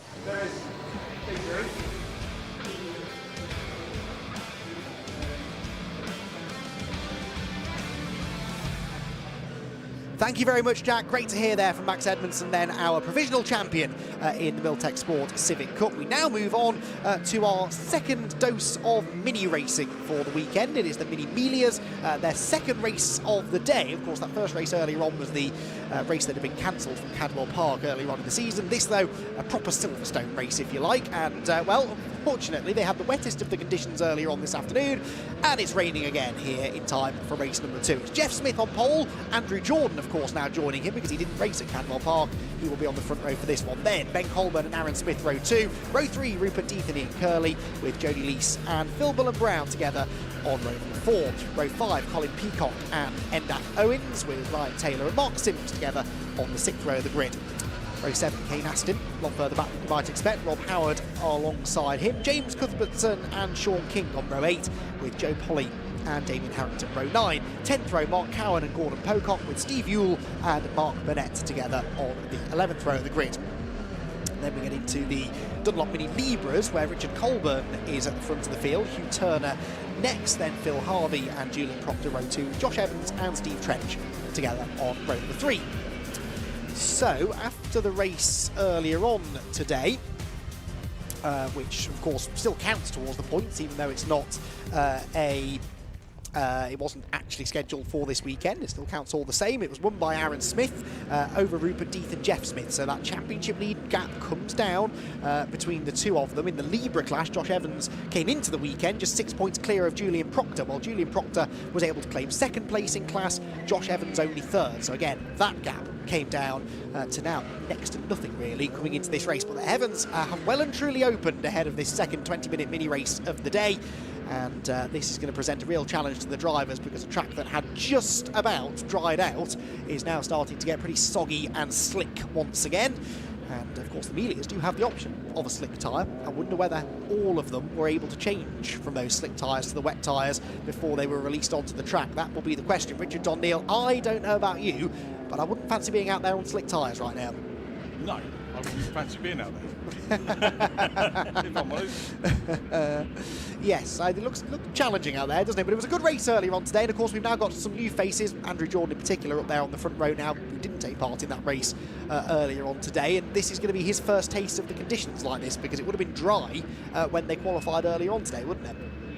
Yeah, Andrew, and very relaxed, I've got to say, very very smiley, very happy, just here to enjoy it. So what better way to go into a race? Yes, and a former rallycross star as well, Andrew Jordan, so he's pretty handy in a car that's a bit low on grip. So, yeah, don't count him out, that's for sure. The red lights then will go on very shortly ahead of this second 20-lap race of a 20-minute race of the day. Do they have another formation? I guess they do. There's a green flag waiting, so that gives us a bit more time to build up to this race. Jeff Smith then on pole. That's good news, but remember earlier on today he qualified better than Aaron Smith, and Aaron was ahead of him halfway around the first lap, so keep an eye on Aaron Smith, that number 1 car, 4th on the grid. What can he do? He was really quick in that race earlier on today, beat Rupert Deeth to the victory. Do you think he can do it again? He'll have a go. Did Jeff Smith retain fastest lap? I think I left, me exit stage left. Yes, he did. Yes. Oh, you did, yeah. And he said he had a misfire as well. Really? I spoke to him after the race. Right, so that's okay. pretty good. Yeah, very good, yes. So if they've got that sorted out, he'll be in the mix for this one. Yeah, you'd imagine. So that's interesting, because we did sort of note that he dropped back a bit more than we expected mid-race. Came back at them towards the end, but really because they were battling in front more than anything else. Then the Libra class coming through behind, so that the battle between Julian Proctor and Josh Evans. Julian Proctor, the number 595, Josh Evans 474, and those two were not that evenly matched actually in the race earlier on, to be honest. Josh Evans was in the end 15 seconds behind Proctor, and Proctor moving in now on that championship lead, so that's another battle worth watching. The Libras don't necessarily get the same amount of coverage as the Miglias, hopefully a bit easier in this race to sort of flick between the two classes, but there's some good racing to be had down there as well. The slightly cheaper versions of the Miglias and good entry level into the series. We see a similar thing with the Mini 7s and the 7Ss as well, but the Mini Libra battle, we've got Proctor starting 4th on the grid, Evans starting 5th. So again, Proctor slightly out-qualifying Josh Evans in that session earlier on today. Getting a good look here at the back end of the track. I think the rain has pretty much passed now through certainly the start-finish area, so it might start to improve again, but the damage largely done, I think, really, Richard. It's very damp again out there. Any hint of a dry racing line has gone, and as we saw in race 1, these cars can be particularly lively on cold tyres. They can, and they can be very entertaining, which is no doubt what we will see as we head into the first of the meeting races. The other one was CADWELL Park without the ups and downs and twists and turns and narrow bits. Technical terms there from Richard John Neal. That's yes, it's certainly a tricky circuit, CADWELL, but this one, as I said, it looks a lot easier than it is. I think you've got to be very smooth around here and carry the speed through the sort of medium and high speed corners. But it's got these two really technical sections as well, which are not easy. We've seen a lot of drivers getting it wrong through Village and the Link, and then down here at the Club Chicane as well, particularly in the wet. It's easy to out-brake yourself, run wide, then you're offline for the next corner, and then you're leaving the door open in mini racing, sometimes for 3 or 4 of the cars to come sweeping through. So, difficult track. Look and listen opportunity to the cars as they accelerate towards their grid positions. And the track there, I don't think it's got fully wet, has it? They're not really cutting grooves through any standing water, so hopefully once they get some tyre temperature up, they'll all be good, and we should have an entertaining battle on our hands. So, Jeff Smith on the right of shot on pole position, pole on the outside line here at Silverstone, because that is the racing line, the grippier side of the road. In the wet, of course, though, it's not always the best place to be, because the rubbered up side of the road gets quite slippery when wet, so that might favour Andrew Jordan on the inside line, but Jeff Smith and the others who were out earlier on today, well, they've had a bit of experience in these conditions. Andrew Jordan might just take a lap or so to get himself up to speed. The 2013 British Touring Car Champion, Andrew Jordan, but he's made a name for himself in mini racing since, and will be very keen to try and get another race win here if he can. He's not done a full season. They did the middle part of the year, I think, didn't they, through Thruxton and Anglesey. Back again now at the end of the year, and Andrew Jordan then, what can he do? Can he go and get a win? Well, it's time to find out. The red lights go out, and it is a good start by Jeff Smith, I think, there from the outside of row 1. Someone stalled further back. Thankfully, they all missed them. Not sure who that was, but they've all managed to keep going. And as they head down into the first corner, there it is the number 99, Mark Cowan car, that has gone nowhere, but now does get into first gear and accelerates away off the line. It's Jordan the leader. It is Smith second, and Aaron Smith with another really good start, look, up into third place already. Ian Curley fourth, and Rupert Deeth actually the one struggling down to fifth. Yeah, Rupert will make his way back up, won't he, for sure. Endaf Owens is Next up, need to go and have a chat with NDAF actually before the end of the day about something else, but that will remind me. Mental notes. Actually, mental notes are no good at mine. There you go. You forget them. But yeah, super stuff by Andrew Jordan out front at the moment, and it's not going to affect championship-wise, is it, for anybody? So that's the good news. Even better news is we still get the entertainment, but Jeff Smith, dropping back. Jordan's away, isn't he? He absolutely is. Now, this could affect championship situations. Aaron Smith versus Jeff Smith for the championship. Remember, Curly sideways in fourth, the 3 abreast further back. Who was that steaming around the outside? Quite cracked the number of the orange car, but this is proper Miglia racing. Smith did not get past Smith. Aaron past Jeff, if you're following me, but he is now back up the inside again into the club chicane, and I think might just be able to slip through. Yes, he does. So the number 1 car back ahead, and can he stay there till the line? Well, at the moment there is a whole queue of cars sort of forming behind these two. Ian Curley, then NDAF Owens, who nicks up the inside of Rupert Deep. The 84 car is the orange machine that was going great guns on the outside. Ryan Taylor, as a few of them find out just how slippery the curbs are, and a spin for Colin Peacock further back, right in front of the pack. Oh, and another one off into the wall, and that was sort of inevitable. That's the number 20 car that I think lost it in avoidance more than anything else, Mark Sims, and he, unfortunately, his race very much over. The race for now continues, though. It is Aaron Smith the leader, Jeff Smith second. Sorry, it's not. It's Andrew Jordan leading, isn't it? A country mile ahead of this almighty battle going on for second place. Yeah, good old scrap here. Bad news. It shows how well everybody was doing and just how easy it is to lose one of these cars in avoidance. The reaction just making the car twitch, and is it still there? Or it is, yes, yeah. Yes. Car's too badly damaged, I think, so that's going to need recovery. Yeah, that curb, so slippery. We saw quite a lot of spray kicked up from the curb, didn't we, as the leaders went over it, and Sims getting out of his car now, by the way, is unfortunately going no further. Hands out of cockpits, red flag is out, in fact, so the race being stopped, but the good news is Mark Sims, I can see out of the window, climbing out of his car, absolutely unaided, but the race being stopped for the second time today because of a car in the pit wall, and a similar one really to before. Once a car gets sideways, it's very difficult for the others behind to avoid it, and that's what happened really for Mark there, but he catches his breath, walks away, and the Silverstone pit wall claims another victim. But yeah, race stoppage will definitely get a restart. Not good news for Andrew Jordan though, because he was steaming away, wasn't he? He was, yep. Making hay while the sun didn't shine, particularly. But yeah, getting away, and Jeff Smith gets another bite of the cherry.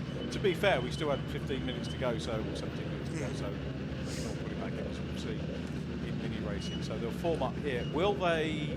They probably won't re-grid because the car that's being attended to is where they want to be, but they might hold them and re-grid unless we end up doing it like the... But there were 2 cars, weren't there, for the Fiestas earlier on? No, I think there was just the one. Yeah, yeah, but it was a bit further down, wasn't it? Right on the sort of front row area in that instance. But yeah, saw there Mark Sims' car very badly damaged down the left-hand side, front left corner, bearing the brunt of the impact, really. But yeah, they will re-grid them. It'll be back to original grid order as well, I suspect here, Richard, because they had only completed 1 racing lap. So it'll be back to the original grid order. There is a good view of just how much damage was done to the front left corner. And like almost every racing driver, as soon as they establish they're okay, the first thought then is, right, how bad's the car? How much is this going to cost me to get it fixed? I sadly think we won't see number 20 out again this weekend. But that is at least good news that Mark is out and surveying the damage on his own 2 feet. Right, then we're going to take a short break here from Silverstone whilst the marshals and recovery crew do their thing, and we'll have a restart for the Mini-Milias on the other side of this break.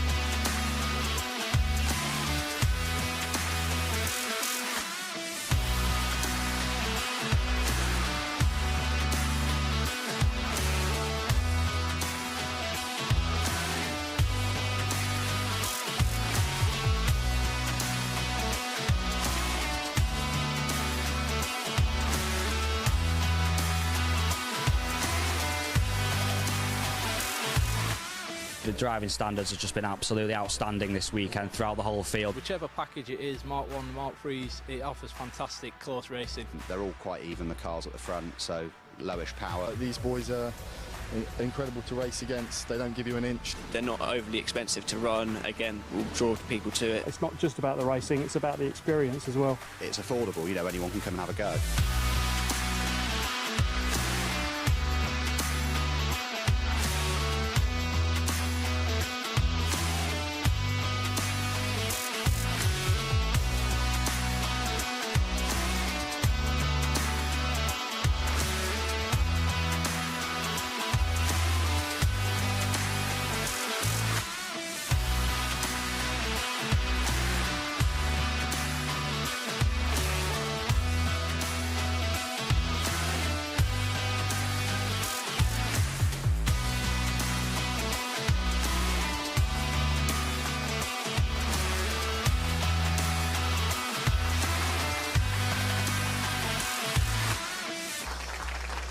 Wow, yeah.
Now the cars are well evenly matched, you see that, so should be good racing. It shows that the young kids can still get in it and show what we can do. I'm feeling like I can really push it in the corners and get the most out of it. And these cars are just fantastic. They really are fantastic to drive. They're just coming out here, having fun, being fast, really.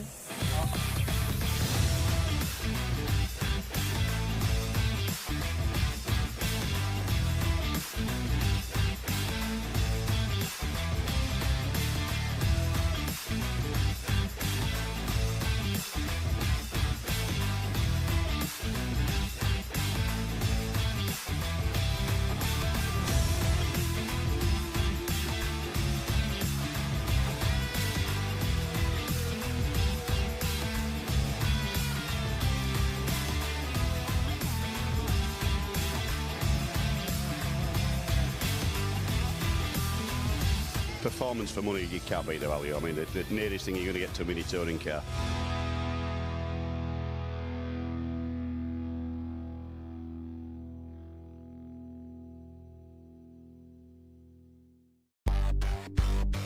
It's great to be able to welcome you along to Blyton Park, the first ever Brscc Fiesta Junior Scholarship.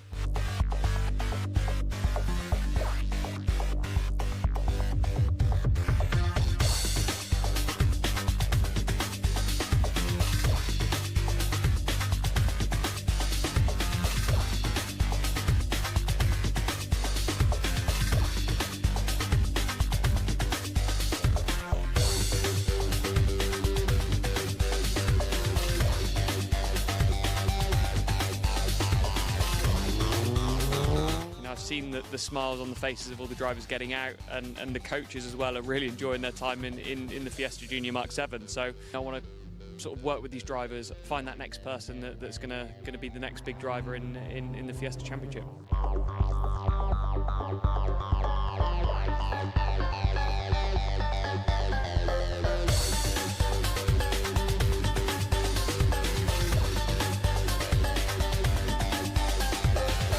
Scholarship like this, if I'd have had the opportunity, I would have been so over the moon. And you know, these lads and the girls are so humble, and they really make you feel privileged to sit alongside some of the best talent, I reckon, in the country, if not in Europe. It's good to see how much it means to some of them. I'm just loving being around it. It's really good.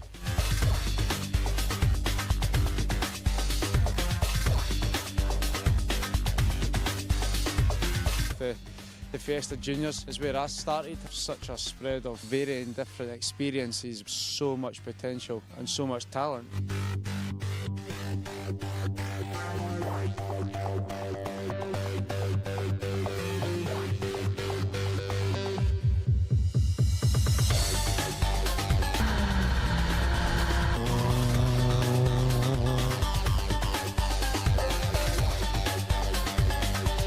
I've been a part of a number of scholarships over the years, and this has just been head and shoulders above the rest.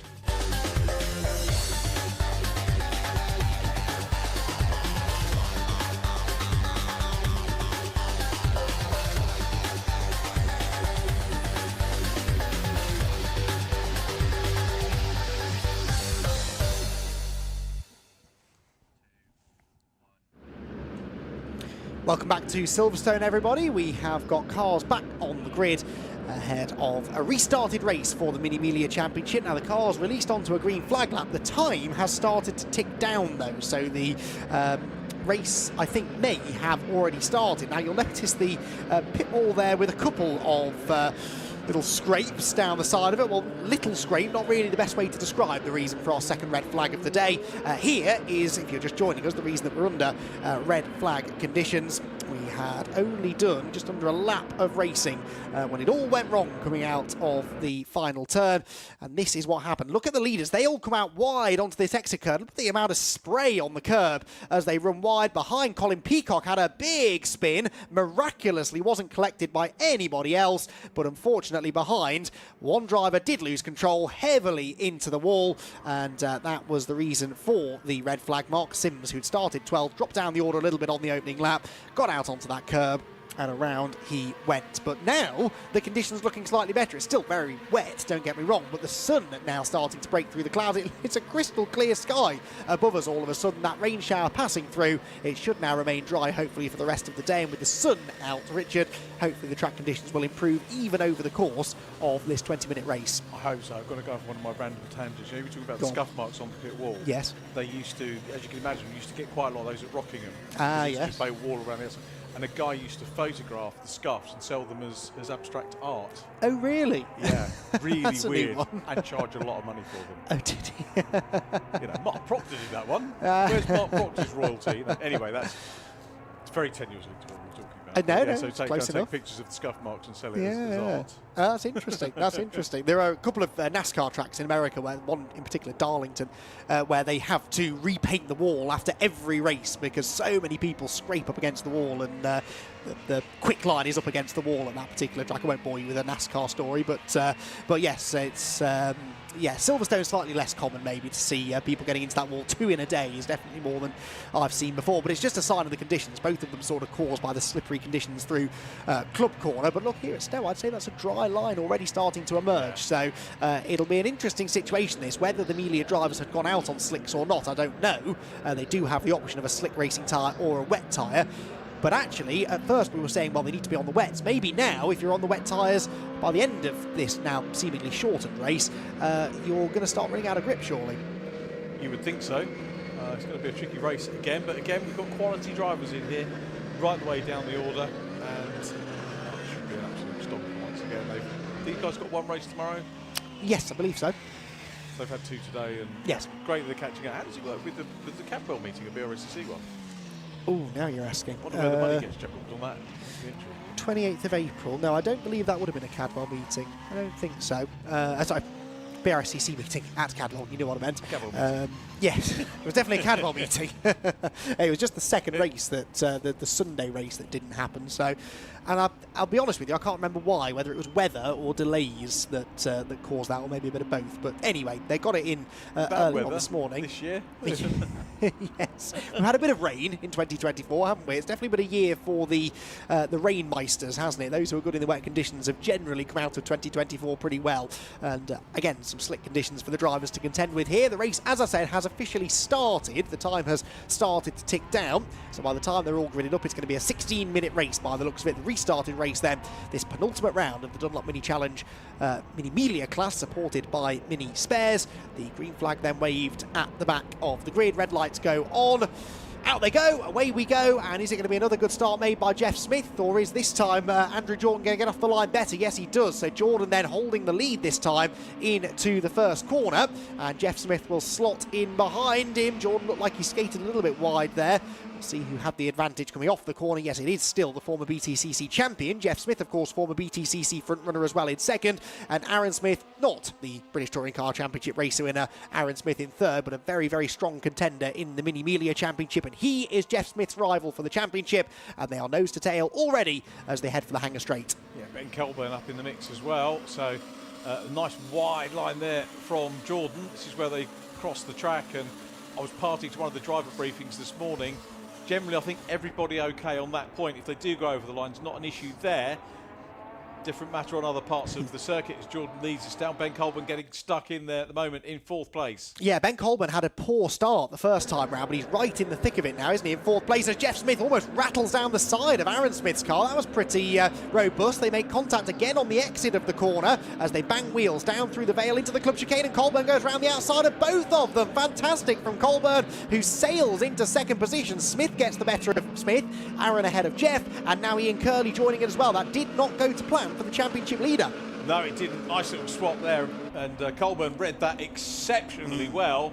So let's see what further he can do. So Jordan from Colburn, and then the two Smiths, A. Smith, J. Smith, followed by Ian Curley, NF Evans. Rupert Deeth down in 7th, progress to be made there.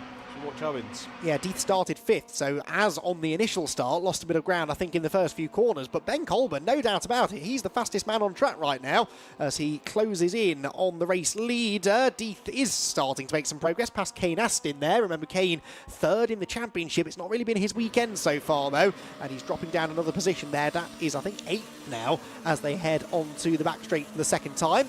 So actually that was Astin briefly ahead of Deeth, and then Rupert Deeth reclaiming that 7th place as they went into Village. Right, down the Hangar Straight, Ben Colburn going for the race lead. Colburn to the outside, uses the slipstream, but Andrew Jordan will stand his ground on the inside line. Who has the grip? Who's got the better line through Stowe? It might well be Colburn with the momentum on the outside. No, I've changed my mind. It's Andrew Jordan who holds on to the lead, but only just. Colburn is clearly signalling his intent and wants to try and lead this race, doesn't he? He does. Now, I'm going to be a bit lax here. Has Ben Colburn had a win in the championship yet? Hold that thought. Ben Colburn, no, he hasn't done a full season either, in fairness. He's had a second place at CADWELL, the race that did happen at CADWELL. I think that's the best he's done. So no wins yet. And he's a capable driver, so absolutely no. It's a question of when, not if, that Ben Colburn gets the win. Could it be here?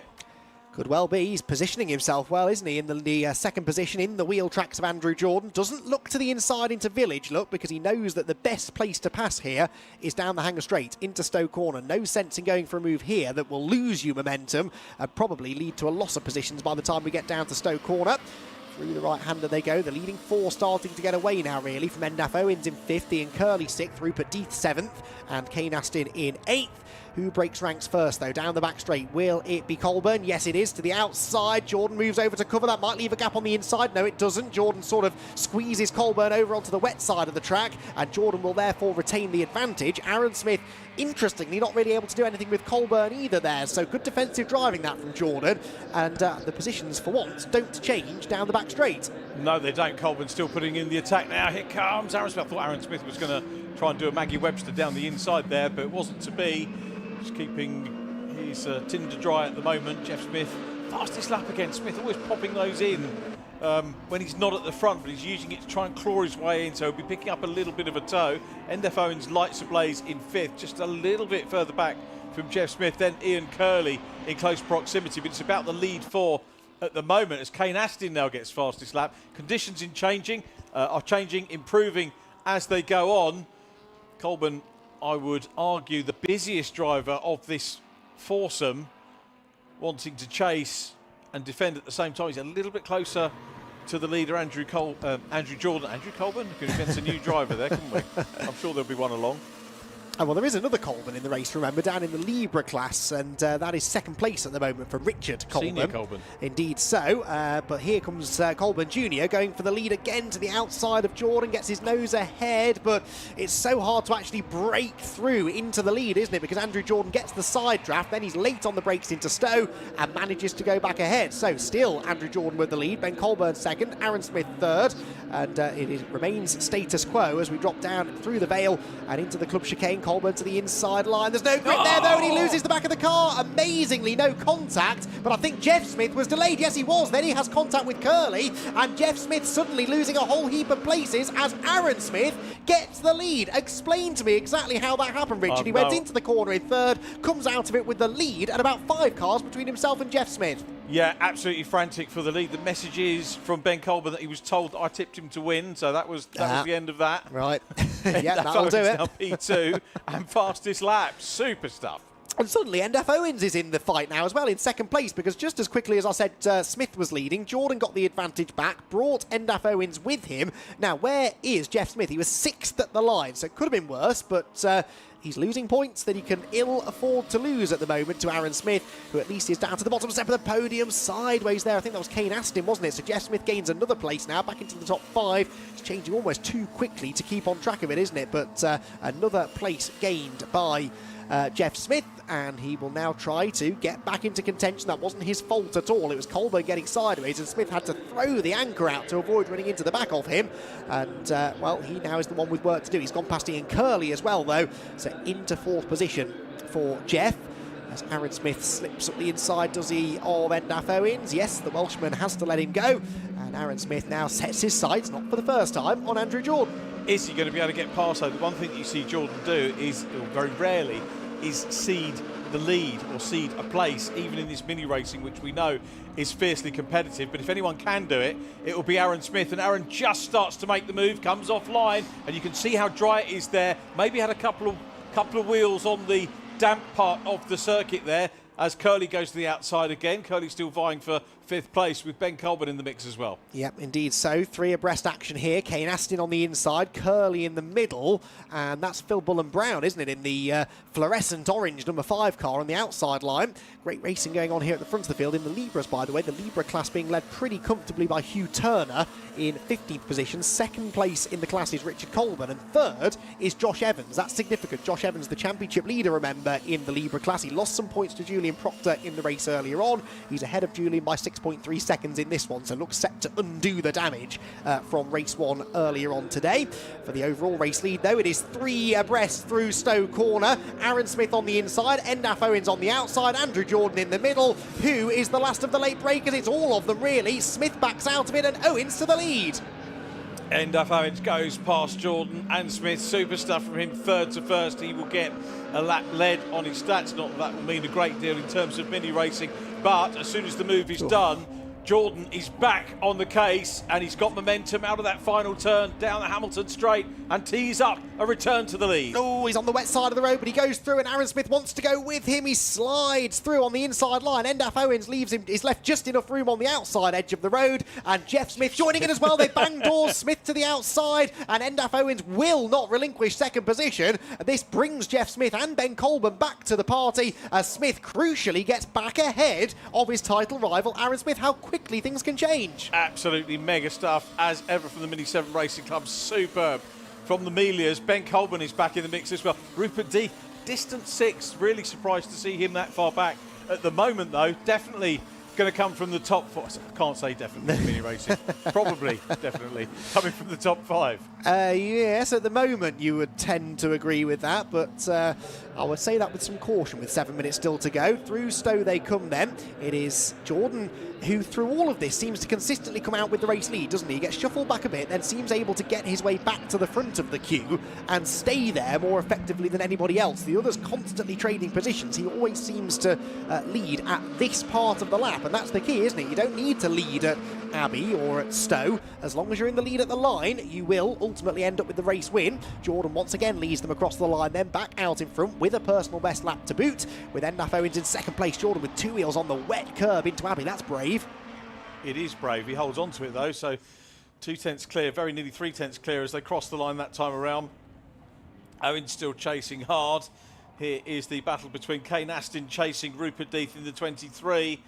So when you look down, you've got Colin Peacock in 10th, so really you could pick any one of the top 10ers on a normal day a winner, but the top 5 still go round pretty much in formation.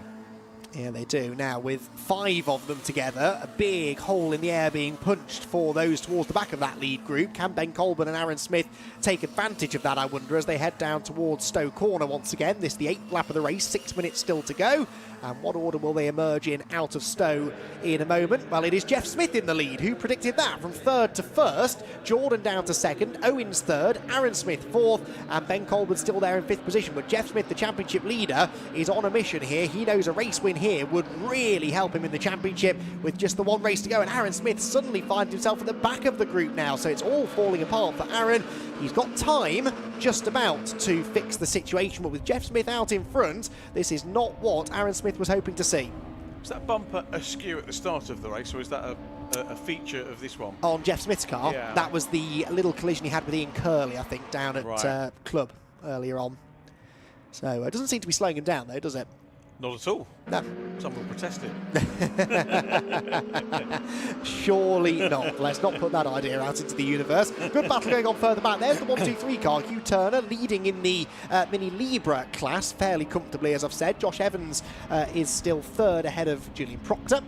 And that gap is now 10.5 seconds, so we're not likely to see a change there. But Hugh Turner mixing it with some of the Miglias and running in 17th place overall. So lost a couple of positions since last I checked on him, but he's running well still at the front of his class. We've had Miglia into the pit lane as well, by the way. Mark Cowan showing in the pit lane and potentially pulling in to retire. This battle continues to rumble on out onto the hangar straight. We're into the final 5 minutes of racing now. Still, any one of 5 drivers realistically could claim the race win. Who it's going to be, though, Richard, we've no idea. Absolutely no idea at all. Perm any one of the 5, with Aaron Smith in 5th as they crossed the line last time out. Smith, NF Owens now showing at the top of the timing tower. So it's Owens, Smith with the fastest lap, Ben Colburn in 3rd place. Don't write off Colburn just yet, still hungry for that first win. Will he be able to do it? Well, he's 3rd now, having picked up a place against Andrew Jordan. Remember I was saying a couple of laps ago, Jordan was sort of steadily leading the race, never seemed to get shuffled too far down. Well, he's down to 4th. Well, he was down to 4th. He's now back up to 3rd again, ahead of Colburn, but that might be 5th in a minute, because Colburn's coming back at him and Aaron Smith is there too. So, literally changing by the corner here. Jeff Smith to the lead. Endaf Owens led at the line, but Jeff Smith back out in front. So that front bumper damage definitely not slowing him down. He is back out in the win with 3.5 minutes to go, with Owens in 2nd position. Jordan, I think, was 3rd, but that may have changed again by the time they get down to Stowe Corner. Here they come. Yep, Owens to the outside. Can't make it stick, but that little side-by-side racing brings all the others back together. It's going to be a typical Mini Miglia finish, this, I think, isn't it? It will be decided in the final couple of corners. But where do you want to be, Richard? If you've got free choice of which position you want to be in, going onto the hangar straight on the last lap, what are you picking? P2's always handy. Yeah, I think so. Or P3. Or P3. Or 4 or 5. Let's hedge. Let's sit on the fence. Not in the lead, I think, is the answer. I'm wondering why the top 2 just don't work together for a couple of laps, try and break the toe and get away from the other 3 and then sort it out. That's what you see in Legends. Mind you, there are a lot more teammates in Legends cars racing, to be honest. And, of course, they have the luxury of being able to bump draft and push each other on most circuits. Yes, that is true, but I don't know, I always get frustrated with drivers. I have the same thought almost all the time in one-mate racing. They never listen, because when you're in the heat of battle, they just want to overtake each other. They just want to get to the front of the group at all times, and I don't know, it's much easier for us, I think, to take a step back and look at it logically than it is for a driver who is in the heat of battle out on track. Same with media training, you tell the kids stuff and they just go away and ignore it, you know. Yes, that does seem to be the case. Right, Andrew Jordan for the lead, 3 abreast. No, there's not quite the space. Endaf Owens is debating the lead with Jeff Smith, and Jordan goes with him. So Jordan up into 2nd position. 2 more laps to go. So that the drivers. My P2 argument, because he was P2. Ah, yeah. So we'll see if he's still in front when they get to the line. Andrew Jordan's going to have a say otherwise. What do we reckon? Yeah, that's interesting. Well, Jeff Smith, meanwhile, is battling Aaron Smith. Remember, that has championship implications. Jordan is sideways in front of Jeff and just manages to gather it all together. But no, you're absolutely right. 2nd place was a good place to be that time. But was Jordan on this occasion quite content to let Endaf Owens go through, because he knows it's not where you are now that matters, it's where you are at the end of the race. Now, I thought I saw an exhaust on the road on the exit of the first corner. I suspect it may have come from Mark Burnett's car, because he's pulling over to retire just a couple of corners later. All go, isn't it, at the moment? If my P2 theory is correct, we could be seeing Andrew Jordan take the win, but don't discount Jeff Smith, who wants to have a look up the inside. It's too far back. Ben Colburn in 4th place, and just as I was about to say, it's only 4. Still Aaron Smith popping his nose up in 5th place. Colburn getting closer to Jeff Smith. That will take the pressure off P2. Smith coming under pressure, or does it? No, it doesn't. Endaf Owens still there, though. Yes, he is. Owens was very wide, ducks back into the slipstream, but here comes Jeff Smith. Maybe 3rd place is the place to be. He pulls out early. Colburn goes to the inside, 3 abreast for 2nd position, and Andrew Jordan trying to defend from the wall, 4 abreast for 2nd position. Aaron Smith to the outside. Jeff Smith bails out of it, and Aaron Smith could suddenly find himself ahead of the championship leader. Out of Stoke Corner they go, down into the Vale for the penultimate time, but Andrew Jordan managed to hold on because, Richard, they all fanned out behind him, they all slowed each other down, and the race leader going onto the hanger straight is still the leader. Owens is sideways off the nose of Aaron Smith, and Jeff Smith goes through into 3rd place. Sometimes you just need to be in the right place to squeeze through a misfortune of somebody else, and that has completely changed the complexion of this one. Ben Colburn now is P2. Has he got enough to get past Andrew Jordan on this last tour? I think so, because the only reason the 2nd place car didn't go through last time is because they ended up side by side with other people. That's not going to happen this time, is it? Ben Colburn has no one in his mirrors. He is free to attack Andrew Jordan, so this could be a fascinating run down the back straight for the last time. We're on the final lap of the race. Jeff Smith is in 3rd position with Aaron Smith 4th. That's good news for Jeff's championship if he can stay there, and Aaron Smith carrying a bit of damage as well. Right then, here we go. This is it. It's go time. Down the hanger straight for the last time, and Ben Colburn surely is going to try and make a move on Andrew Jordan. Jordan pulls to the inside to defend. Colburn looks to the outside. Doesn't do it. Looks back to the outside again. Tries to get the side draft, which he does. That slows down Andrew Jordan. It pulls Colburn alongside, but he's got to go the long way round now out of the right-hander at Stowe. Is it going to work? No, there's no room. Andrew Jordan hangs on. It's now realistically going to come down to a braking battle into the club chicane. Jordan will defend the inside line. Joe Polly's car expiring on the start-finish straight. That won't bother the leaders, though, who turn through the club chicane for the final time. Andrew Jordan surely now is home free. He's defended this lead impeccably all race long, and he will come through to claim a race victory here at Silverstone. Andrew Jordan the winner, Ben Colburn 2nd, and Jeff Smith, another good result for the championship, in 3rd position, back on the podium again. Aaron Smith comes home in 4th, Endaf Owens in 5th, with Rupert Deeth, Kane Aston, Phil Bullen-Brown, Ian Curley and Ryan Taylor completing the top 10. Colin Peacock, after that scary spin that he had in the first attempt to start the race, will come through in 11th, waiting for the Mini Libra winner to come through. That will be Hugh Turner. Hugh has slipped down into 18th position overall, by the way, but still running well in the lead of his class. He's at the back of that group, I think, isn't he, Hugh Turner? Yes, comes through to claim the Mini Libra class victory, and it will be 2nd place for Josh Evans. Now, that's significant because Josh, remember, lost some points to Julian Proctor, in the race earlier on today, but Josh Evans will come through to claim 2nd, and actually 3rd goes to Richard Colburn. Because Evans got past Colburn there in the closing stages, so Evans will extend his championship lead quite significantly over Julian Proctor, and that's not necessarily the way that we thought that was going to go earlier on in the day. But yes, that is a very good drive from Andrew Jordan that we've just seen there. You'd expect nothing less, I suppose, of a former British Touring Car champion, but Andrew with brilliant defence. That's exactly how you're supposed to defend a race lead, because very often if you come over all defensive out in front, you can end up losing yourself places rather than gaining them, but that wasn't the case for Andrew. He held on to it nicely, and he is a race winner here at Silverstone. So, Andrew Jordan victorious in our 2nd Dunlop Mini Challenge, supported by Mini Spares Miglia race of the day. Ben Colburn came home in 2nd place and Jeff Smith in 3rd. Aaron Smith 4th, ahead of Endaf Owens, Rupert Deeth, Kane Aston, Phil Bullen-Brown, Ian Curley and Ryan Taylor to complete the top 10. Colin Peacock was 11th, ahead of Jody Leese, Rob Howard and James Cuthbertson. 15th position went the way of Damien Harrington, with Sean King and Gordon Pocock next, with Hugh Turner claiming the win in the Libra class. Josh Evans moved up to 2nd in that class later on. That's significant. It extends his margin now over Julian Proctor in the championship. Richard Colburn came home in 2nd in the class, with Proctor 3rd and Phil Harvey 4th. Colburn 3rd, Proctor 4th, Harvey 5th, with Joe Polly in 23rd place overall.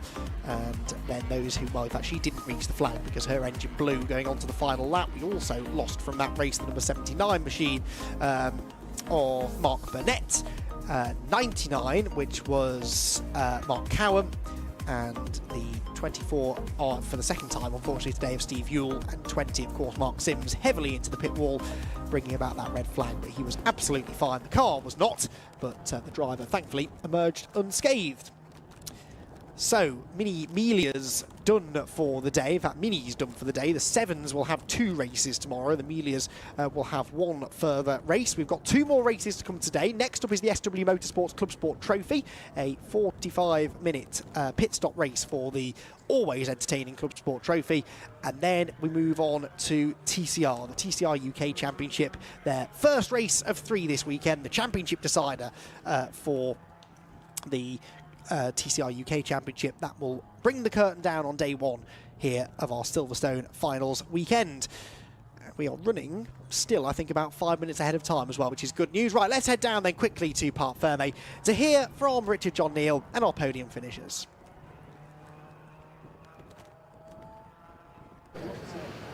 Welcome down to Victory Lane for the Dunlop Mini Miglia and Libra Challenge, and it's Andrew Jordan who takes the honours. Andrew, we managed to have a quick catch-up this morning. Always better to have another one when we come out with a super win. The great thing about mini racing, again, you just never, ever, ever know how it's going to... How do you work out the tactics for a race like that? Well, before the red flag, my tactic when it was damp and slippy was just to get gone. I had a lovely lead. So I was a bit disappointed to see the red flag. But then after that, once I knew it was going to dry up a little bit, I thought there was no way we were really going to get away. So I didn't want to really lead onto the last lap, and I've made a mistake onto the back straight on the penultimate lap. And then I saw he'd gone, so I could cover James then in a straight line down, not James, sorry, Ben, down into Stowe. So the side draft's really big on these cars. So someone can pull out of the slipstream, but you can do a lot with your car to slow that down. So it worked okay. Is P2 the better place to be, or does it depend how many cars there are? Because there were 5 of you in the group for most of the race. Yeah, and obviously the tow from 3rd or 4th is bigger. So once I saw myself and Ben had a little bit of a gap for the last lap, I was quite comfortable then, really. If Jeff had been a bit closer or Endaf had been there, I'd have been a bit concerned about not the car directly behind, but the car behind that. So their car was really nice. It was good, kept me busy. Did you have a look at the CADWELL race as it was, race 1 of the day, and did you watch what was going on there? It was wet then, so yeah, I had a little eye on it, but that was pretty steady in terms of mini racing, so that was a bit more like it. And I think someone had put some fluid down towards the end at Vale, so it was quite slippy, and yeah, it was good. I enjoyed it. Nice one, well done, Andrew. We're going to try and got cars on the track, so we'll catch up with the other guys. Let's whiz over and have a quick word with Ben Colburn, who's having a word with Dad. Actually, we've got a Colburn double act here, so I'm going to find out. I always ask people, who's your favourite Colburn? Is it James, Richard or Ben? We've got 2 of them here. These are my 2 favourites. James, I'm only joking. Good podium there in the Libra. It was indeed, yeah. I should have done a bit better, but I really enjoyed it. It had a really good race. It was slippy to start with, but after that it was good. Dried out nicely. Ben, my fault. I was tipping you for the win there. You've still not had it, but you're going to get it. Yes, I know. We've got one more race tomorrow, so it's got to be that one. It's got to be that one. I mean, I was hounding Jordan that whole race until obviously the little mistake, but I got back through. So it was a great racing, and just hopefully we do one better tomorrow. You got the pace and the racecraft. It's just how it falls, isn't it? Yeah, exactly. I mean, you've got to have that little bit of luck in motorsport. I mean, as everyone does. So hopefully that comes my way tomorrow. Fingers crossed for you. Thanks for chatting, guys. We've got the Club Sport cars out on track. Can I have a quick word with Jeff, who's having a picture. Jeff, we didn't get to talk to you after race 1, so super job, even with the misfire. All sorted now? It's still playing up a little bit. It won't pull off the corners quite right, so yeah, it nearly ended in disaster. Ben got it sideways going in the chicane, and I've just caught him as he's slid back across, so we're still there, so we're still leading. This is just fantastic racing with great drivers. Yeah, it is, and that's what I love about it. You come to this, and we've got the likes of me and Andy, of very experienced drivers. There's guys been in the club club for many, many years, know all the tricks of minis, so just as quick as us.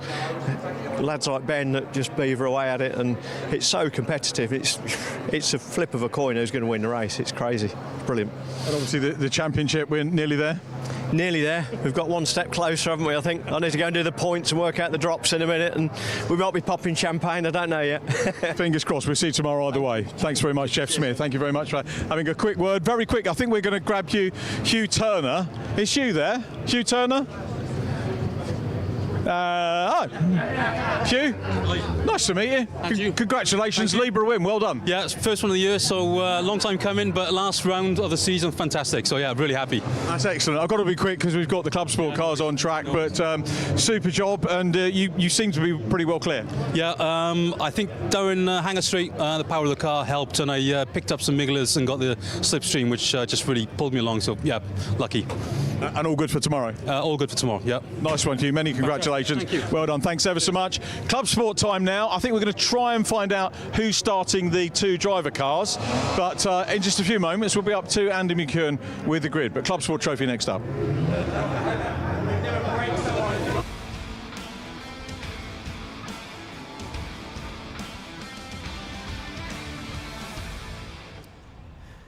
Yes, thank you, Richard. The cars out on the track then. The Brscc SW Motorsport Club Sport Trophy, always an entertaining addition to any race weekend. They've supported TCR UK a few times this year already, and they're back again here at Silverstone. A 45-minute race, a mandatory pit stop for all cars in the middle 15 minutes, so from minute 15 to 30.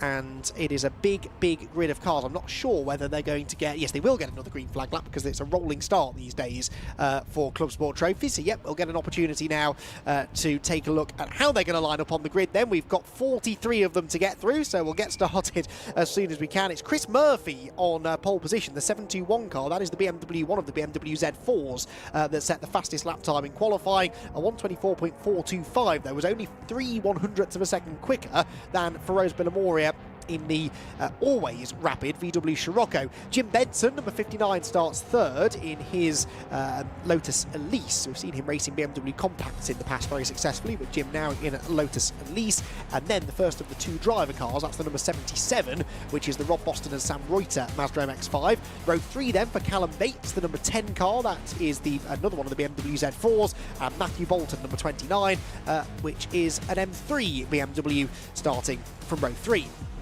Fourth row of the grid then for Alistair Lindsay and Kieran Power. Alistair Lindsay in an Audi TT, Kieran Power number 24 in another one of those rapid BMW Z4s. Then Shane Kelly, 111 Shane Kelly, former Formula 3 racer in a Morgan Plus 4, starting from the inside of row number 5 alongside the 153 of Kevin Sterling. That is one of the Renault Clios, a very well placed Renault Clio actually, inside the top 10 overall. Steve Wood and Mike Parsons are together on the next row of the grid. Steve Wood in a BMW Z4, and Mike Parsons in a VW Golf. And then on row number 7, Richard Clark and Martin Cully. Richard Clark, number 25, is a Mark 7 VW Golf, and Martin Cully in, as always, his very well prepared Seat Leon. That's well up the grid actually, just knocking on the door of the top 10.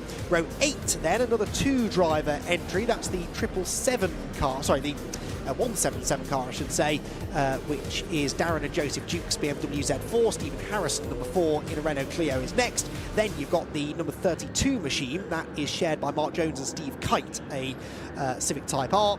And they will have Andrew Stevens alongside them in his Mini Cooper. 10th row of the grid then, completing the top 20, that is the Watling and Wheeler number 14 car. Nick Watling, Jack Wheeler in a Ford Fiesta ST150, and they've got Barnaby Francis in the number 8 Mazda RX-8 next. That's always a fun car to watch. Paul Savage, number 124, is next. A late addition, I think, Paul Savage to the entry. The 124 car is looking out of the window, an Audi TT, I can tell you, and he has got James Alford in the VW Golf in theory alongside of James Alford in the number 116, but I'm not... sorry, the Honda Civic, I should say. I think he's out of position slightly on the grid. Then the Adcocks, Matthew and Phil Adcock in their Class E front-running BMW compact. They have got Lee Reynolds, the number 60 next. That is a Honda Integra, followed by, on the 13th row of the grid, the Matt Massey number 241 car.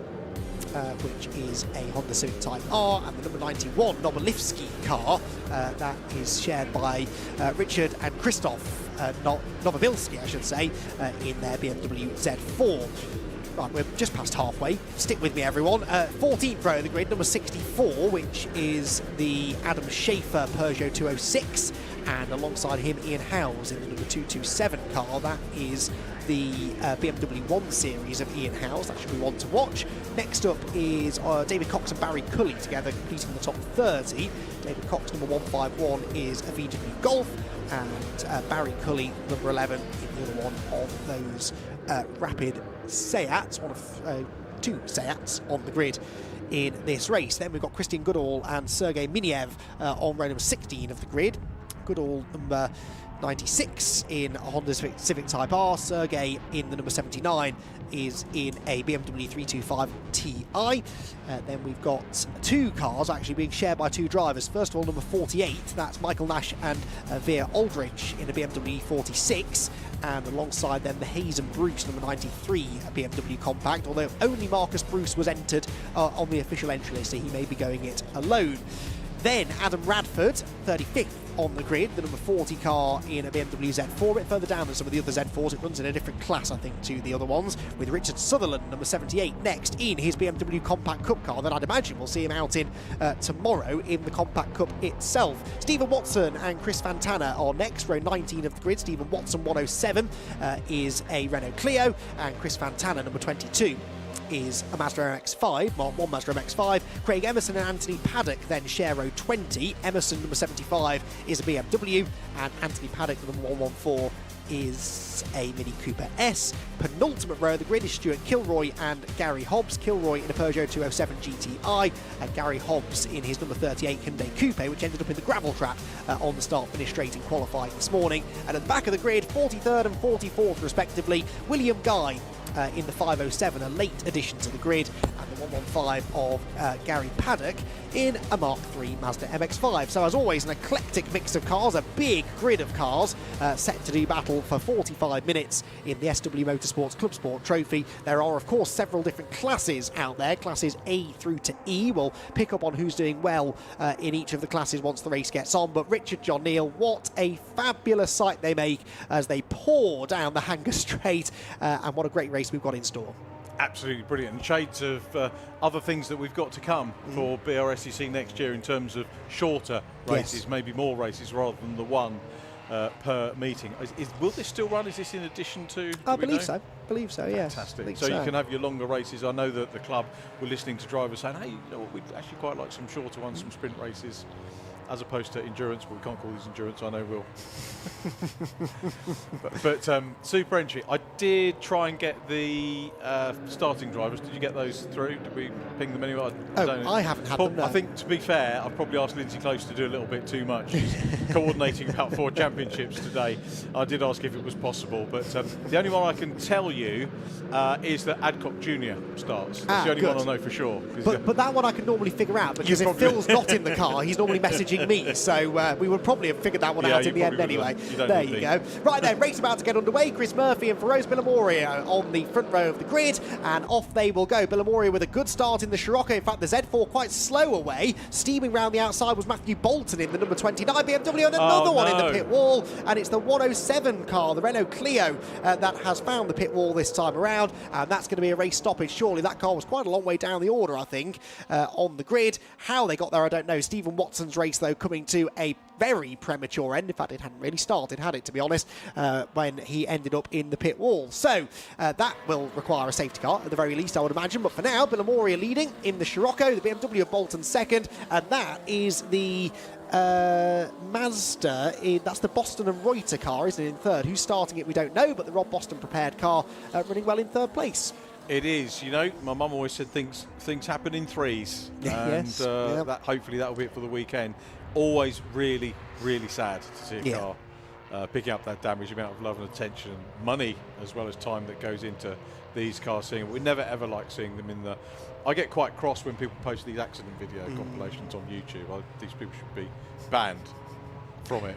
Yes, it's not. I mean, it's easy for us, isn't it, to look at it as a form of entertainment, but for the drivers and teams involved, they're pouring blood, sweat and tears into this, aren't they? And especially at a level like this is proper club racing, the Club Sport Trophy, and the drivers who do this don't have an enormous budget that they can throw at mending or completely replacing a car if needs be, and especially for it to happen so early in the race, that is a real shame, isn't it? But hopefully Stephen Watson's okay, and they'll be able to move him and the car out of harm's way pretty swiftly. But there you can see the Renault Clio. It's gone in absolutely head first, hasn't it, into that concrete wall, which is fairly unforgiving, as you can imagine. So the cars then pick their way through, and Villamoria leading. Brilliant start that from Matthew Bolton, though, up into second position from 6th on the grid. Wow. The power of the BMW, but it's one thing to have that power, you've then got to find the gaps to utilise it, which he absolutely did.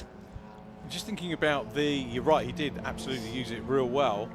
Is the class structure for this similar to, obviously it's 5 classes in the new Club Sport or production series that the Brscc are putting together, and the Sprint Trophy. I'm wondering whether it's the same power output.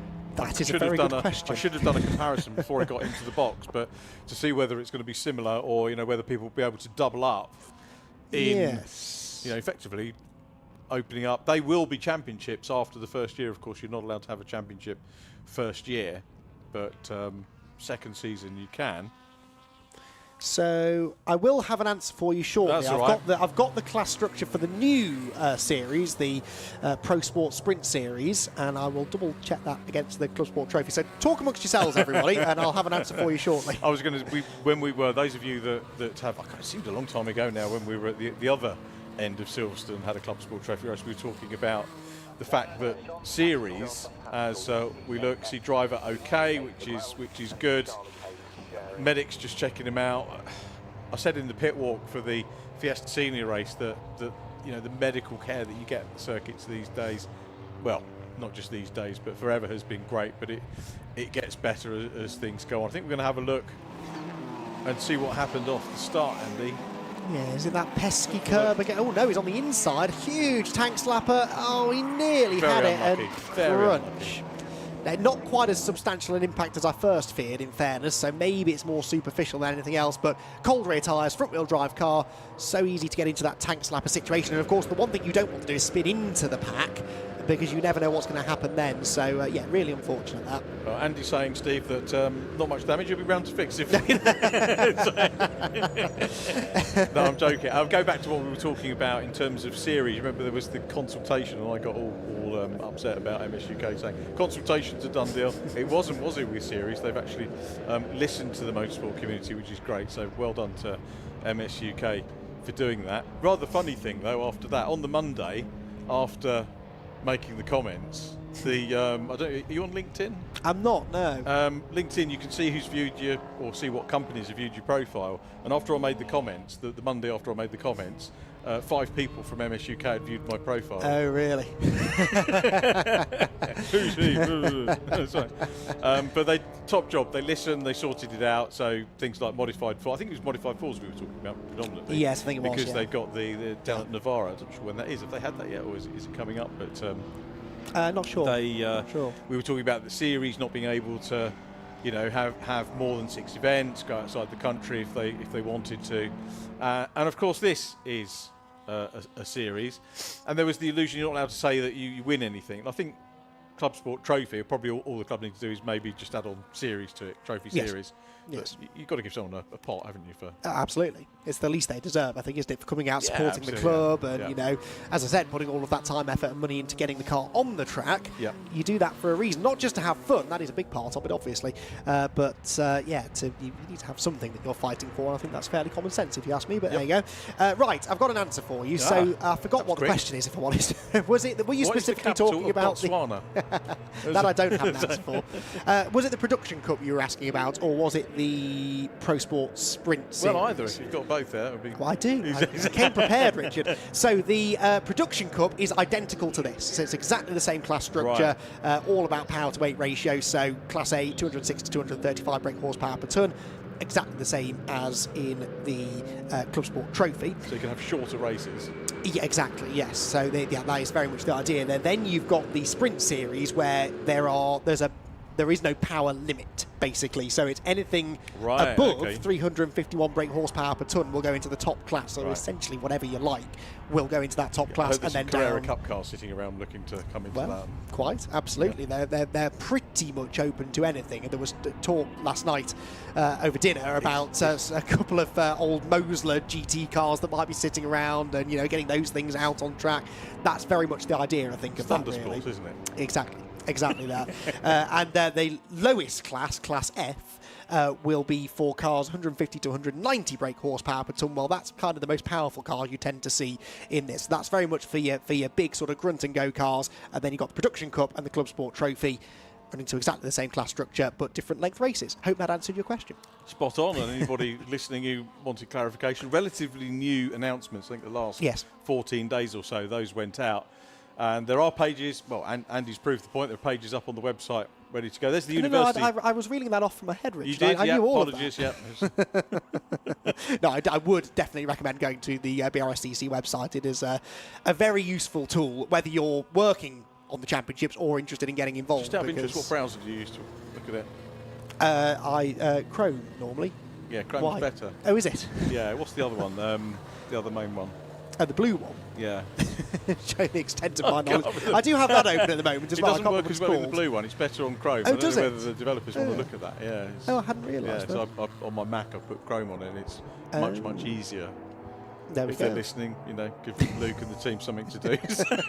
Worryingly, they do listen to us as well. I can't think why. Poor souls.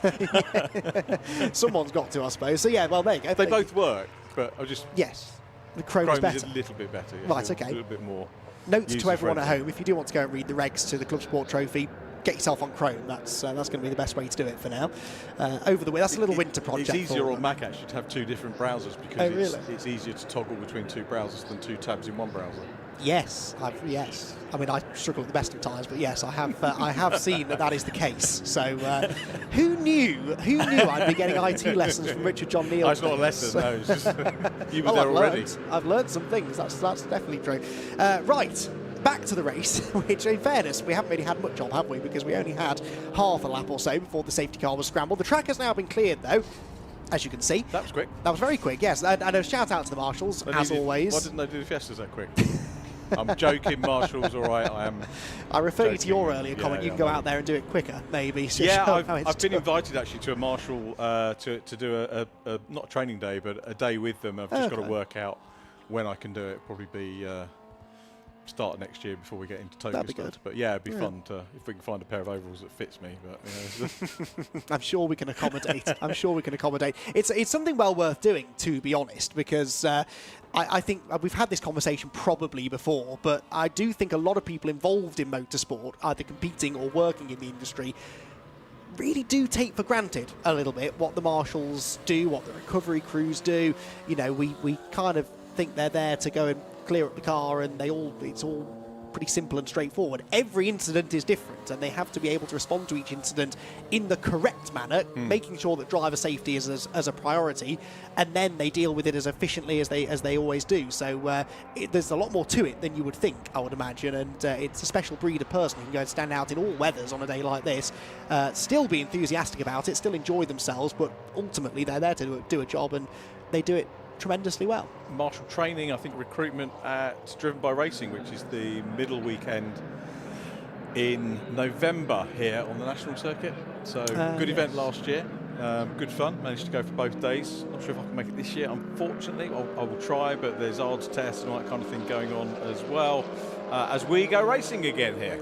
Yes, we do, and it is for Rose Memoria with the lead, but for how much longer? Matthew Bolton already looking to try and get to the inside into Abbey Corner, can't quite do it. Then you've got the Boston and Reuter MX-5 behind, and there, look, Shane Kelly and that awesome Morgan making some ground up as well, but this is a terrific tussle for the race lead. Memoria leads, front-wheel drive Scirocco, rear-wheel drive big beefy BMW in second, and the little Mazda MX-5 in third. Then the Lotus moves up into fourth position, picking up an extra position as they all try and shuffle through the right-hander at Village and head off down the Hanger Straight once again for the first time at full racing speed then, and hopefully we'll keep green to the end. We've only got 9 minutes actually until the No, I'll tell a lie. We've got 4 minutes until the pit window opens because we really have eaten into this 45-minute race, haven't we? There goes Shane Kelly moving through on the inside line.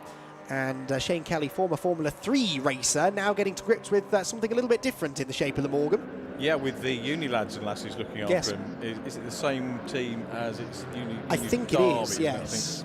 Who look after one of the radicals as well, really getting stuck in. We interviewed them. If you watch the live stream back from Snetterton, we did quite a long interview. Shane wasn't at the talk that time, so bless him, the chief engineer came out and there was a little argument in the pit, so who's going to do it, who's going to do it? And the lad that came out, apologies for not remembering his name, but came out and did a super interview until Shane came over and took over at the end of it. But all part and parcel of the learning for those guys. So university team running the Morgan, which is great. Yeah, absolutely so. And that was always the case when he raced in F3 Cup as well. It was always a car run by the university. And he was winning races regularly when he was pretty competitive as well. 4 or 5 years ago, probably then into the Pragas he went as well, where he again had race wins, all supported by the uni students. So it's a great programme that he's been involved in and continues to be involved again. Right, 2 BMW compacts together. Matthew Adcock on the outside line. And Phil Adcock waiting in the wings. I should give them their 30 seconds of limelight, shouldn't I? Because Phil did give me some good information before the weekend, saying that his wife has actually made the trip to Silverstone this weekend. So she's entered as a third driver. She got there before me, unfortunately. No, she is here for only the second time since Phil has been racing. Apparently she was here a number of years ago to watch a BMW Compact Cup race, and poor old Martin Gadsby ended up in the pit wall, funnily enough, right in front of her, and she decided, no, I don't want anything to do with this, I just want to watch from home. So she's made the trip to Silverstone. Was she coincidentally standing on the pit wall where Clio went in? I do hope not.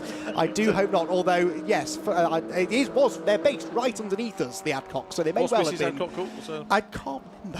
Oh, sorry, I'm going to try and look through. I was desperately searching through the many messages that I've had, and I can tell you Jane is her name. So Jane. Good afternoon, Jane. Good to have you here at Silverstone. And how are your lads getting on? They are leading in Class E, as so often, Richard, is the case. That car always goes well. Yeah, but apparently Junior was 4th in qualifying at one stage, and right. a message was sent on the radio. He said he was going to send a message on the radio. They've got radio communication. Said that he was going to go for pole. and Nick said no, but he ended up a little further down. But that was the little gem from. Thank you to that to Nick for that. When are you getting your go, by the way? Well, it's just as soon as Phil can persuade me to do it. I think maybe over the winter. Definitely over the winter. Have you done your ARDS course? No, not yet. Driven by Racing, about 3 or 4 weeks' time. ARDS course. Yeah, it's in the diary. It is in the diary, genuinely. It's, who knows, this time next year, Richard, you and Scott will be up here and it'll be me out there. Maybe not going for pole, but we'll see. Anyway, the BMW leading its class at the moment. They might as well get the wins in now, mightn't they, before they plug me in for a couple of races next year. The Z4's also going well here, battling with Shane Kelly in the Morgan. All of the Z4s sort of coming together here, 4 in this group alone, and they produced some pretty good racing in the past as well. This is all going on just towards the back end of the top 10, and some familiar Club Sport names in this group, but that Morgan continues to march forwards. Yeah, great car, isn't it? And it's amazing how often they pop up, and it's great to see. One make championships absolutely fine, but every so often you just need the antidote to it. See all the different types of cars battling with each other. And it's also great to compare sizes as much as anything else. Yeah, no, absolutely it is. It's I do like multi-class racing. It's why I'm glad that there are some new series coming along now that very much sort of do that, because it creates a completely different kind of racing. Different cars are quick at certain parts of the circuit. Some are better in a straight line, some are better through the tight corners, some are better through the high-speed corners, and at a circuit like this, which has got a little bit of everything, it does produce fascinating racing. One-make racing is great, I absolutely love it, but yeah, this is a nice little change, isn't it, to have such great variety of car out on circuit at the same time. It is the Scirocco, though, that leads the way of Ferro's Billamorian. Matt Bolton in second. They both run in Class A, by the way. Class B, though, this is the battle for the lead. Jim Benson in the Lotus Exige has now caught the Rob Boston and Sam Reuter MX-5. They both run in Class B, so that is a genuine battle for the class lead. Class C is being led at the moment by the number 64 car of Adam Schaefer, the Peugeot 206 GTI, down in 23rd place overall. Class D by the number 150 of Andrew Stevens, the Mini Cooper. And Class E, as I mentioned, being led by Matthew Adcock at the moment, down in, where is Matthew? 28th place overall. Richard Sutherland in another compact, running second in that class at the moment. Could have saved you the time looking it up. Paul McCurlin said, same class structure. Thank you, Paul. Paul's watching. Oh, right, best behaviour, everyone. So, battle for second place then. Yes, thank you, Paul.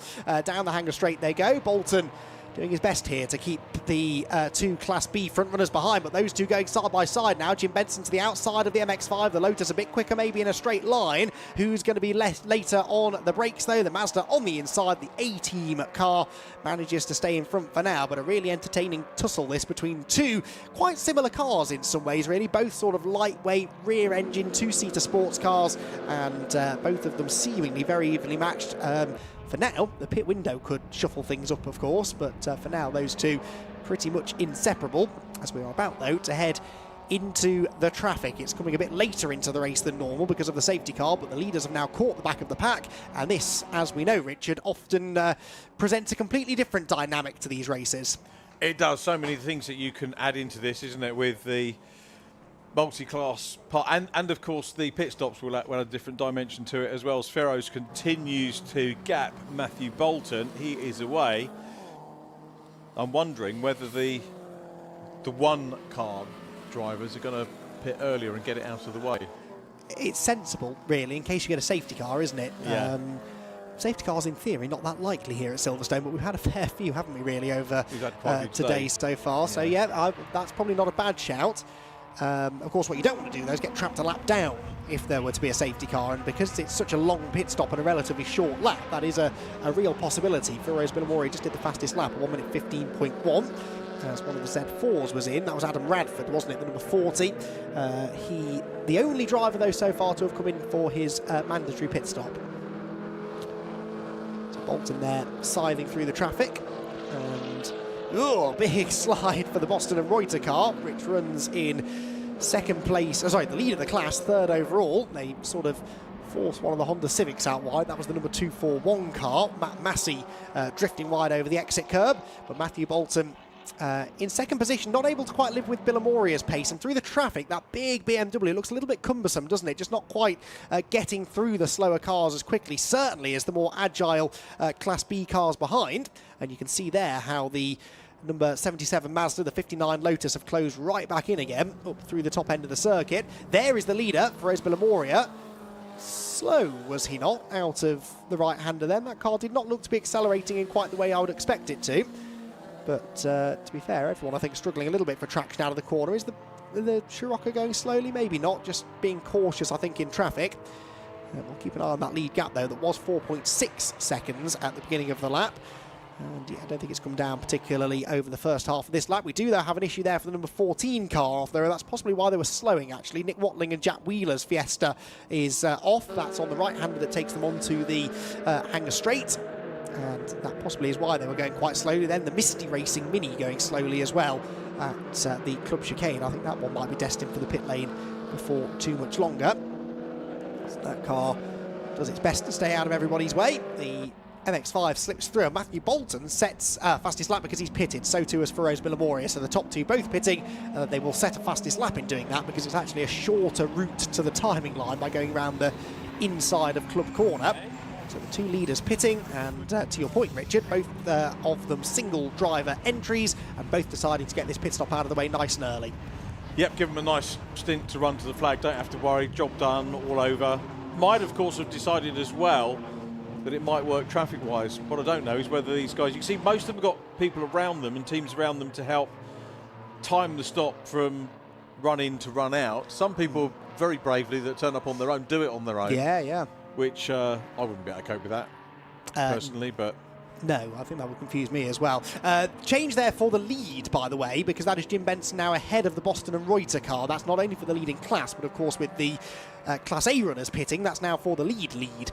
So whether either of them will pit this time, I'm not so sure. Let's see, they drop down the hill. No, they're going to continue battling, but the Lotus is now ahead of the Mazda MX-5. That's been coming for a while, but Jim Benson hadn't yet been able to make the move stick. In traffic, though, he managed to slip through pretty effectively. Out through Club goes Stuart Kilroy there. The Watling and Wheeler car being attended to by the marshals, bit of smoke and steam coming from the front of it, which they'll need to address. But Jim Benson then officially now classified as the race leader, pitches the car into Abbey Corner. Such a spectacular corner, that. Really quick right-hander at the end of the Lewis Hamilton straight. And more traffic beckons for those two. Alistair Lindsay is third now in the number 6 car, and then Shane Kelly in the Morgan up to fourth, but not a huge amount of cars heading for the pit lane yet, Richard. No, there aren't. I guess with the safety car, there might be some readjustment for the 2 driver entries just to make sure that everyone gets an equal chance of racing laps, which is a key consideration that will be thought about. So here comes the Boston Reuter Mazda chasing hard. Last time, didn't we say we thought it was going quickly and it was Rob Boston? It was actually the other way around. Yes, I think we did. So you'll notice I've not attached a name to that car yet in this stint. We'll wait and see who gets out of it at the pit stops. But it is going quickly again, isn't it? Closing back in on Jim Benson, actually. Number 60 there, the Integra. Reverses out. Lee Reynolds in the number 60 car. Again, a solo driver. Waits for there to be a gap in the traffic because the Misty Racing MX-5 was coming in. And then off they will go. The outright leaders coming up to lap now, the Class E leaders. The Adcocks, in fairness, don't have a huge amount of opposition in that class this weekend. Richard Sutherland is out there, Chris Fantana in an MX-5, and then a couple of others as well. The 507 is Class E car, and that's Matt Bolton. Well, he pitted, and I think maybe on his outlap, Richard, that car has stopped at the side of the road. It has. Is that going to necessitate another safety car? Hope not, really, at this point in the race. Because that would mix things up quite a lot, wouldn't it? But where is it, is the question. Oh, well, I wondered whether it was... That out, aren't we? Yeah, we had one car off on the exit of Chapel, but I can't see another one, so not really sure. But wherever he is, hopefully he's well off the track and, yeah, be able to carry on racing. Loads of Mazda battle. Now, if you'd have told me about, you know, it might be to do with the settings, but you generally think that they'd be around about the same sort of height. Yes. These cars, but they're not. The Mazda just looks that little bit more beefy, doesn't it? Yeah, the big rear wing on the back of it does a lot of that work, I suppose. Who's this that we're watching in the pit lane? It's one of the Fiestas, 151, was that? No, that would be a Golf if it was. No, I think it was. I think it was David Cox in the VW Golf, which looks a bit like a Fiesta in Scott Woodward's defence. And it is the Golf that is parked in pit lane. And they will send them back out again as we get a bit of a Civic battle here. The 116 car nipping up the inside of the 96. 116 James Alford, 96 Christian Goodall. Was that for position? I'm not convinced it was. Alford looked to be going a lot quicker than Goodall. Already starts to pull away now. The overall race leaders not that far behind, and still the Boston and Reuter car sticking with Jim Benson, having lost the lead, not being dropped one little bit. Alistair Lindsay now pits from 3rd position. So probably half the field, maybe just over half the field, have now made their stop with about 6 minutes of the pit window still to go. All good, so good progress so far. And who's the leading stopper? The big screen. Well, hard to tell, isn't it? Because it only updates at the end of each lap, but I think, well, Billamoria is 23rd, having stopped. I think he's the highest placed car that has exited the pit lane, if that makes sense. So I think Billamoria will still be in a good position. What lap times is he running, though? He's doing 1:16s. So, yeah, a little bit quicker than the race leaders, in fairness. So I think he should still be comfortably the leader after the stops. And, of course, Matthew Bolton, who was second, no longer running. So that takes the pressure off Billamoria quite a bit. Be interesting to see whether any of the top runners actually switch over to the new series for next year, or do both. Yeah, well, exactly, yes. Will they run on the same weekends or not, do we think? Shrug of shoulders. I guess the calendar's not yet. Now in case Paul's going to answer this one. Yeah. So we could actually get Paul to send the fixture list over as well, couldn't we? That'd be a good idea, yeah, if you could, Paul. Yeah. Promote those as well. I know he's done them. He did tell me he'd done them. So. Oh, really? Yeah, I'm not sure. I'll be getting an off in a minute, won't I? Yes, I would imagine they'll go for different weekends where they can, in the hope that people will do both. I suppose that makes the most sense, doesn't it? But drivers would like that too. Get more opportunities to go out and race, not have to pick one over the other, as the race leading car and indeed the second place car have a rather close moment with the 79, and in will come Jim Benson now. So Benson had slipped back behind the Boston and Reuter car in all of that, and decided he'd had quite enough of that. It was the Sergei Miniev BMW that nearly collided with both of them, and into the pit lane comes Benson. So this will be interesting because they were absolutely together at the start of the pit window. and they're going to pit on different laps, so it looks like this car will be heading in this time based on the hand gestures coming from within the car that time. So what do you reckon, Sam Reuter? I'm going to go Reuter, yes, but it could be Boston. But if I had to choose, I'd say Reuter. But I reckon you're right. It's one of the two. Yes, good. Glad we agree. Probably there. We'll find out. Let's get a camera trained on that, please, when they come in, so that we can figure that out once and for all. All very well, but Laura won't exactly know where to be. So no, that's good. And we don't know where to be either. So that's the difficulty of getting the starting lineups as well. Yes. Had the Honda race been immediately before this, I could have done the quick whiz of the holding area while that was on, but of course we had the mini Miglias, so we're unable to do that. As into pit lane, the Nash Aldridge BMW. Is that Nash or Aldridge? No idea. No, me neither. Can't see a name on the helmet either, that should be mandatory, I think, for us commentators' sake. We often don't see a driver not wearing a helmet or not in a car, so it's nice to know. I mean, just to sort of fill you in if you're watching a stream for the first time, it's difficult at this level always to get the information on who is where. If you are in one of these Cars Future events, feel free to ping us a note, come up and see us, tell us. We do try and get the information, we do ask for it, but equally this type of event, the officials have quite enough to do without chasing around, you know, on my request. But can you tell us who the... Yes. So it is nice to know, and apologies to those families and friends watching where we perhaps haven't known, but literally it's difficult to get the starting information through sometimes. Yeah. The only thing you can do is like formalise it and put it on the entry, but that's extra bureaucracy, isn't it? Really? Yeah, well, yes, and then half the time they change their mind anyway. One of the other championships we cover quite a lot with the Brscc is the Fun Cup, where they do have to tell us, and they still don't stick to it anyway. So it's all well and good telling them these things, but but strategies can change on the fly sometimes, can't they?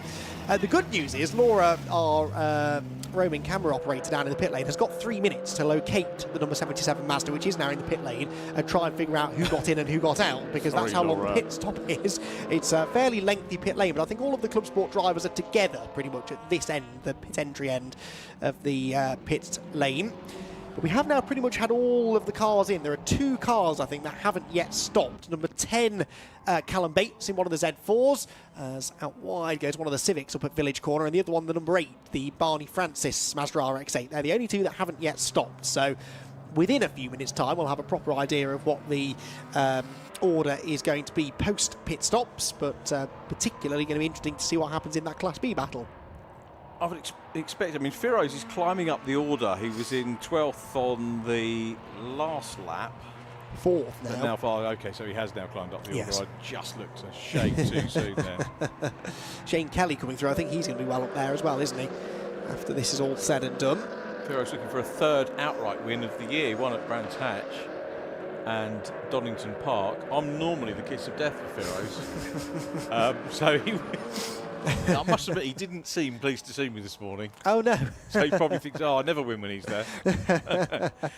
Oh, right. Well, there's the Mazda. Yep. With either Sam Reuter or Boston in it.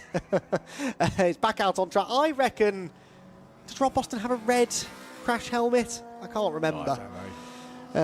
Okay, we still don't know. Anyway, what I can tell you is it's out in front of the Jim Benson car by the looks of it. But again, not much between them really. So that is going to be the battle, I think, isn't it, to watch for through the second half of the race. It's much the same margin really as it was before the pit stops, as it should be, because there is a minimum pit stop time that they all have to adhere to. And in theory, you shouldn't gain or lose any big chunks of time in the pit lane. And that certainly has been the case here.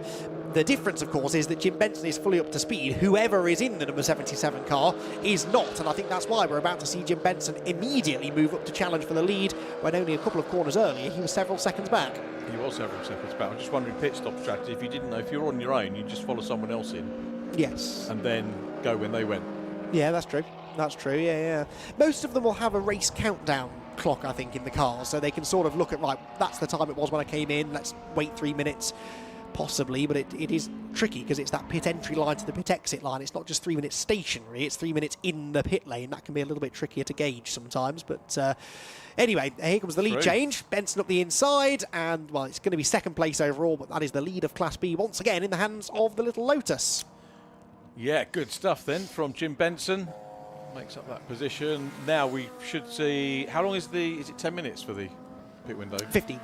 So it's just closed, but they probably get another lap, probably don't missed the they? flash on the screen. Possibly. Yeah, pit window closed on the timing screen, it says. And yet, we haven't had a stop for Callum Bates still in the number 10 car. Barney Francis came in, but not Yates. So, see if he comes in this time. He might just have squeezed another lap out of that stint. He's on his own anyway, so it doesn't really matter when he pits as long as he does it within the window. Down the hill comes the 77 car. One of the Z4s giving him a hard time now. I don't think that's for position, but the Z4 pretty quickly in this second part of the race. Oh no, collision, and around goes the 72, which is yes, it is. And 93 was that? 83, 93. I think Marcus Bruce in his BMW Compact that tangled with him. It was 93, I'm hearing, and there it is, getting going again. No major damage done, but a good example there of how you can easily end up tripping over someone in the traffic. Very easily done, isn't it? And again, that's a trait of multi-class, big grid racing, which we've got here. Yeah, exactly so. And that's a narrow pinch point, isn't it, up at Village? Always is. So, this time through... Oh, well, Bates still hasn't pitted. So he's ignoring the mandatory pit window. He wants to get his moment in the sunshine and lead the race, which he is doing in the BMW Z4.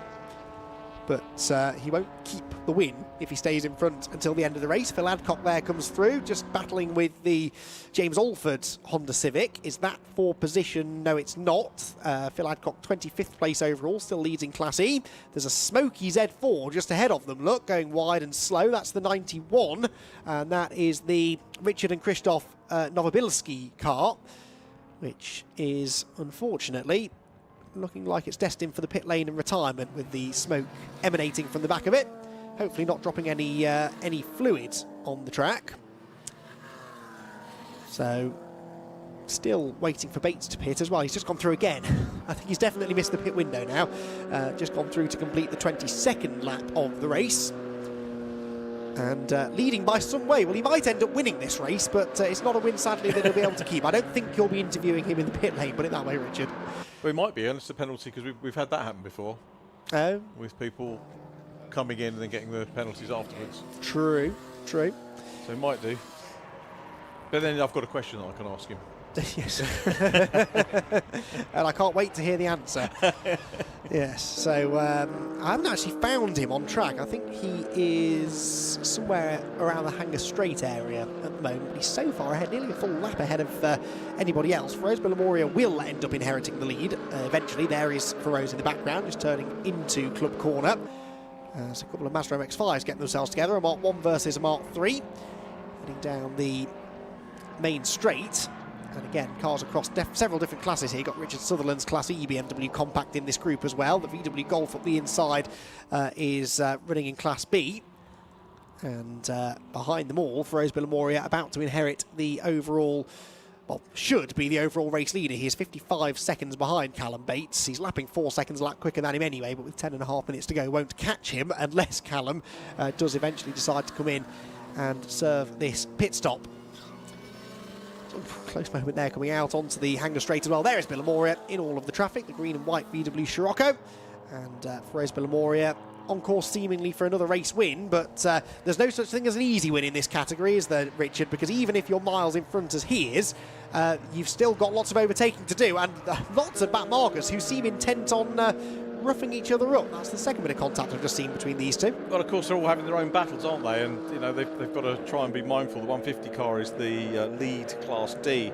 Mini Cooper of Andrew Stevens, multiple winner this year in Class D, and having a good old race here with Dave Cox. Yes, who bounces up over the curb. Having an argument with the curb. Yes, this is all getting very feisty between these two. Out through Club Corner they go, across the line, and another lap in the books, but very close call for both of them. And Bilamoria not really wanting to see this now as he comes through as still not the race leader because Callum Bates has yet to stop, but Feroz Bilamoria will assume that he's in the lead at the moment and just trying to stay out of trouble here, which is easier said than done.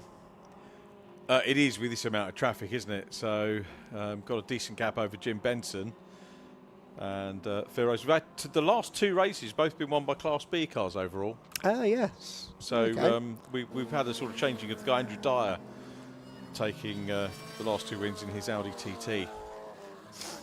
Yeah, well, Jim Benson, in fairness, leader of Class B, is only 12 seconds behind Villamoria and took nearly 4 seconds out of him on the previous lap. Now, that's because Firoz is in traffic, of course, but yeah, a well-driven Class B car is not that much slower, really, than the Class A front runners, in fairness.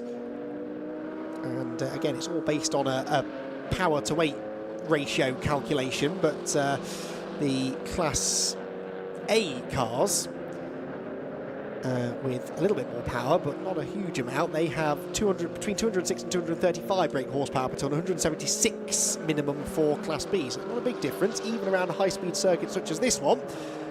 It is still pretty close between the classes. Let's see what the lap times are like this time, though, because now Benson is in the traffic. He was at the start of the lap 11 seconds back. Yeah, 9.9. Took another 2 seconds that time. And if that car makes shorter work of the traffic, Richard, it could yet contend for the win.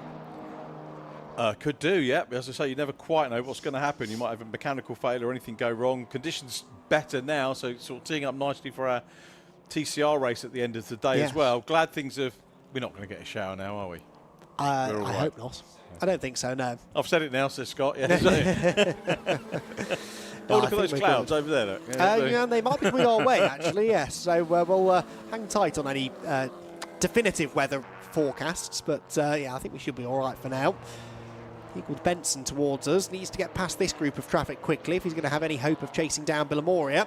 And gets to the inside of the Integra. Then we've had a couple of Audi TTs in pretty close proximity here. 527, I think, was the first of those, which was a late addition to the grid. But yeah, Jim Benson could do with getting past this car into club. That's not going to happen, is it? So he'll be stuck behind the Audi, which is a little bit heavier. Doesn't change direction quite as well as the Lotus, and that will delay him now coming out onto the main straight. Runs out bravely over those still very damp painted curbs. Lap time for Villamoria, 120.5. Sorry, 116.9, I should say. Benson, a 16.9. So that time around, no real difference. But in clean air, I do think Benson might be a little bit faster. Should be. Let's see what he can do about the Audi TT. Again, interesting for me to see the varying sizes of the cars and the little Lotus looking to nip past, which he eventually does. Very neatly done. Down the inside, good awareness from the car being passed as well. So that is clear. Interesting to see Andrew Stevens up into the top 10. So good job by the Class D leader. Ooh, Jim Benson right round the outside of the one of the Golfs there onto the back straight. Look at the distance that he's put between himself and the Boston and Reuter car. Can't even see it in shot yet. Out onto the hanger straight. A penalty has now been issued, you'll be shocked to hear, to Callum Bates. Really? Yes. What the penalty is, I don't know. It's just an exclamation mark, which means penalty incoming, but it means he will not win this race if he does not, well, even if he did pit. Now he's pitting outside of the pit window, so that would be still a penalty incoming. But it means that Jim Benson is genuinely now chasing down Feroz Villamoria for the win. Villamoria a 17.7 that time. Jim Benson will come across the line very shortly, I hope, in the little Lotus. There he goes, and does an 18.4, so now in clean air, actually, the gap's starting to creep out now, rather than come down. 4-minute penalty, by the way, Scott. 4 minutes. Me. Yep. Yes, it is. 240 seconds, as TSL timing tells us. A 39-second penalty, also, by the way, going to number 60. Well, that is the Lee Reynolds Honda Integra for a pit stop infringement of some sort, presumably. Too short, that will be. Is it 10 seconds per second that they're under, like it is in some... It's 30 seconds plus the time they were short, so they were 30 seconds under then. There were 9 seconds. Oh, sorry, it's 39 seconds. Yes, you're right, yes. 39 seconds, so 30-second penalty plus 1 second for every second under that pit stop time you were. And that is the penalty going the way of the number 60, which was 4th in Class A at the time. Bates is a significantly large one. I think this might be Callum coming down the straight towards us. In behind one of the Cullies, yes it is. So that's the race-leading car, notionally, but not really going to be winning the race. That will more than likely, at this point, you'd have to say, go to Feroz Villamoria. Looks that way, doesn't it? good way of getting some TV coverage, isn't it, or stream coverage? Well, yes, this is true. This is true. I'm trying to think why he's not pitted. I mean, they all went to the driver's briefing. They all should have read the regs. It is hard to imagine why he's not pitted, but anyway, he's... There are easier ways of getting coverage. Just go and, get sponsorship from Cambridge or something like that. Yeah, yes, exactly. Yes, bright-coloured cars always seem to attract the cameras as well, don't they? But, yeah, anyway. Oh, now this looks interesting. Car on the grass heading into Village, just avoiding contact. That is the 32 car, which almost was out of control there. Mark Jones and Steve Kite's Civic Type R. That nearly ended in calamity at Village, where we've had a fair bit of calamity in some of the sport races earlier on today. So, if we can, have a look at Ian Howes as well. Paul's just reminded me that we've got the 1 Series Super Cup car having a shakedown in this one as well, the 227 That's car. right. Which I don't think we've seen, have we? Or might have in passing. Not directly, no. Where are they? What number are they? They are... 227. 227. They are in 32nd place, 3rd in Class D. Where they are on the track, I couldn't tell you, but yeah, they're doing well. And that's another one of those new series the Brscc is trying to develop, isn't it, really, for the 1 Series. Hopefully they can start getting a few more of them out there. I know there are cars being built. There's people around the paddock saying that they're building. So momentum is getting, is happening on it. And there are, I'm hearing, 7 of them racing tomorrow as part of the Compact Cup grid, which I didn't realise. So that's good. Thank you, Scott, for the information. So, yeah, good to have a few more of those cars in existence. They're good-looking cars, proper bits of kit, and you'd think, really, they should have the same sort of success as the TT Cup has had, because it's a very similar kind of idea behind them. And, yeah, basically just a rear-wheel drive version of the TT Cup, which, as we've seen, has attracted enormous grids in its debut season as a championship in 2024. For Rose Billamoria, at the head of this pretty substantial grid of, well, 44 cars that started, there are, I think, 5 not running anymore, including, really, the one car that looked likely to challenge Billamoria for the win, Matthew Bolton's BMW, which expired just after its pit stop, but Billamoria goes through to start his penultimate lap of the race now. A very uncontested lead now. I don't think Jim Benson, realistically, in Clean Air, has got the sort of pace to chase down the race leader. There is Benson coming through, still leads in Class B. As for other classes, Class C led still by the number 64 of Adam Schaefer. Class D by... Stevens in 13th place overall. That's the number 150 car, the Mini Cooper, and Class E, I'm going to presume, is still the Adcocks. Where are they? Oh, no, it's not. Drama in Class E, because the Adcocks have been overtaken by the number 22 of Chris Fantana. Now, Matthew Adcock will not be happy about this, because he was well in the lead when he handed over to Phil, and Phil has lost the lead, but they are absolutely together. I've just seen them go across the line, and they are nose to tail, so there's a good battle for Class E in the offing then, as very often is the case. Mazda MX-5 versus BMW Compact. Can't really miss them. The bright yellow BMW Compact on the hunt, with now, well, for them, 2 laps left to try and get the lead back. It's amazing how evenly matched the cars are. I remember at Anglesey we had the all-comers race with all the different Brscc formulae in together. Were you there for that? We were for that one. I think so, yes. Yeah, and all of the class winners were very evenly matched. Yes, yes. Yeah, exactly. Now here they come. Look, there's the red MX-5. Oh, and there's a smoky RX-8. That's the number 8 car of Barney Francis. So Francis, unfortunately, was running 2nd in Class D, 17th overall. Will that car make the flag? We'll have to wait and see. He's not pitting, so he's going to try and get it to the flag if he can. And where is... Well, I suppose technically the checkered flag will go out to Callum Bates, won't it? So the race will end when he takes the checkered flag. Where he is in relation to Rose Billamoria, well, he's 42 seconds nearly up the road from Billamoria.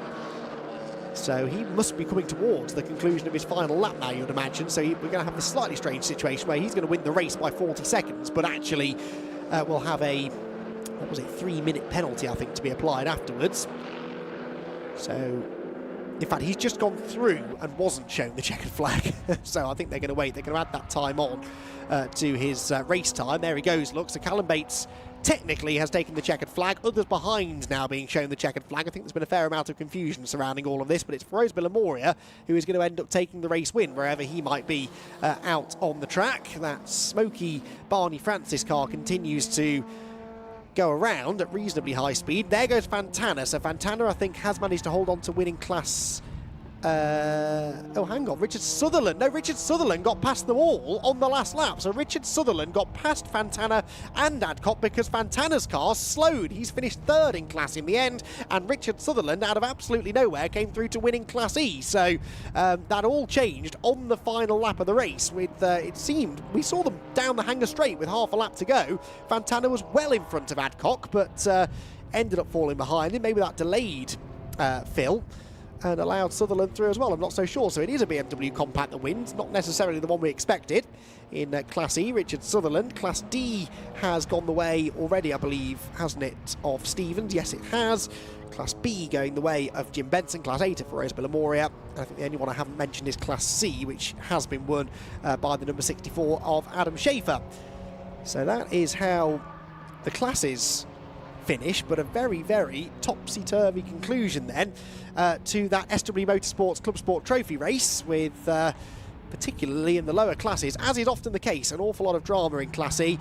We very often see that, and again, here at Silverstone that's the case. Villamoria has now been instated as the winner overall on the timing screen, with the penalty for the number 10 car dropping it down to where on corrected times, fourth still, although that's fourth place I think, so still a solid result, and I think they're still going to claim third in Class B despite that penalty. Right then, so we'll rattle through the results because they're almost back into pit lane. We want to give Richard as much time as we can to chat to our class winners. So Ferroz Villamoria wins overall, wins in Class A. Second place, Jim Benson, the Class B winner, ahead of the Boston and Reuter car. Callum Bates in fourth, Shane Kelly in fifth position. Sixth, Alistair Lindsay. Seventh, Kevin Sterling. Eighth, James Alford. Ninth, Kieran Power. And 10th, Mike Parsons. Rory Pickle was 11th, ahead of Chris Murphy in 12th position. 13th place then for the Jones & Kite Civic, and Paul Savage comes home in 14th position. 15th then, Andrew Stevens, the winner in Class with Steve Wood 16th, Barney Francis 17th, despite the smoke emanating from the back of his car in the closing stages. Lee Reynolds in 18th position. 19th place, Adam Schaefer, who was a class winner in Class C, and Adam Radford to complete the top 20. Then Christian Goodall, Sergei Miniev, the National Aldridge car was 23rd, the Dukes were 24th, Stuart Kilroy 25th, and David Cox in 26th position, ahead of Matt Massey 27th.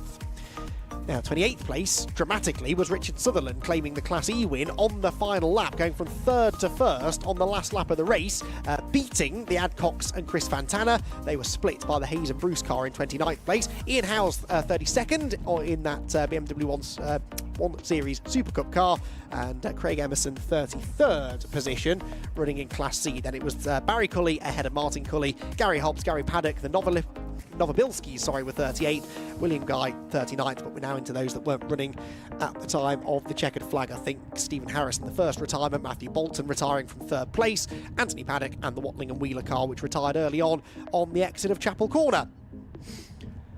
So the SW Motorsport Club Sport Trophy race is done. They won't be back tomorrow, of course. They just have the one singular race over the course of a race weekend, but good to have them here.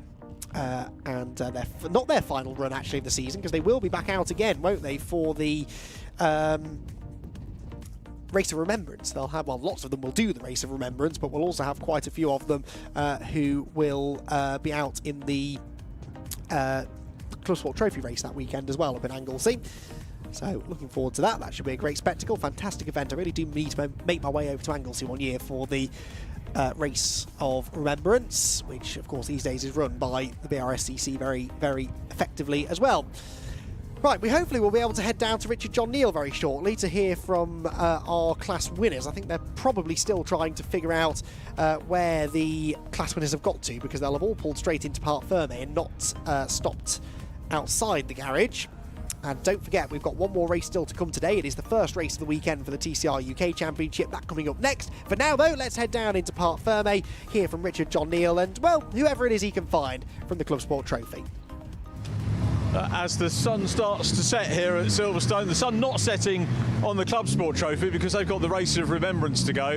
But before we even think about that, we've got to say well done Feroz, third, outright win of the season. Yeah. Race seemed to go to plan for you. Yeah, it was fairly easy to start with. I was hoping to have a good race with Matthew Bolton, but I think his engine went, so it was a bit lonely out at the front. But no, great. Car was running okay. I had a bit of a diff problem at the end, so just started to nurse it towards the so we could finish the race. Was it a question of having to nurse it a little bit? Just a little bit. There was no point in pushing it. I could feel the diff was starting to go, so we just backed it off. I assumed I was in the lead, so yeah, it was a great race. That's good. Are you doing race of remembrance? I'm not sure yet, but maybe. Well, be nice to see you there if you can. And next season, obviously more of the same with this, but also we've got the option for some sprint races with the Sprint Cup coming in. Is that something you might have a look at? Maybe. I suspect that, well, I hope not, but it might be a bit of a demolition derby looking at some of the racing today. And I generally like the car to come back fully Scirocco shaped, so we'll see. It's a different mindset, isn't there, to the longer races? Yeah. You know. I like the longer races. You've got more of an opportunity. It means people are a little bit more mindful and not trying to win it on the first corner or lose it on the first corner. So yeah, I like the format. So yeah, looking forward to next year. Excellent. We will too, and see more wins. Thanks, Vero. It's been well done. Many congratulations. Right, no names on overall, so I'm just going to check out Jim Benson, Class Jim. B. Excellent, Jim Benson. Sorry, because I don't think we've met before. Class B winner and a good race, and we got quite a lot of film time looking at your wonderful Lotus. Yeah, thankfully, I mean we're doing very well overall as well. So at the pointy end of the grid, so it's good for everyone to look at. Had a really good battle pre-pit window with the Rob Boston MX-5. Very close. It changed places a couple of times. We pitted at the right time. There wasn't a safety car that messed us up, and everything went smoothly. Managed to take the first place and keep it there for most of the second half of the race. So that was good. That's one of the things that we were talking about, Andy and myself, on commentary was, it's very much the antidote to one-make racing. I don't know if you've done that with the Lotus. No, I haven't. No. But it's fascinating watching the Mazda, which you think is probably about the same size as the Lotus, but it looks that much bigger. Yeah, absolutely. They are known as little cars, but when you're behind one in a Lotus, it towers above you.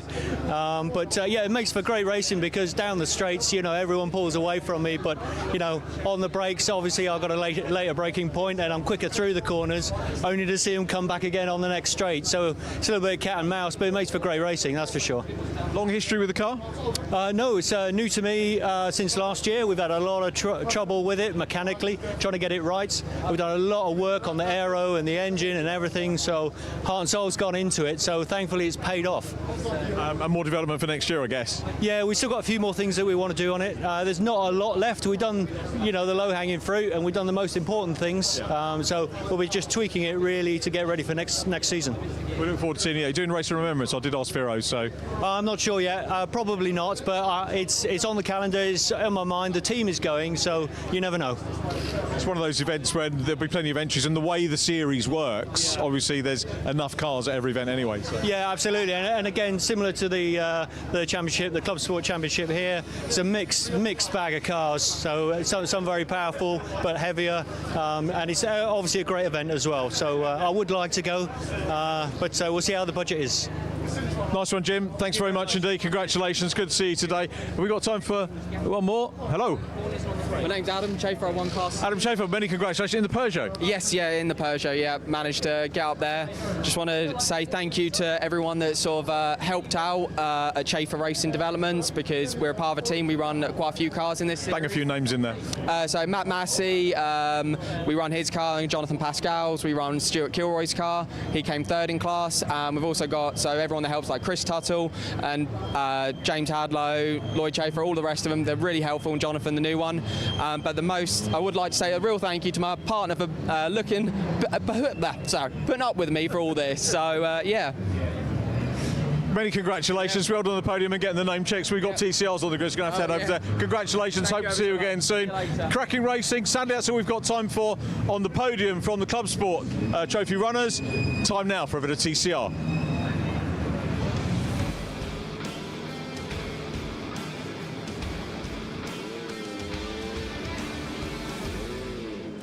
Thanks, Richard. Well, the grid's starting to become a very busy place indeed as the drivers in the TCR UK Championship emerge and put themselves into position for this first of 3 races this weekend in the very low and very bright early evening sunshine on the Silverstone International Circuit. The championship is not yet decided. We've got 3 drivers mathematically who could lift the championship trophy at the end of the weekend. We could crown a champion by the end of this first race of the weekend in theory. Carl Bordley, the points leader, is in a position where if he were to win the race, he could be champion, but he has to win the race and he has to hope that his championship rivals Callum Newsham and Brad Hutchison finish a certain distance down the order. If Carl wins the race, basically, then Callum Newsham must finish 7th or lower in order for Carl to win the championship today. That looks unlikely because Callum Newsham came out on top in qualifying, scored the 6 maximum points for pole position earlier on today, and he will be starting 6 positions ahead then of Carl Bordley, who ended up on the 3rd row of the grid. But a big grid of cars, 16 cars, the biggest grid we've had for a little while in TCR UK, assembled at the home of British Motor Racing and set to do battle, I'm sure, over what should be a thrilling set of races. Andy McEwen and Jack Oliphant in the box for this one, and well, lots of things to talk about really, not only the championship fight, Jack, but also lots of returning faces, new cars, returning faces in new cars, lots of newness at the end of the season, which is always a nice thing to see. It is, yeah, and actually we've got them on screen. We'll talk about them straight off, the Cupras, the VZs. And it's just exciting to see this kind of machinery. It's really a step of intent from the Laidlaws that they're going to go into next season as potentially strong championship contenders. And you've got to remember that they did very well at Thruxton. They've only got stronger and stronger. They only joined the championship, I think, at Croft was when Sam joined. So, you know, that's about halfway through. And they said on their sort of announcement, shall we say, that you can find on the TCR Facebook page that this is an intent. They are looking into the future, into the 2025 championship, and as Mr. Smith, it seems to be giving some kind of signals. I don't know whether that was to the camera person, but yeah, it's really exciting. I mean, of course, another driver that we have to mention, that we mentioned quite a lot in a race a couple of, how was it, about an hour, 2 hours ago? Alistair Camp. Yes. Running in the Motorsport Civic Cup. And here at the TCR UK, he's straddling both championships in the final round, which is quite an impressive feat, it has to be said, because it's very, very tiring, and it's quite interesting to see. Not only is it tiring, it's quite hard. They've handled very, very differently, don't they? Everybody says that TCR is actually slightly easier, probably, to handle than a Motorsport Civic Cup. But it is still going to be interesting to see how he gets on. Qualifying 3rd is very good. Very good, yes, but he's gone well before when he's raced in TCR UK, Alistair Camp, in fairness, always at the wheel of that Hyundai i30N. He has got Adam Shepherd ahead of him. Adam Shepherd, who at each of the last 3 rounds has told me he's not bothering with the next one, and yet here he is on the grid. And every time he comes and races with us, he's quick, he's on the front row. We know that car has had its fair share of mechanical maladies this year. Have you spoken to him? Do we know if they've got to the bottom of that yet? Adam Shepherd is one of the few drivers I haven't spoken to, only because every single time I go down to the garages, he is starting the car up and trying to look very, very intensely at it. So I'm a bit worried. I haven't really chatted to him that much about it, although to be fair, that's because they are on the other side of the Silverstone wing, and it is about 10 kilometres to Just to be clear, your job this weekend was to interview TCR drivers, right? And they'll do it tomorrow. No, I'm kidding. Yeah. Callum Newsham is quite excited, but I did have a chat with him earlier on. He doesn't really sort of see he doesn't see himself in the championship fight anymore, but we certainly do. 70 odd points behind. Yeah. Absolutely, yeah. I think anything could happen. It's finals day, isn't it? We've had mixed conditions. Some bits of the track might still be a bit damp, certainly offline. It's very cold out there, I would imagine, as well. This sun that's beaming through the commentary box window is warming us up. But Jack, you've been outside more than me today. Yep. I'd imagine it's not exactly toasty out there. It's not, no. It's a bit of a strange one, really. After the Civic Cup race earlier, I went out and I interviewed someone. It started raining really hard, actually, while I was interviewing, after it was greasy out there on track. And then when I was doing the podium, 10 minutes later, blistering sunshine. Yeah. And that's how it's been. So it's going to be interesting. I think it's going to be quite hot on the track. Not hot out on track, but definitely dry. Yes, indeed so, but they need to make sure they've got some tyre temperature up on this, the green flag lap, ahead of our first 20-minute race of the weekend. Then Callum Newsham keeping his championship hopes alive with a pole position, and Adam Shepherd alongside him. Alistair Camp with no axe to grind in the championship fight, starts 3rd alongside Brad Hutchison, so both of the title contenders who could beat Bordley have out-qualified him for this one. Ryan Bensley on debut in the Lincoln Co. 5th on the grid. Massively impressed with that, and Carl Bordley starting right behind him. Then Darren Lewis and Matthew Wilson. Darren Lewis on the cusp of wrapping up a championship, the Goodyear Diamond Award this weekend as well, with Matt Wilson for company on row 4. Row 5, Andrew Dyer making his debut alongside Rick Kerry, Gen 1 Cup champion, as confirmed after qualifying this morning. Stuart Lyons and Mark Smith are together on row number 6. Cedric Block, who had a massive spin, he was telling me, through Farm Curve in qualifying earlier on when it started to rain, and he will start 13th, having just about caught his breath after that moment. Luke Sargent's only 14th. Thought he might be a bit further up than that, with Steve and Sam Laidlaw in their new Cupras at the back of the field, struggling maybe to get to grips with them, but over the course of the weekend I'm sure we'll see their pace start to improve. So a reminder then, championship wise, Carl Bordley needs to win the race. If he doesn't win the race, he won't be the champion until tomorrow, if at all. If he's going to win it today, he must win the race from 6th on the grid. Jack, do you think that is a possibility or not? It's definitely a possibility, isn't it? Let's face it, but it's going to be a bit of a stretch. I think it is worth noting as well about the Laidlaws that actually Stephen Laidlaw qualified in 9th, Sam Laidlaw qualified in 12th, but they were put to the back of the grid due to the fact that I think because they've got their new cars and machinery and stuff like that. So they will be sort of semi-mid-grid, and I wouldn't say that we're expecting them to charge through the order and take race victories, but it's definitely one to keep an eye and see how they progress every single session. They'll be thinking they're going to go a little bit faster. If you wanted an in-depth look at that new Cooper, actually, we're going to do one tomorrow with Paul O'Neill, but looking around the car and actually getting Stephen and Sam to have a bit of a chat to us and what the differences are between that and the cars that they've driven previously. Carl Bordley, he has to win the race. Obviously, there's lots of permutations for him to actually be the champion today. We're not expecting him to be the champion. It's a possibility. We're not expecting it until potentially tomorrow. But every single point counts. It's worth noting that if people haven't caught up with what's going on here at TCR UK, they've had drop scores all throughout the season until they hit this weekend. Every single point they score counts towards the championship.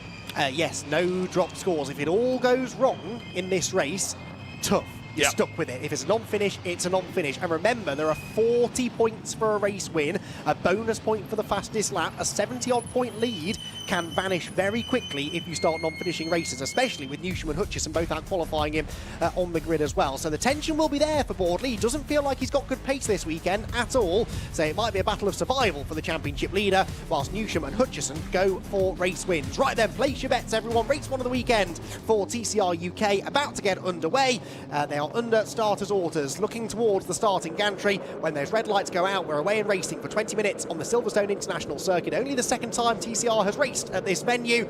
Let's see what happens then. Off they go, off the line. Is it Newsham who holds on to the lead, or has Adam Shepherd managed to find a way through? I think he has. Shepherd faster away on the inside of row 1. And look at Bordley. Bordley with a storming start, already on the tail of his 2 championship rivals, clearing the slow starting Alistair Camp and Ryan Bensley, both of them former Civic Cup race winners, of course. But crucially, Bordley up into 4th position, although Bensley having a little nibble up the inside into Village, nearly gets into the back of the Cooper. Darren Lewis is sideways off the road. He goes cold left rear tyre, the culprit there, I'm sure, but somehow it is a clean-ish run through the first few corners, and already Adam Shepherd getting away. Yeah, Callum Newsham going very, very wide. There's a few more drivers there, Andy, going wide. That was Bensley sideways on cold tyres as well. He's lost a lot of momentum. Look, Camp and Lewis both up the inside of him as they're weaving to try and get temp into the tyres. Yeah, a lot of drivers struggling. Hutchison sees Newsham ahead of him. He sees Bordley behind him, and he knows that Hutchison needs to put Newsham between them as Alistair Camp goes on the outside. Who are you pointing at there, Andy? Well, one of the Laidlaws in this group already. Look, Luke Sargent sideways, but one of the Laidlaws is already knocking on the door of the top half dozen or so. That's been a storming start for either Stephen or Sam. I suspect maybe Stephen from the back of the grid. There you can see him in the new shape Cooper. It is Stephen Laidlaw, number 100. Matt Wilson right behind, but this battle pack has got drama written all over it as they round the final corner. Still Carl Bordley weaving to try and get temperature into the tyres, but it's Adam Shepherd who leads. It's Callum Newsham second, Brad Hutchison third, and Carl Bordley in 4th. So, okay, he's still being outscored by his 2 rivals, but not by a lot. No, I thought Darren Lewis there weaving about, trying to get some heat in the tyres so he doesn't go sideways through this very corner as Bensley looks on the inside. That's a late one on the brakes, and it's nicely done as well. Darren Lewis, I think, saw it coming. He let it happen a little bit, probably easier than he would like, but it's better than getting wiped out Leaders nose to tail, Jack, so a 1.3 second advantage at the line is next to nothing now for Adam Shepherd, who is still weaving around down the Hanger Straight, but the top three together, Boardley is not able to go with them. Boardley is miles back. He was only a second and a half back at the line. He's lost a chunk of time in Sector 1, so Callum Newsham has a genuine opportunity here to go for a race win, to maximise his points advantage over Boardley in this race, but Hutchison is up for the fight too. Well, Hutchison's second in the championship, isn't he? In about 5th or 44 That's points, true, he corrected yeah, me in the interview that I did with him earlier. 44 points exactly is what he needs, so he's desperate, and for some reason got his window open as well. I'm not entirely sure on that one. I'm sure that won't have affected him going wide, but potentially will affect him a little bit in drag. I mean, every little advantage helps, doesn't it? So it's an interesting one, but he really needs to stay ahead of Newsham and Shepherd if he can. It's a long, long race to go now, 17 minutes, and there's a lot on the line. Alistair Camp, by the way, dropping to the back of the field. I don't think he's come through, so we may have lost Alistair Camp somewhere out on track. This, meanwhile, is Stephen Laidlaw battling with Luke Sargent, and that is Bensley battling very much with Darren Lewis. That shiny new Lincoln Co. may well have a Hyundai-shaped scuff on the right-hand side of it now, because I think they did make a bit of contact there as they went through the tight right-hander at Village. Shepherd leads the way then, Newsham second, Hutchison third. Yeah, you're absolutely right. I'm forgetting that it's Hutchison who is closer to Boardley in the championship, but he's actually dropping away slightly now from those top two. He is, but he's got the fastest lap, which helps the extra point. So, you know, there's lots of sort of permutations that can appear here.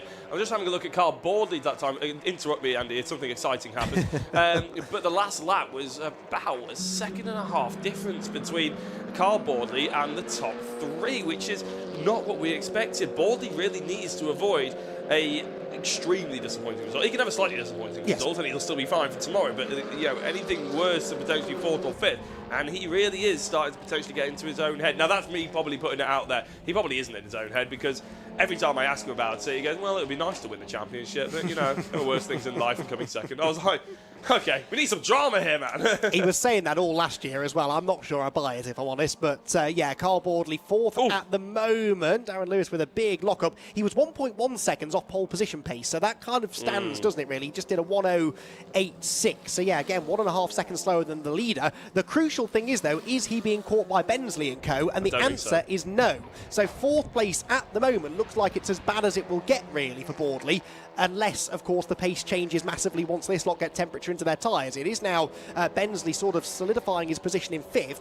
Does he now have the pace to go up and challenge the points leader? Well, that's it. They need to stop falling over each other, Ryan and Darren, don't they, realistically, if they've got any chance of throwing a spanner in the works in the championship, which isn't their objective. They just want to do as well as they can on the race that they're running, and it's a very good one, Ryan Mensley. But a big shout out to Stephen Laidlaw, who we mentioned a couple of times. He's up to 7th. That's better than where we qualified, even though he got put back to the grid. Very true, very true. Also, I spotted Alistair Camp was there. I think it must be a transponder issue that saw him dropping down the order. He has lost ground. He is only 10th now, having qualified 3rd. But yes, he is still circulating, which is good news. Right, this for the race lead then. Callum Newsham on the tail of Adam Shepherd. Callum just needs to score as many points as he can and try to keep his hopes alive. Just keep them going. One more race, one race at a time. If he can still be in contention into race 2 and something happens to Boardley, which remember that's the reversed grid race as well, where it all went wrong for Newsham last time out at Thruxton. He knows that strange things can happen in those races. He's on the tail of Shepherd's car, which, whisper it, seems to be working okay at this point in the race. We're nearly 5 laps in. Every race at Thruxton had broken by this point, so even if it breaks now, this is an improvement. Yeah, but every time you said that about Adam Shepherd, it's gone wrong, despite how many years you've been covering this championship, Andy. Come on, man, you should know better. But yes, this is actually the battle that we were promised at Thruxton Race 1, remember, and never came to be because of those mechanical issues. So I'm actually sort of half hoping that Callum really puts a little bit of a shift in to try and take this race victory. Now, do I expect him to do that? Well, sort of, because it's Callum Newsham and we know he loves to dive. But also, he's already outscoring Carl Boardley and Brad Hutchinson. Unless Carl Boardley or Brad Hutchinson have a big problem, realistically, he's not really scoring anywhere near enough to actually challenge for any kind of championship. So will the momentum be taken out of Callum? The thing is, if he doesn't go for a race move, and then on the last lap Boardley ends up having a problem, mechanical issue or something like that, Callum will be kicking himself if he didn't go for that race lead. So in my head, he's an out-and-out racer. You know he loves a dive. I'm looking forward to seeing whether he can charge something up in the last couple of minutes. Indeed so. Adam Shepherd ahead still for now. The Hyundai in behind. Adam Shepherd, of course, in that Gen 2 Cupra, which has had so much success since it came into the championship really a year and a half or so ago now. And in fact, the Gen 2 Cupra has now scored exactly the same number of wins in TCR UK as the Gen 1 Cupra. So if Shepherd were to win this race, or indeed if any of the newer shaped Cupras were to win, they would have officially won more races than the outgoing car. So it is a doubly important win, this really, for Shepherd if he can get it. He's out of the championship fight now, but he could gain the 18th win in championship history for the Gen 2 Cupra. But now we've got the new Cupra up here battling against one of the Gen 2s. This is the Laidlaw of the Sam variety, going for 10th place. Yeah, that spreadsheet, honestly, is a bit of magic, isn't it? How on earth you've managed to wiggle all those stats out of that is absolutely fantastic. Yeah, I'm glad to see the Laidlaws have started on strong. It's going to be really, really interesting to see how they crack on in terms of race 2 and 3, because I theorise that going into this race, maybe they're going to improve every single time they're on track with this car.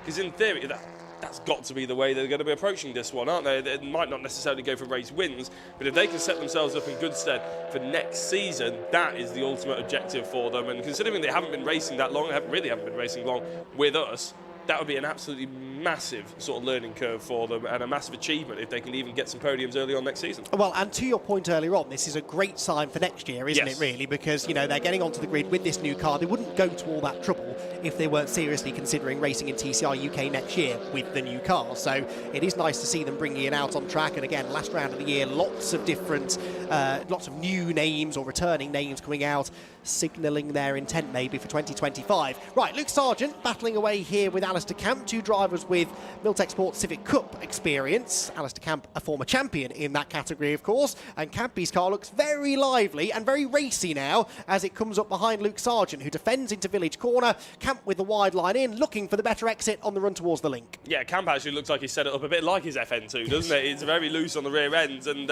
he's trying to get the car rotated, get on the power as early as possible.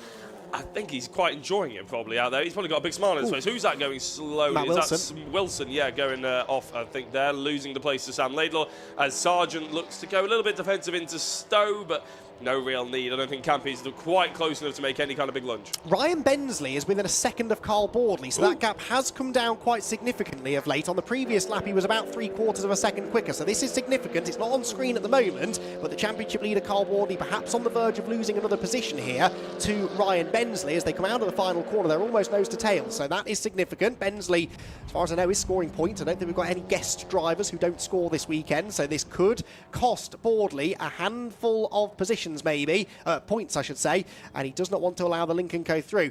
Great to see the Lincoln Co back on the track. We had it out with Victor Anderson at the first round of the year, where it won a race, of course, at Brands Hatch, but Ryan Bensley, he's been teasing us all year about debuting the Lincoln Co, the Motion Motorsport team. He's been sort of, in fairness, I respect this, biding his time, making sure that he was ready when he made the step into the championship, and now that he's here, I'd say he's ready, because right now he's faster than the championship leader. Absolutely, yeah, it was quite interesting. I'm going to have a chat with him tomorrow, actually, about this step up, but a very popular character around the Civic Cup, obviously.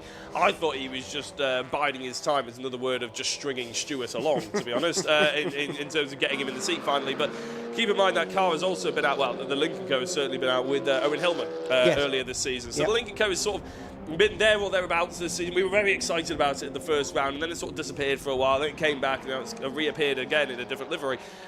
It's a bit of a shame we haven't had it here all season under a consistent runner as well, to see how really strong it is compared to the rest of the cars. It's always been competitive, though, hasn't it? That's the thing, and it's Victor particularly took victories. He did, exactly, yeah. So I think, you know, with Bensley now clearly showing that he is he's a good driver. He's got damage look on the side of it from that skirmish with Darren Lewis before, but he's proving here he is a very, very capable driver. He is closing in on Boardley, but how racy will he be with the championship leader? I don't think Ryan Bensley's the kind of person who would do anything stupid, but I also don't think he's the kind of person who's here to make up the numbers. If he sees a chance to move ahead, I think he'll go for it. Yeah, why wouldn't he, really? I mean, he's here to race. He's paid the same entry fee as Carl Boardley. Let's put it that way, if you think about racing like that sort of thing. But obviously, I wasn't in the driver's briefing, but I have been in driver's briefing before where there's championships on the line, and the rest of the drivers do tend to get told, don't decide the championship for other people.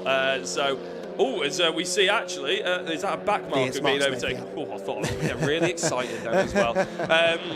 Yeah, don't decide the championship for other people is a pretty good motto to go by, because if you were in that position, you wouldn't want to see yourself get taken out or have any misfortunes because some of the drivers sort of fancied their shot at glory, because it is only going for 4th place. I know 4th place is good, it's decent, but keep in mind there's a reverse grid to come as well. The top 5 would keep him in 5th place for that. Exactly so, but he does look quicker, doesn't he, than the Cupra at the moment. There's Alistair Camp sliding his way into view, bit of trim hanging off the left front corner of that Hyundai as well. Gone past Luke Sargent, actually, hasn't he? Yes, he has. You're absolutely right. Into 8th position. I think that happened a lap or so ago. In the Gen 1 Cup, by the way, Rick Kerry still leading. Cedric Block, on his 2nd appearance in the championship, is 2nd. Mark Smith, we saw just going a lap down there in 3rd position. But here, Ryan Bensley in the Lincoln Co. with a slipstream. That car performing well in a straight line, it would seem, but not quite close enough to launch up the inside into Stone. The move, I think, is on. He just wants to make absolutely sure that it's a clean, decisive move when it happens. And I don't think he's quite close enough now, heading down towards Club. No, it'll come eventually, hopefully. That's what we're hoping for, honestly, anyway. But it's worth noting as well, Brad Hutchison, no man flag. Currently. Yeah, we half hoped that Shepherd, Newsham and Hutchison would pull away and it would be a 3 fight, but you can actually see Hutchison there. No one really in front of him, not many people behind, but there is Rick Kerry. Now, I wanted to speak about Rick Kerry, Andy, because we confirmed him after qualifying as the Gen 1 Cup champion. Yes. He did say it was a shame that Will Beach wasn't here. A bit of a shout out to Will Beach. I don't know why he isn't here, unfortunately, but he isn't. He was the biggest rival to Rick Kerry, and after qualifying, Rick did end up taking that championship. So big congratulations winning the Gen 1 Cup, and also showing that through this season, okay, it might not be as fast in the dry. In the wet, the Gen 1, Gen 2, that difference becomes a lot less. And also, if you have other Gen 1 cars, there's still good racing out there against those Gen 1 cars. Exactly. Yeah, well, it really was the closest of the championship fights this year, wasn't it, until this final round. So, yeah, it's there's definitely life in the older Gen 1 cars yet, that's for sure. That's Steve Laidlaw, I'm afraid. Of the newest cars, speaking of the opposite end of the spectrum. Yes, exactly. So that car, unfortunately, that looks very electrical, I would say, doesn't it? The car just sort of crawling around, no smoke, nothing hanging off it, just gradually getting slower, really. But Ryan Bensley getting gradually faster as the race goes on. He's on the tail now of Carl Boardley as they head into Abbey Corner. 6 minutes to go, and Bensley now starting to look really serious about making a move. Yeah, no, I'm interested to see whether Boardley starts defending into a couple of the overtaking opportunities. He hasn't, and we know that Bensley likes a little bit of a lunge up the inside there because we saw him do it against Darren Lewis. Carl Boardley obviously doesn't really feel like he's in any kind of danger here, so not needing to just yet, but going into Stowe. We know the Lincoln Co. seems fast going into the corner and a little bit wide there, I'd say, from Carl Boardley. Yeah, Boardley understeering, a bit of front tyre degradation maybe, yep, defending the inside line. That's the first time we've seen him move over to defend, really, but then goes back to the racing line. Here comes a look maybe from Bensley, just trying to distract Boardley. Maybe it worked because Carl dragged the brakes a bit into Stowe. He's a bit wider on the exit, but still the Cupra, car number 1, reigning champion, stays in front in 4th position. Bensley asking all the right questions of Carl, but so far the reigning champ has the answers. It's interesting, isn't it? Because Carl's got into this weekend probably only thinking about 2 drivers, let's face it. With all the questions we've asked him about those 2 drivers as well, in Callum Newsham and Brad Hutchison. All of a sudden, out there, those 2 are just not even on his mind, not even close to on his mind, are they? Because he's having to fight with Ryan Bensley, and he's probably enjoying it. I get the impression from Carl that he very much just wants to enjoy his racing. He's not. He wants to win. He wants to win the championship, but as I said before, his opinion is there are worse things than coming second. So in life, sort of thing. So I think he's probably enjoying the fact that he's got something to think about there, even if it is only for 4th place. Yes, well, he's definitely having to think about it now, isn't he? Again, understeers quite wide there through the right-hander onto the hanger straight.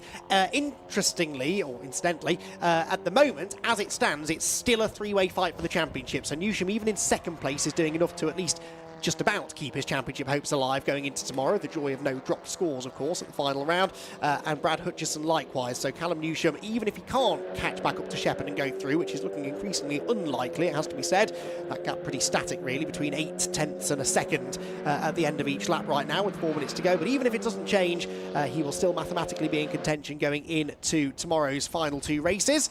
Are they catching Hutchison, those two, slightly? Yes, about 3-4 tenths quicker than Hutchison on the previous lap, but he's still 2.8 seconds up the road. Adam Shepherd, though, well, a case of what could have been, really, for Adam, this, isn't it? Had he not had those mechanical issues through the mid-part of the season, we would almost certainly been talking about him as a title contender at the final round, as we have in both of the previous two seasons, 22 and 23, but at least he's out there now. He's got the car seemingly working well and proving what we already knew, really, which is when he's got a car underneath him that's working, he is tough to beat. He's a very exciting driver. Yeah. And he's a lovely guy as well, really. You know, it's a big shame, to be honest. He's obviously clearly very talented. It's a bit of a sort of family team, shall we say, and to get him running, of all the mechanical gremlins to happen to that team, it's a little bit painful. I mean, even going up to Croft, we've said this story a couple of times, but going up to Croft and the car wasn't working, they packed it all back up, they were on their way back and they thought, oh, let's stop off at a local garage, let's see if we can just get some life into her. And they managed to kickstart her into some life. They took her back to Croft, and all of a sudden it was just after that, and since then, really, it's been kicking the teeth after kicking the teeth, hasn't it? So it's a bit painful, but there is Adam Shepherd going through on some back markers. Rick Kerry jumping out of the way as well of Callum Newsham. This has probably separated them somewhat. That was a change for the lead, was it not, in the Gen 1 Cup? Cedric Block now ahead of Rick Kerry? Yes, Cedric Block is ahead of Rick Kerry. Now, they were 3 seconds apart at the start of the lap, so something has happened there to Rick Kerry at the start of this lap, and he has suddenly slipped several seconds behind Cedric Block. So Cedric Block could be on for a maiden Gen 1 Cup victory here in the Gen 1 Audi, which itself looks like it's got some damage, and Kerry, I think, was going slowly in the background. Yeah, it does look like that, doesn't it? In fact, Scott Woodward's to my left-hand side in the commentary box with us, sort of been keeping an eye on it, and you're right, it does look like Rick is going to sort of finish this race with a bit of a whimper. I don't know whether he's going to tuck it in. He didn't even appear in the shot there, did he? No. So it's a bit of a shame if Rick does finish this one in the pit lane. As I said, his championship was already won with qualifying. And there he is. He's carried on, hasn't he? Hasn't come into the pits yet. So that is a bit of a strange-looking Gen 1 Cup car. No damage that I can see, so it looks mechanical rather than contact. I mean, he wasn't that close to Cedric Block anyway, 3.2 seconds between them. So, yeah, it could be gearbox maybe, I'm not sure. But anyway, the car's crawling, not to a halt. It's got some power, just not enough power, really, to go very quickly. It's out onto the pit straight now and continues on to another lap, albeit at a very reduced pace. Meanwhile, still, Ryan Bensley can't break through the defences of Carl Boardley, who again defends the inside line going into Village Corner, but seems to really have all the answers now, doesn't he? I think he's figured out where Bensley's quick. He's figured out how best to defend from that. This is where Ryan seems to close in, through the right-hander at Chapel, onto the hanger straight, but the Cupra able to just keep the Lincoln Co at arm's length by the time they arrive at Stowe. Yeah, it looks pretty strong in a straight line, doesn't it, the Cupra? The Lincoln Co can't quite get off the corner just enough, as we're currently seeing Darren, in fact, yeah, Scott mentioning that Darren Lewis and Alice Camp's gap is coming right down. It's about 0.4 of a second. We haven't seen it on the screen yet, but with less than 40 seconds to go, I think it's about time that I probably start thinking about doing my Richard John Neal impression and running down into the garages. Now, because I've got to go all the way to garage 41, which is the opposite side of the Silverstone wing. So, Andy, I hope that the rest of the race is very enjoyable. Well, let's see. 1 lap to go. Adam Shepherd was caught by a couple of tenths by Callum Newsham on that previous lap, but it's been sort of ebbing and flowing between 8 tenths and a second, all race long, really.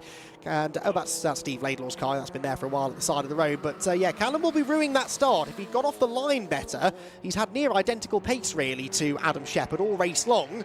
He is closing in here, though, flashing the lights, and Bensley goes up the inside of Boardley. Bensley gets past Boardley. Carl Boardley tries the switch back through the link, though. He'll have the inside line for Chapel. To how much of a risk does Carl Boardley want to take? He's on the inside line. He's up the curb. He runs out wide and gets back ahead of the Lincoln Co. So that is how Carl Boardley feels about losing that place. Meanwhile, for the lead, Adam Shepherd has been caught by Callum Newsham. Callum Newsham out of nowhere has a chance sideways over the curb, over the grass, and Newsham's up the inside into the lead at the final corner. Callum Newsham steals a race victory. Adam Shepherd throws it away, and it's Newsham victorious at Silverstone. Adam Shepherd second. Disaster for the Cupra driver, but a dream come true for Callum Newsham, who keeps his championship hopes alive. Hutchison will come through in third. It will be Carl Boardley, who just hangs on to fourth. There is Hutchison. Boardley fourth, despite the late race assault from Ryan Bensley. But what drama at the checkered flag. Camp gets ahead of Darren Lewis as well,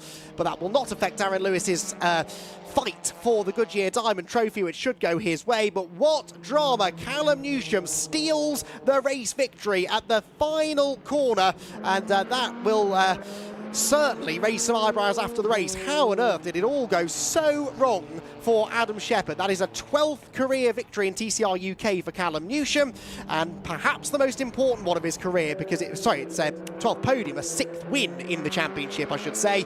Actually the same amount as Adam Shepherd now in TCR UK, and they've been around for about the same amount of time too, but wow, oh wow. So what are the scores on the doors? Phil Kinch, I'm glad to say, is doing the maths, not me. Brad now 41 points behind Carl Bordley. Callum Newsham 47 points. Remember, it's 40 points for a race win and no dropped scores. So if anything were to happen, we're not wishing this on him, let me get that straight, but if anything were to happen to Bordley tomorrow, there is a very good chance that either Hutchison or Newsham could still be the champion. Well, dramatic conclusion to the race, and I don't think Adam Shepherd and Carl Bordley were the best of friends anyway. They certainly won't be now, because that has just cost Carl Bordley in the championship. Not a lot, necessarily, but just enough to keep the pressure on. Brad, 41 points back from the championship leader, with still 82 points to play for. So, a dramatic conclusion to day one of finals day here at the Silverstone International Circuit, and well, the championship has not been decided yet. Anything but. In fact, it looks increasingly likely now to go to the final race, you'd have to say. If everyone's pace continues tomorrow in the same vein as today, it could be very, very close indeed. It's a win, though, for Callum Newsham, and he steals it on the final couple of corners over Adam Shepherd, who comes home in second. Another last corner heartbreak for Adam. Brad Hutchison in third keeps his title hopes alive as well. He's now only a race wins amount of points away from the championship leader, and the championship leader is Carl Bordley, who survived that onslaught from Ryan Bensley to hold on to fourth position. Bensley fifth in the Lincoln Co on his debut, brilliant debut that for the ex-Civic Cup race winner. Alistair Camp in sixth, Darren Lewis seventh, wins in the Goodyear Diamond Trophy, and Luke Sargent in eighth position. Sam Laidlaw ninth, the surviving Laidlaw in the end. Matt Wilson in 10th in his JW Bird Motorsport Cupra. Andrew Dyer on his debut was 11th ahead of Stuart Lyons, and Cedric Block gets a maiden victory in the Gen 1 Cup in the Audi after late race drama for Rick Kerry. Mark Smith came home second, Kerry retired to the pit lane, and Steve Laidlaw in the new Cupra, pulling over on the inside at Stowe Corner in the closing stages. Well, who saw that coming? That was not on my bingo card, that. Adam Shepherd throwing away a race win in the last couple of corners. The car just seemed to lose pace on the final lap. The back of it seemed to be sort of moving around all over the place as well, and yeah, Callum Newsham putting the pressure on was just able to find a way through, and they right at the death to steal the victory. He did not get the fastest lap. Shepherd got the fastest lap point, so it's only 40 points for Newsham rather than 41, but he will take that, and he outscores Carl Bordley by 13 points in that race. Now, he'll need to do more than that in the other two races. 3 wins and 3 fourth places for Bordley would still be enough for the championship for the reigning champ. But Callum Newsham creeping back into this maybe. He's 47 points back, and only, of course, 6 behind Brad Hutchison now in the fight for second place in the championship. So the sun sets then here at Silverstone on what has been a very exciting day. Don't forget, more racing to come tomorrow, with racing due to get underway at about 9:30 tomorrow morning with the Mini 7s.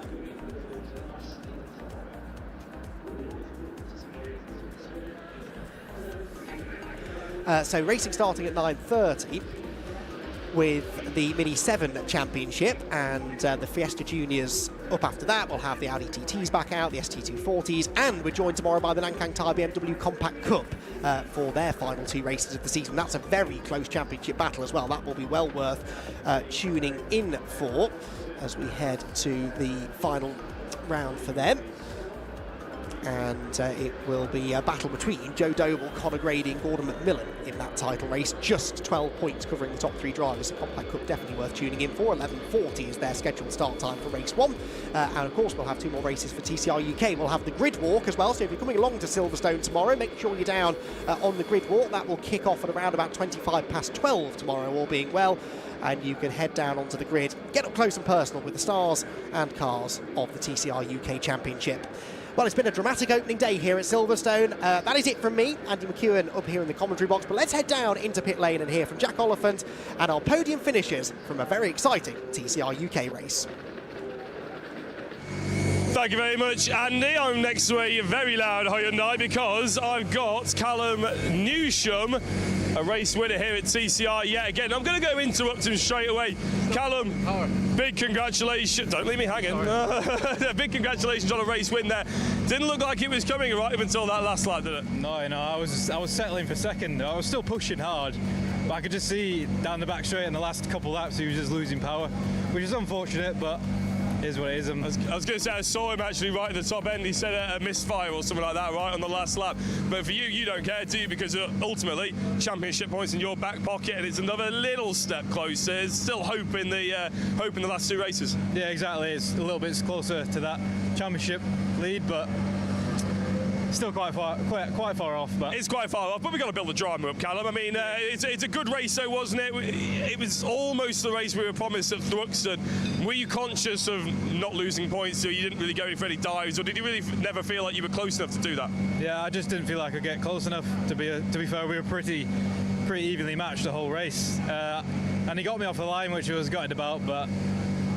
Yeah, oh well. It is what it is, isn't it? 2 more races tomorrow, Callum. They look like they're going to be similar conditions to this, what we've got now. Do you feel like that's okay for you? Yeah, I think we're strong, yeah. You look strong, definitely. Top 10 reverse grid. Good luck. Congratulations on the race win. Cheers, right, Callum Newsham, all chatted to. I'm going to have a chat to Adam Shepherd. I'm not entirely sure he's overly keen to chat to me, but I've got to stick a camera in his face regardless. Yeah, so Callum, Adam, sorry, what's up with the knuckles?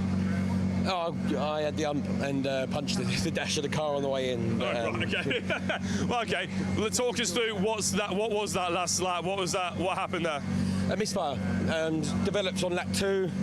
Coughing and spluttering. Got worse and worse and worse throughout the race. 2 or 3 laps from the end. Full throttle misfire. Half throttle was okay. So I'm half throttle up the straights, short shifting, trying to keep it together, and then last lap completely died, all the way up the back straight, cut out. Not really sure what's up with it, to be honest. I was going to say, it's a bit of a shame, it's another mechanical gremlin, obviously, but the car did look stronger, it held together longer than it did in the last couple. Do you feel like you're finally maybe getting there, or is that a little bit too early to say due to the misfires? I think we might know what it is. We're getting closer, it's getting better. It's got some issues around the high pressure fueling that it's just struggling to get to the bottom of, but it is better, so clearly we're going in the right direction.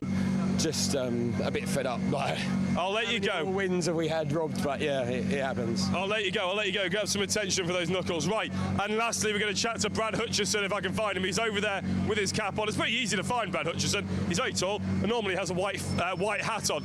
So if we get a chance to come round, Brad. Big congratulations on the 3rd place. I mean, it's all right. It didn't look quite like you had the pace to stay with these guys after an early good start. Yeah, I mean, looking at qualifying, looking at obviously the compensation weights, we are quite heavy, and obviously top 2 cars, obviously due to bad luck and certain circumstances last race weekend, they're clear of weight, aren't they? So I think obviously myself and Carl have been struggling to make the weight work on the vehicles. This circuit is very much about carrying as much speed through as you can, and when you've got a passenger sat, or equivalent, it can be quite difficult. But yeah, I mean, I'm happy with that. We beat Carl, which is nice.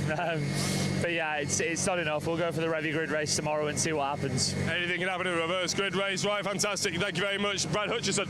Right, I'm going to round out the stream now because we've basically done everything that we can do here at Saturday. It's getting slightly dark at Silverstone International. So if you've fancied more of what you've seen so far, then by all means tune in tomorrow. Keep it pinned to the TCR UK official live stream to find more TCRs, Civic Cups, Fiestas, anything you want to see, basically. It's going to be at Silverstone International tomorrow. Please do subscribe, and thank you very much for watching.